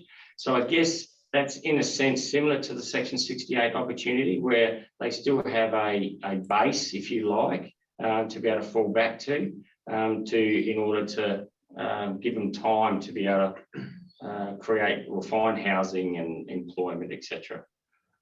I think for some longer term prisoners, if they don't get the opportunity to go to the APC, they will be released without this effective stepping stone that Section 68 provides. So a Section 68 parolee has all the, I guess, freedom of a normal parolee during the day between the hours of 6 a.m. and 9 p.m. That's a standard curfew.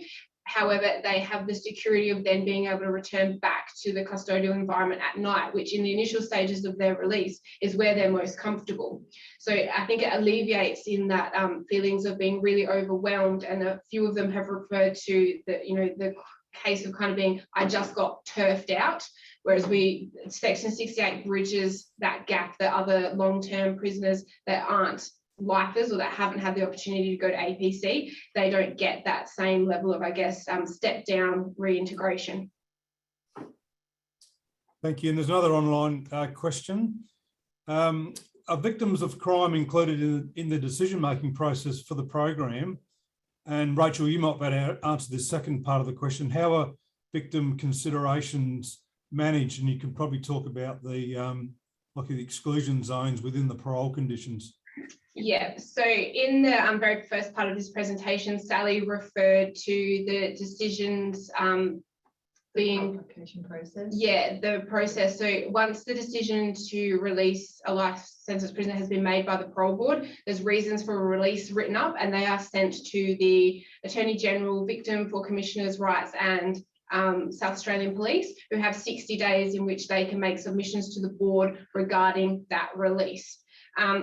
If there's no significant things that come out of that, they can then progress to release. If there are submissions made in terms of victims, one of the conditions that quite often comes up is exclusion zones, in which a parolee will be excluded from entering into certain, sometimes suburbs, but sometimes it's multiple suburbs and whole areas of the South Australian community, and we can monitor that via electronic monitoring. There's also generally a standard condition that parolees are not to attempt or to contact or attempt to contact or associate in any way, whether directly or indirectly, with the victims of their offence or their families. So those conditions are built in terms of victims' input.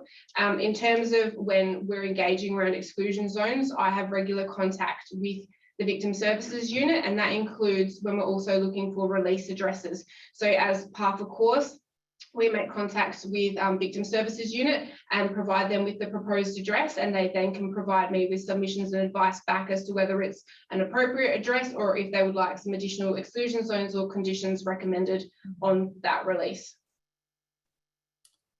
Thank you. And if there's no more other online questions, I've probably just got one I wanted to ask the group just generally. Well, a couple of questions actually. Do all lifers, once they're released on parole, go onto this program? And secondly, in South Australia, life means life. The legislation changed a few years ago. Previously, a life parole was 10 years. And I'm just wondering, from the team's experience now, what's the mindset of these parolees being released when they know, and I know in one of your examples there, the first male was released at 35.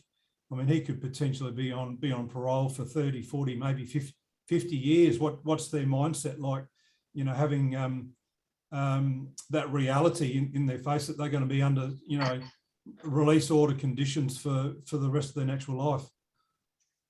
To answer your very first part, Tony, since the program came on board in 2016, as far as I'm aware, every life sentence prisoner has passed through Section 68. I don't think I've seen a lifer without that condition, unless they're a lifer who is subject to deportation, and then obviously they go straight into Australian Border Force custody.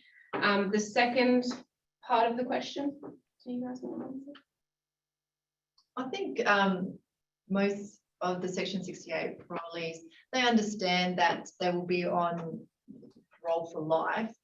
And I think most initially accept that because they realise that's their way to get out to the community. I guess time will tell down the track if that's acceptance is still something that's in their mind thinking.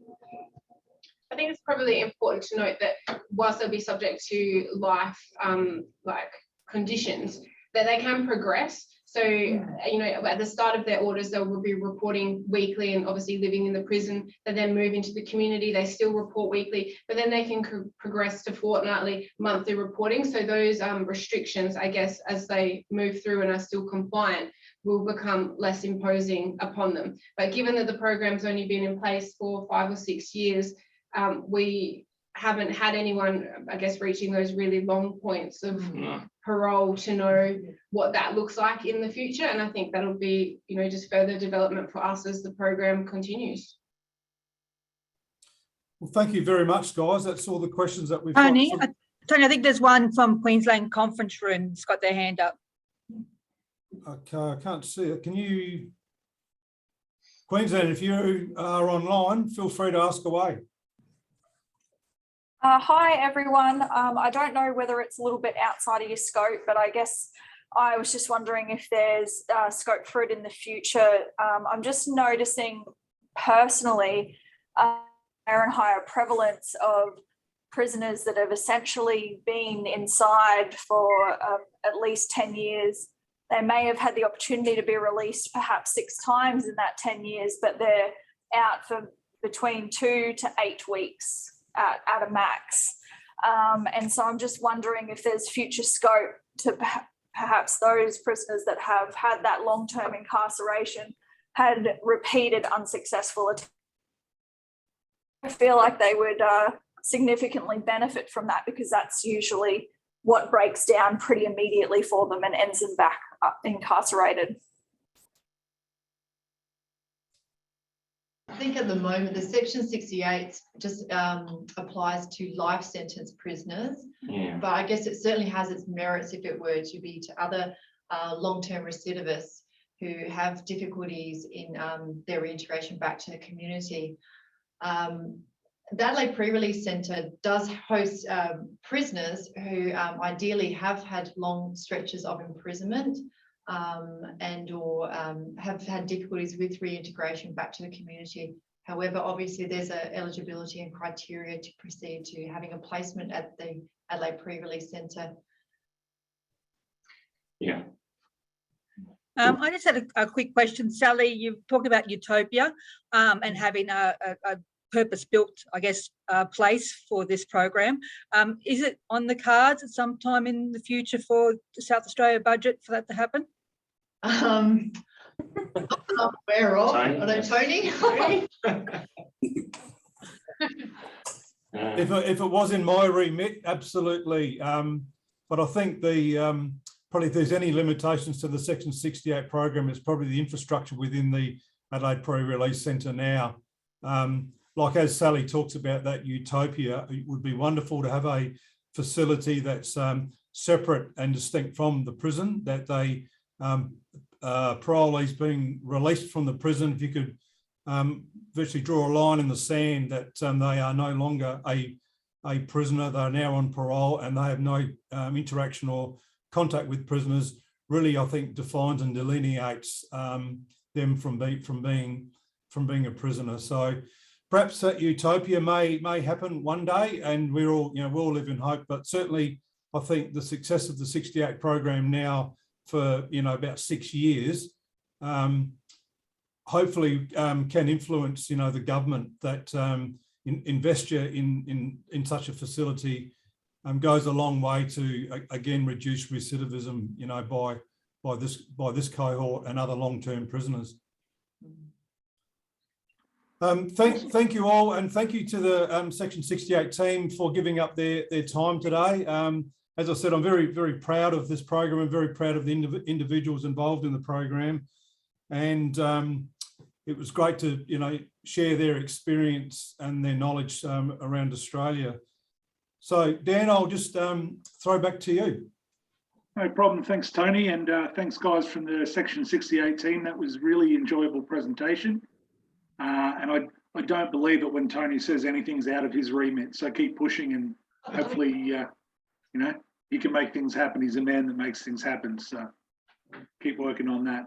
All right, we're going to take a short 10 to 15 minute break and come back on the other side of that for the awards presentation, which is the big final part of our conference day today. It will be the most exciting and certainly the most vibrant part of the day. Encourage everyone, as has been made clear, some non-alcoholic bubbly. No one's doing any blood alcohol counts, so you look after yourself in your own environments. But we'll come back, we'll enjoy a big jazzed up preparation and get through the awards to see who the big winners are. So we'll be back in about 10, 15 minutes time.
All right, I hope that's woken everyone up after our afternoon break.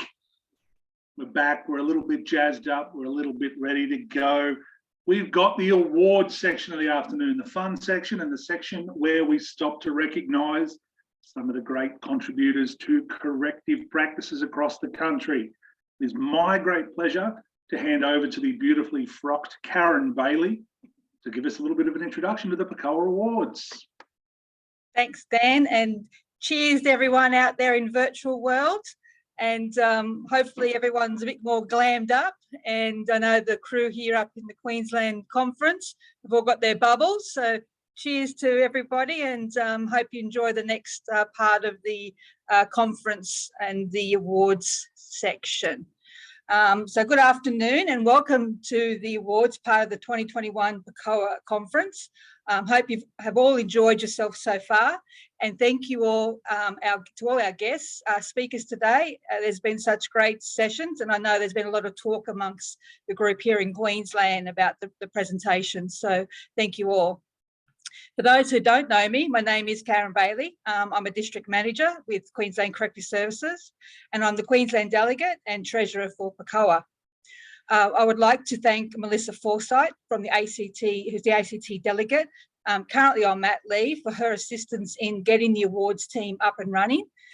And for my other awards team member, Kerry Thomas, who, as we know, is sadly no longer with us, but contributed a lot to this awards part of the conference. And I'm just very thankful to have had that time with Kerry, although it was virtual. It was a great pleasure to have worked with her, and I'm sure Mel will agree from ACT. The three of us were a pretty good team.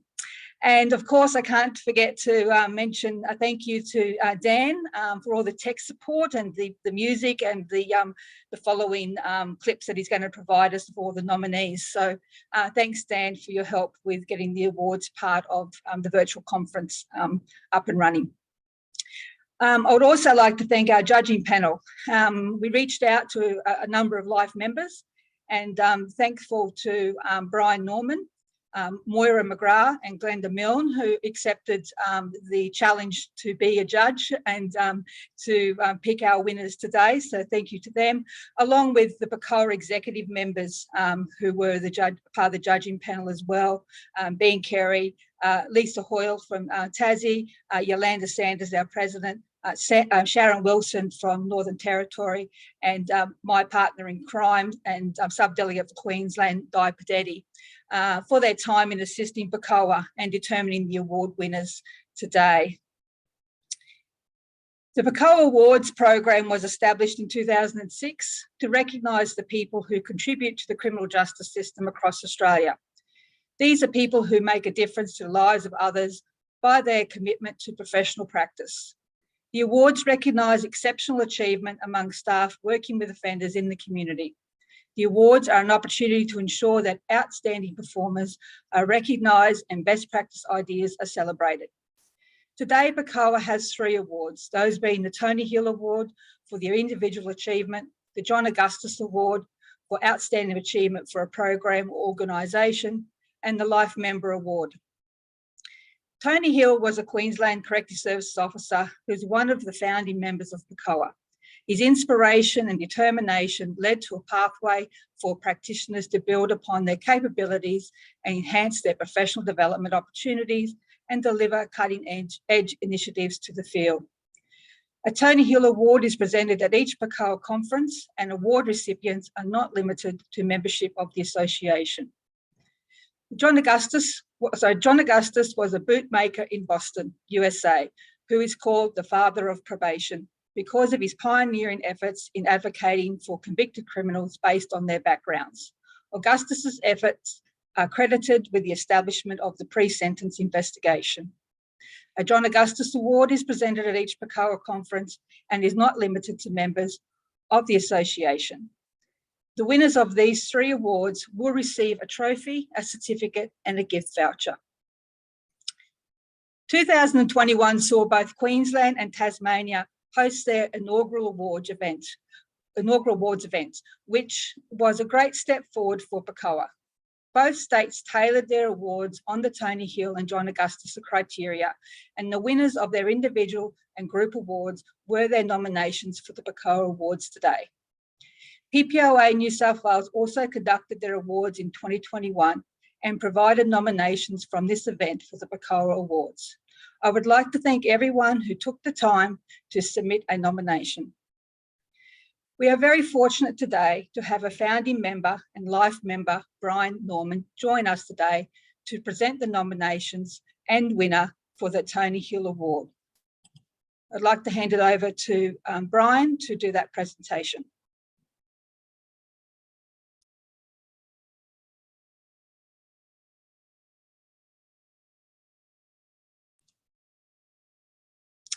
Brian? Just on mute, Brian. There we go. Oh, good. Oh, look at you. You look. Thank goodness for technology, eh? Thanks, mate. Hi, Karen. And good afternoon, everybody. I'm coming to you from Guringai Darug country in northern Sydney. And I'd like to thank PACCOA for inviting me to come back and be part of today's event. And congratulations to you all on a wonderful day. I've been sitting in and thoroughly enjoying being back for a little while. I'm here to talk a little bit about Tony. Tony was a big man, softly spoken, but with a big smile and a big heart. And he had big ambitions to professionalise the work that we do nationally. He actually grew up not far from where I now live, but he defected and became a Queenslander. And when I met him, he was area manager of Brisbane South office.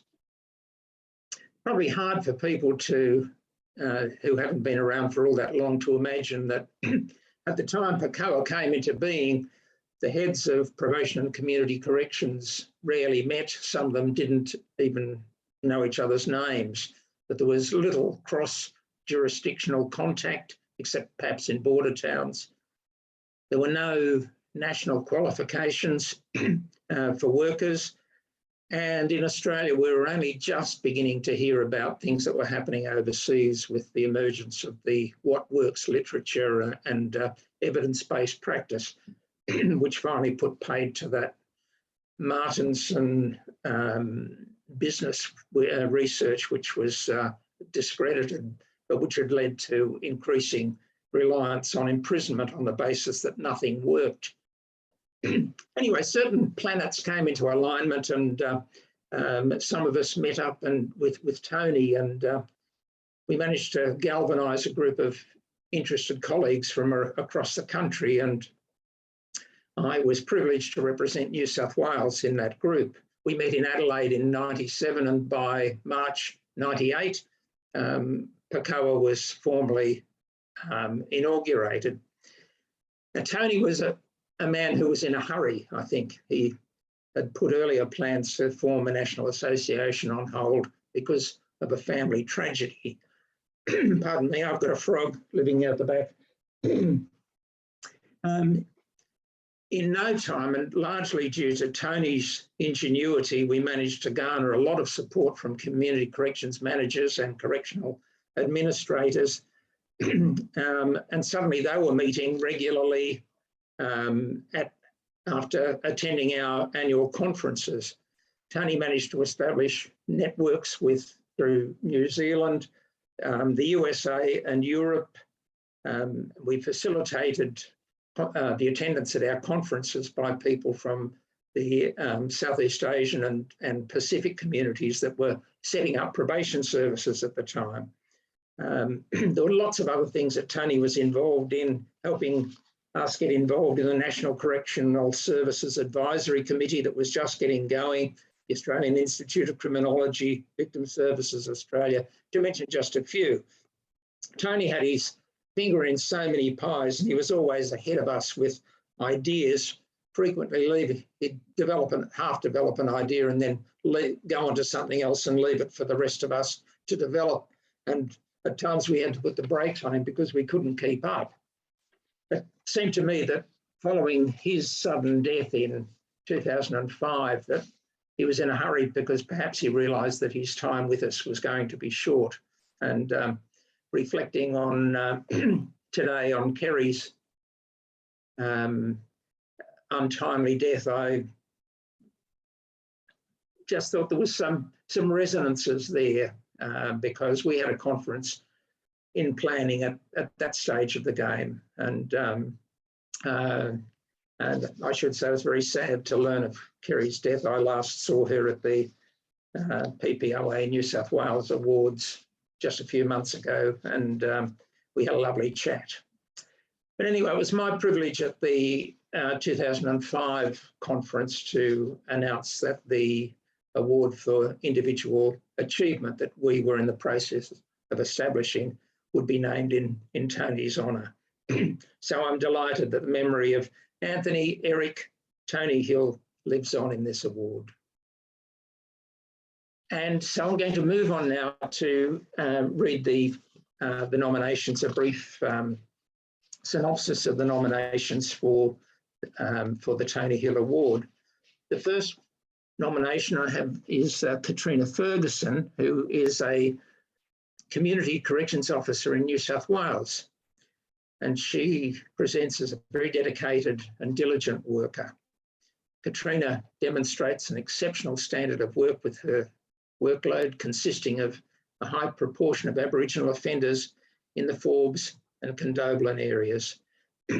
She is still quite new to the service in New South Wales, but obviously a standout. She was able to develop an outstanding level of rapport, I should say, that resulted in exceptional outcomes with numerous high-risk offenders whilst navigating the complexities of COVID-19. She's a highly passionate, optimistic person and believes that the offenders can all make positive changes. And she shows a high level of commitment to meeting goals and targets, but ultimately is driven and motivated by the belief that through supporting offenders in behavioural change, there's also an overall positive impact and betterment on local rural communities. Katrina is actively involved in the local community within her local, professional and personal life, and her strong community links have been instrumental to the outstanding work that she's achieved in her role.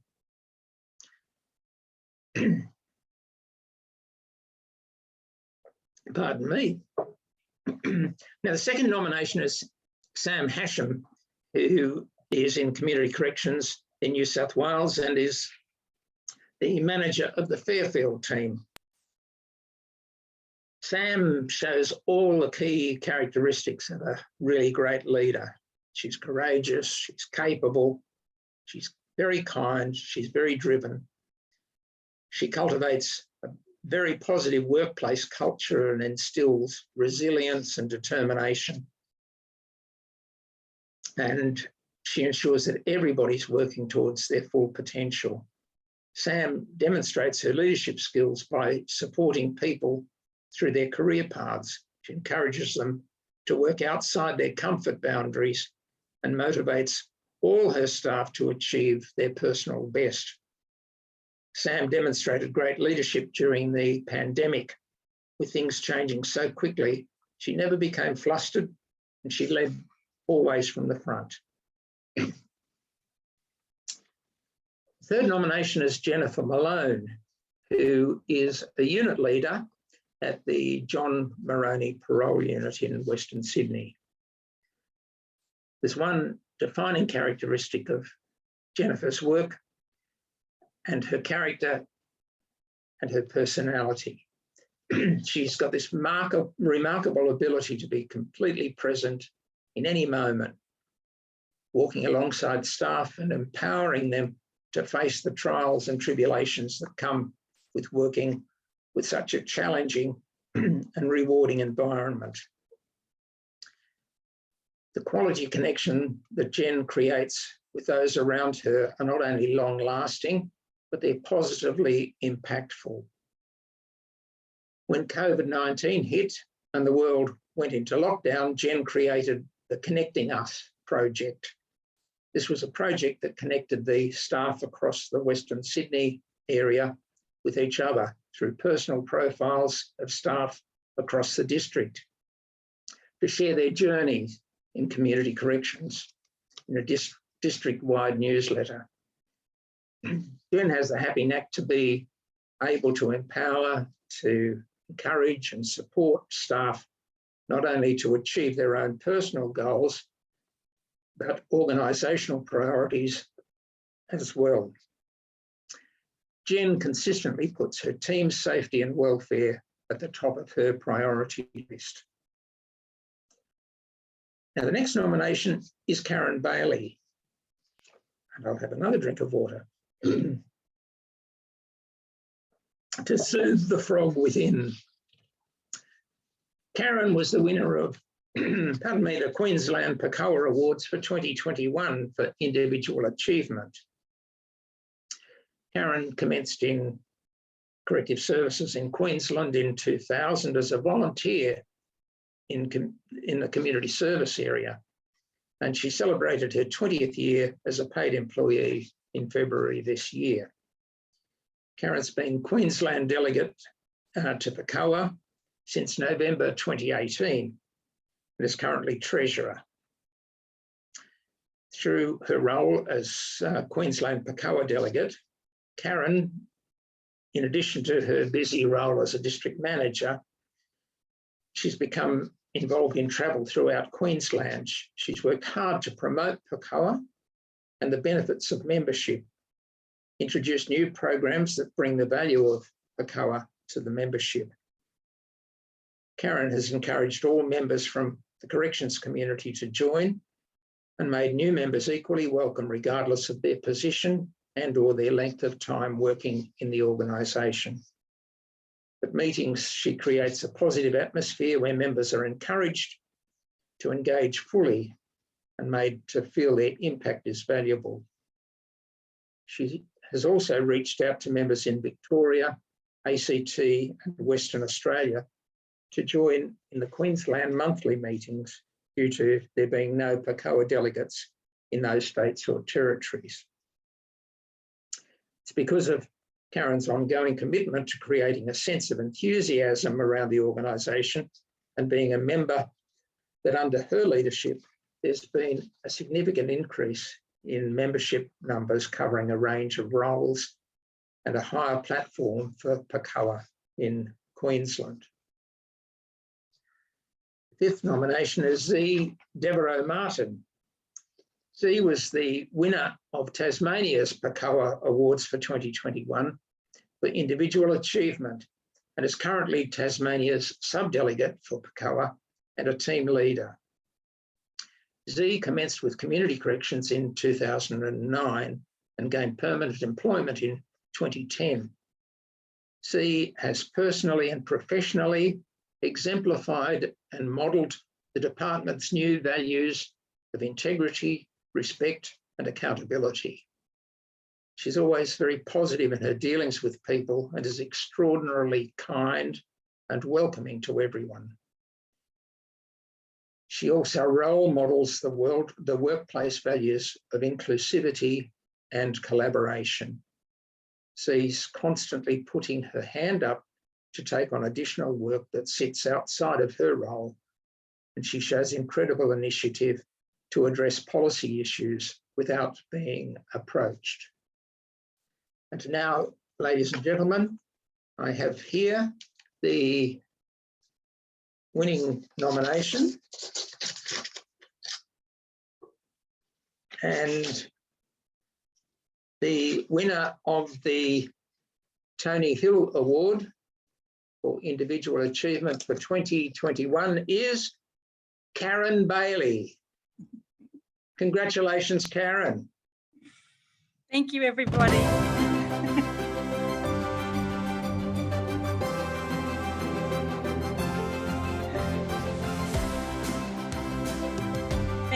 Thank you, everybody. I really appreciate it.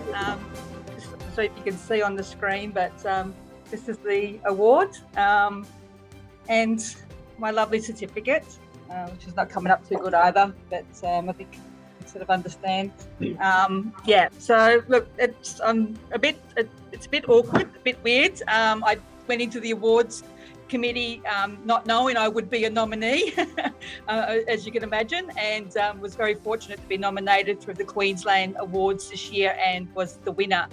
And yeah, it's a bit surreal. So I do thank everyone for your support and the Queensland crew for nominating me. And yeah, it's been a great honour. And as mentioned, Tony was a Queenslander. I started my career when Tony was still around in the Brisbane South office.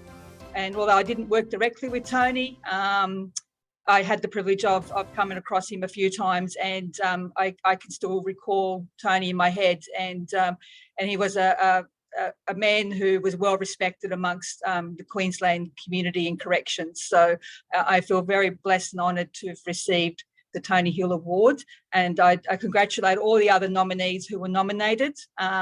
You're all well deserved people for your nominations, and could have easily have won this award. So I feel very blessed to be amongst some really great people, and we all do such a wonderful job. So thank you for my award. And I would like to say thank you to Brian. Your words, Brian, were wonderful, inspiring, and it's people like you and Tony that have put us on the map in corrections. And I know that everywhere in every state and territory, community corrections in particular is the often put aside group within our bigger organisation of corrective services, and community corrections has a voice, and people like you, Brian and Tony, brought that voice for community corrections to the forefront through PACCOA. So I thank you, and your team that were part of that original group that brought about PACCOA. And thank you for your time today. Thank you very much. Thanks, Karen. Congratulations. Thank you. So we'll move on now to the next awards, and I would like to hand over to Z to present the nominations and the winner for the John Augustus Award. Greetings from Tasmania. It is my great pleasure to announce the nominations for the 2021 John Augustus Award.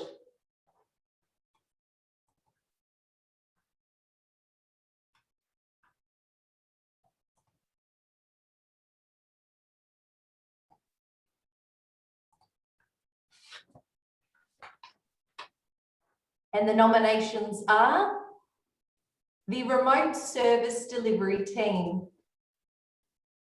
The RSDT was established in January of this year to create a unified team to assist officers across New South Wales corrective services when called upon. The RSDT currently manages in excess of 700 medium and high-risk offenders. This has directly contributed to reductions in the number of offenders where supervision has suspended due to localised resource limitations. The RSDT has done exceptionally well to have established one of the largest offices in New South Wales, delivering a whole new way of working within a risk and resource framework, to have taken a new approach to quality assurance and peer review, and to have set up such a positive and inclusive culture. Quality is a journey, not a destination, but the first leg of that journey has been exceptional. Also nominated is the Ipswich Women's Estate. The Ipswich Women's Estate team were the winners of Queensland's PACCOA Awards in 2021 for Group Program Excellence. Acknowledging women within the criminal justice system who are amongst the most vulnerable and marginalised in our society, the Ipswich Community Corrections Women's Estate team has embarked upon effecting generational change for these women and their children by improving outcomes and finding new and innovative ways to engage and respond to the specific needs of this cohort. Since February of 2020, The Ipswich Community Corrections Women's Estate Team, comprising of committed and specially trained officers, have worked closely with these women, employing a trauma-informed care approach, engaging them in targeted interventions and building linkages to community supports and resulting in a wraparound service. The next nomination is the PACCOA Mentor Program. The PACCOA Mentoring Program had its beginnings in early 2020 from Queensland members Paige McGinty and Jake DeFell, with mentoring support from Joe Hughes and Grant Cumner. And apologies for any mispronunciations. The aim of the program is to increase the connection between PACCOA members. The benefit to members is a strengthening of professional confidence and broadening networks. Also nominated is the Section 68 Life Sentenced Parole Program. In 2015, amendments to the Correctional Services Act of 1982 provided for the South Australian Parole Board to approve the release on parole of offenders sentenced to life imprisonment.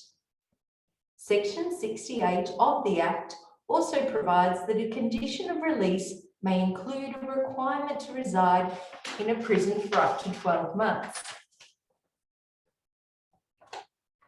The purpose of the program is to successfully reintegrate the parolee into the community through a transitional approach using the Adelaide Pre-Release Centre as a step down from custody to community, with the knowledge that the participants in the program have spent very lengthy periods in custody. In 2019, the Section 68 Life Sentenced Parole Program was awarded a Team Excellent Award in the annual South Australian DCS Awards Program. The final nomination is the Onesimus Foundation, founded by Norm Reid. The Onesimus Foundation were the winners of Tasmania's PACCOA Awards in 2021 for Group Program Excellence. Norm moved to Tasmania in 2009 and began caring for a small church located next door to the Tasmanian Prison Service. The Onesimus works with people with convictions, their families, and communities to create healthy family relationships. On release from prison, they will be welcomed home as useful and fulfilled members of society with a reduced risk of reoffending. Onesimus seeks to partner with other organisations to provide practical programs, social services and spiritual support to inmates and staff within the prison and to families within the community. I am pleased to announce the winner of the 2021 John Augustus Award is the Onesimus Foundation. Congratulations to Norm Reid and his team. Is there anyone there in Tassie where Norm is that can bring a screen up?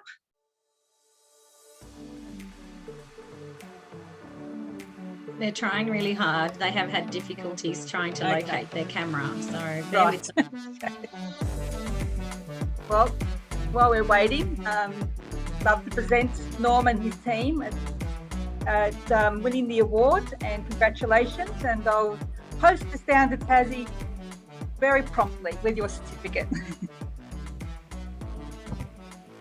Well done to them. Well-deserved winners of the awards. Any luck, Yolanda? No, unfortunately, I've just gotten a message to say that they're having trouble in Glenorchy down that way. So it's a long way away. Yeah, yeah. It's great that Tassie can be here, though. They're Absolutely. listening. Well done, Norm and his team, and congratulations. And thank you, Z, for doing the presentation for the John Augustus Award, and really appreciate that.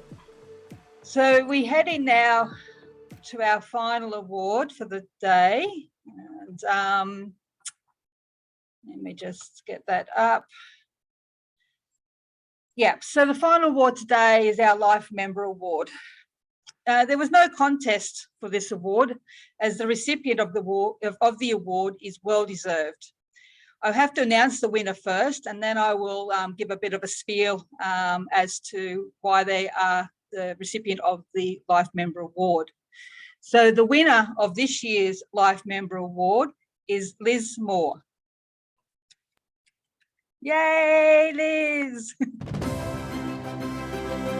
Unfortunately, Liz is with Norm, and they don't have any ability to put a screen up, so I'm sure she's jumping around doing cartwheels. Anyway, before I show the award, I guess present it, I would just like to say a few words about Liz. So Liz was a founding member of PACCOA in 1998 and had spent the last 7 years on the National Executive as the delegate for Tasmania. For most of that time, she was the membership coordinator until she recently resigned as the delegate. This was a sad day. Liz's commitment to PACCOA was endless. In particular, she worked tirelessly on developing relationships between PACCOA and other like-minded organisations, such as the International Corrections and Prisons Association, the European Confederation of Probation, the American Probation and Parole Association, and the Papua New Guinea Probation and Parole Service. Liz has worked in corrections for over 30 years, and her authentic approach to her work in the PACCOA space is infectious. Liz has completed a Master of Criminology in Corrections and was awarded the Australian Corrections Medal in 2022. Liz's passion for PACCOA has seen most of Tassie's community corrections workforce become a PACCOA member. It is with great pleasure to present Liz her award. So yeah, she's trying to get on, and I've just picked up the phone with her. So just hang on 1 second, and we'll see if we can get this happening. Okay. Liz, are you there? Yeah, hi Yolo, that's just lovely. She's crying. Hey, Congratulations. listen, I'm going to put Norm on because he wants to say a few words about his award.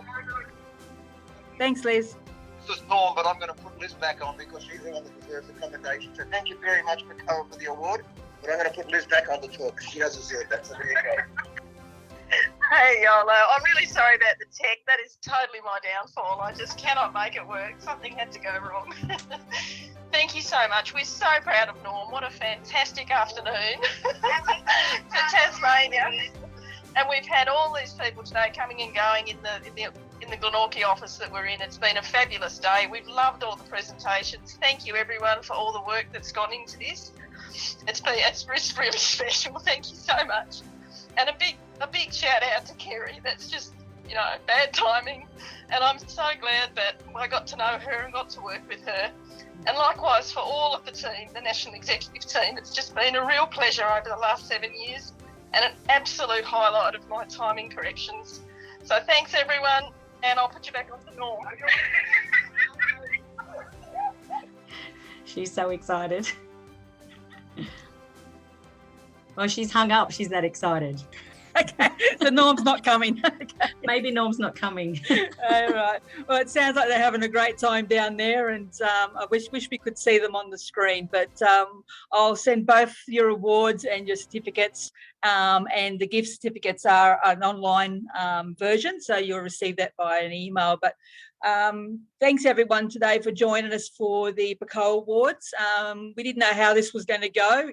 Usually for PACCOA, our conference has a big awards night, and there's lots of fanfare, and it's a really big hoots that gets put on. So we knew we weren't going to bring that exact same presentation to a virtual platform, but hopefully today that you've had a bit of a laugh, enjoyed yourself during the awards part, and congratulations to all the nominees and to the winners.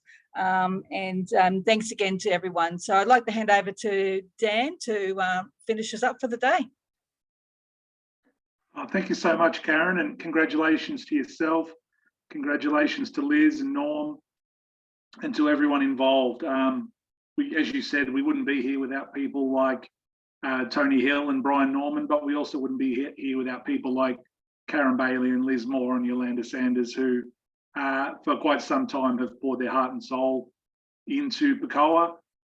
It has been a really emotional time for most of us, particularly in the last week. And I think today's just been a great opportunity to let off a bit of steam and have a bit of fun. And I think, you know, the floor's open if people want to put their cameras on and have a chat. Otherwise, you know, I think the conference itself is done and dusted, and we'll let the president sign off. Yolanda.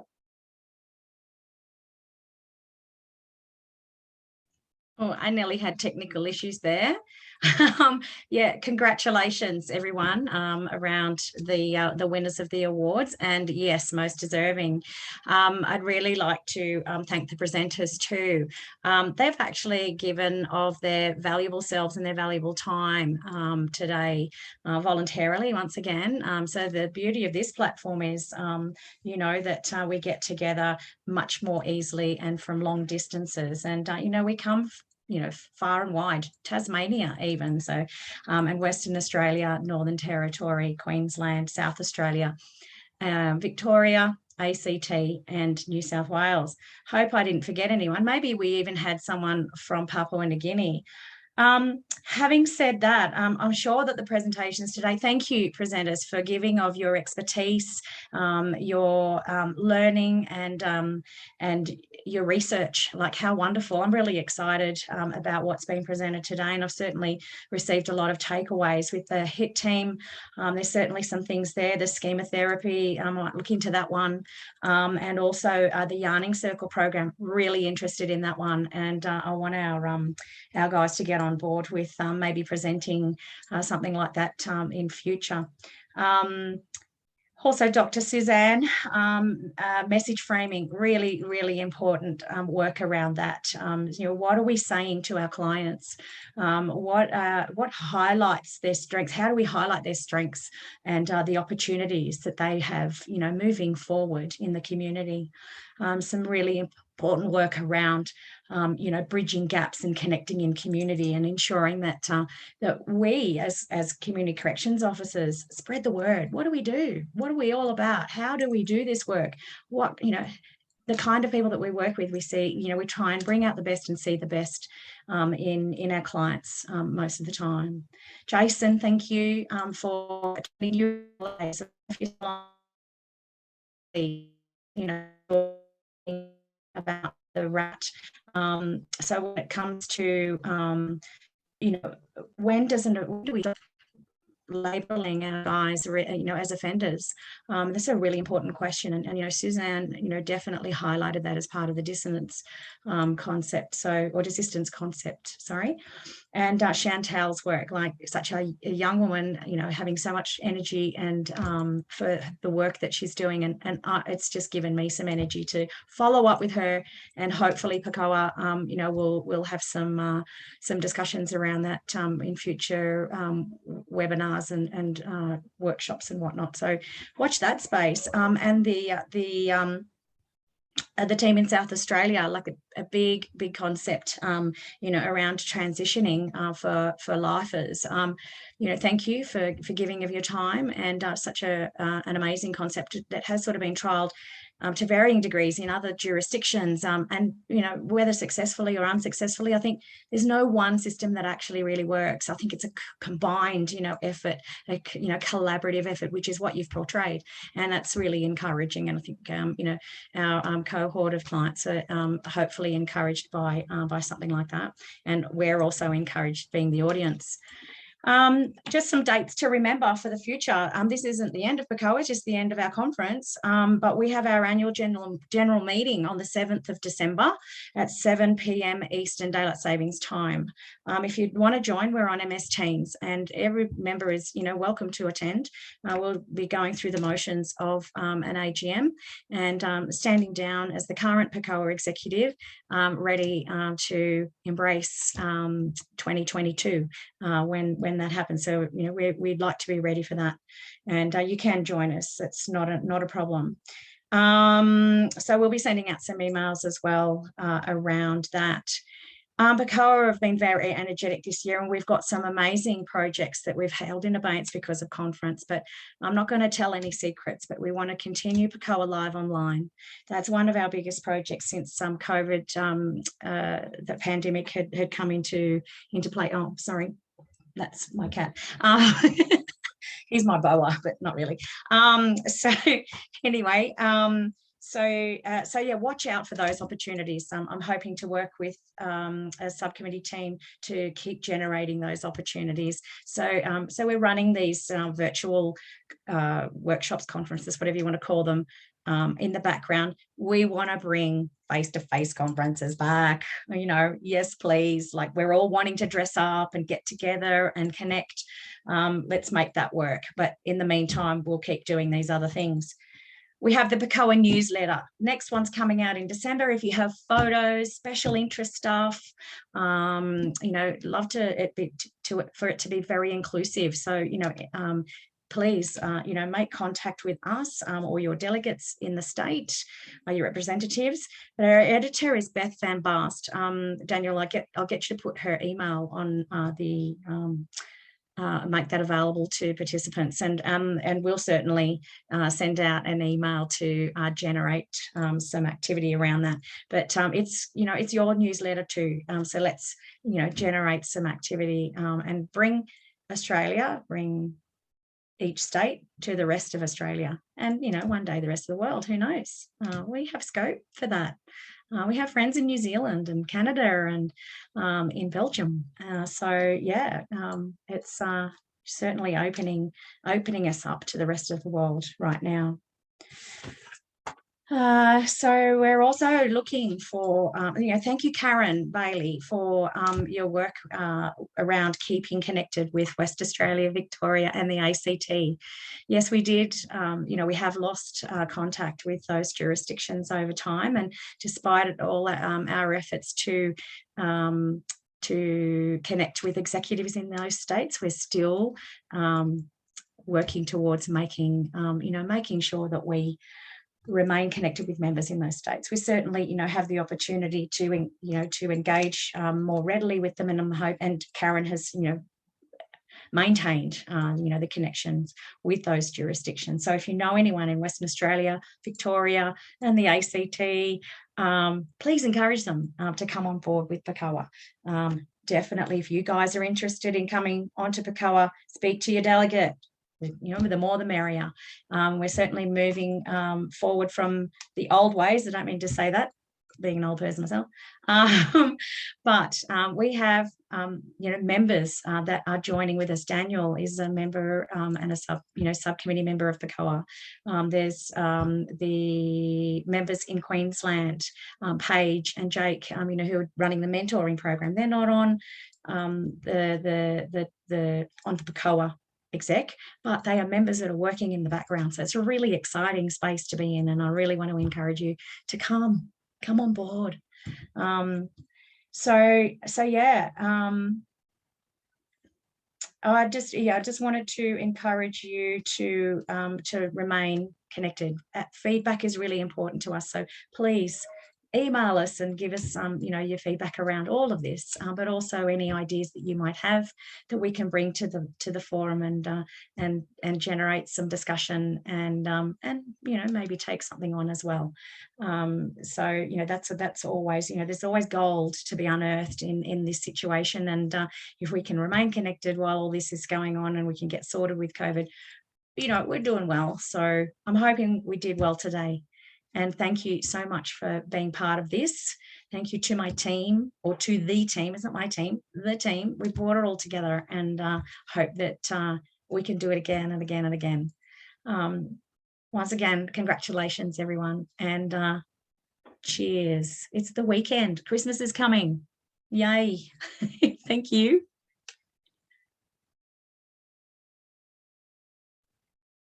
Do you want to finish up, Dan?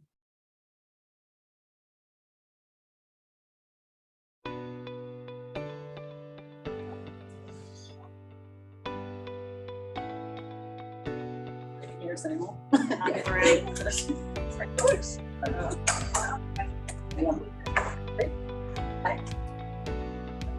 Yeah. that's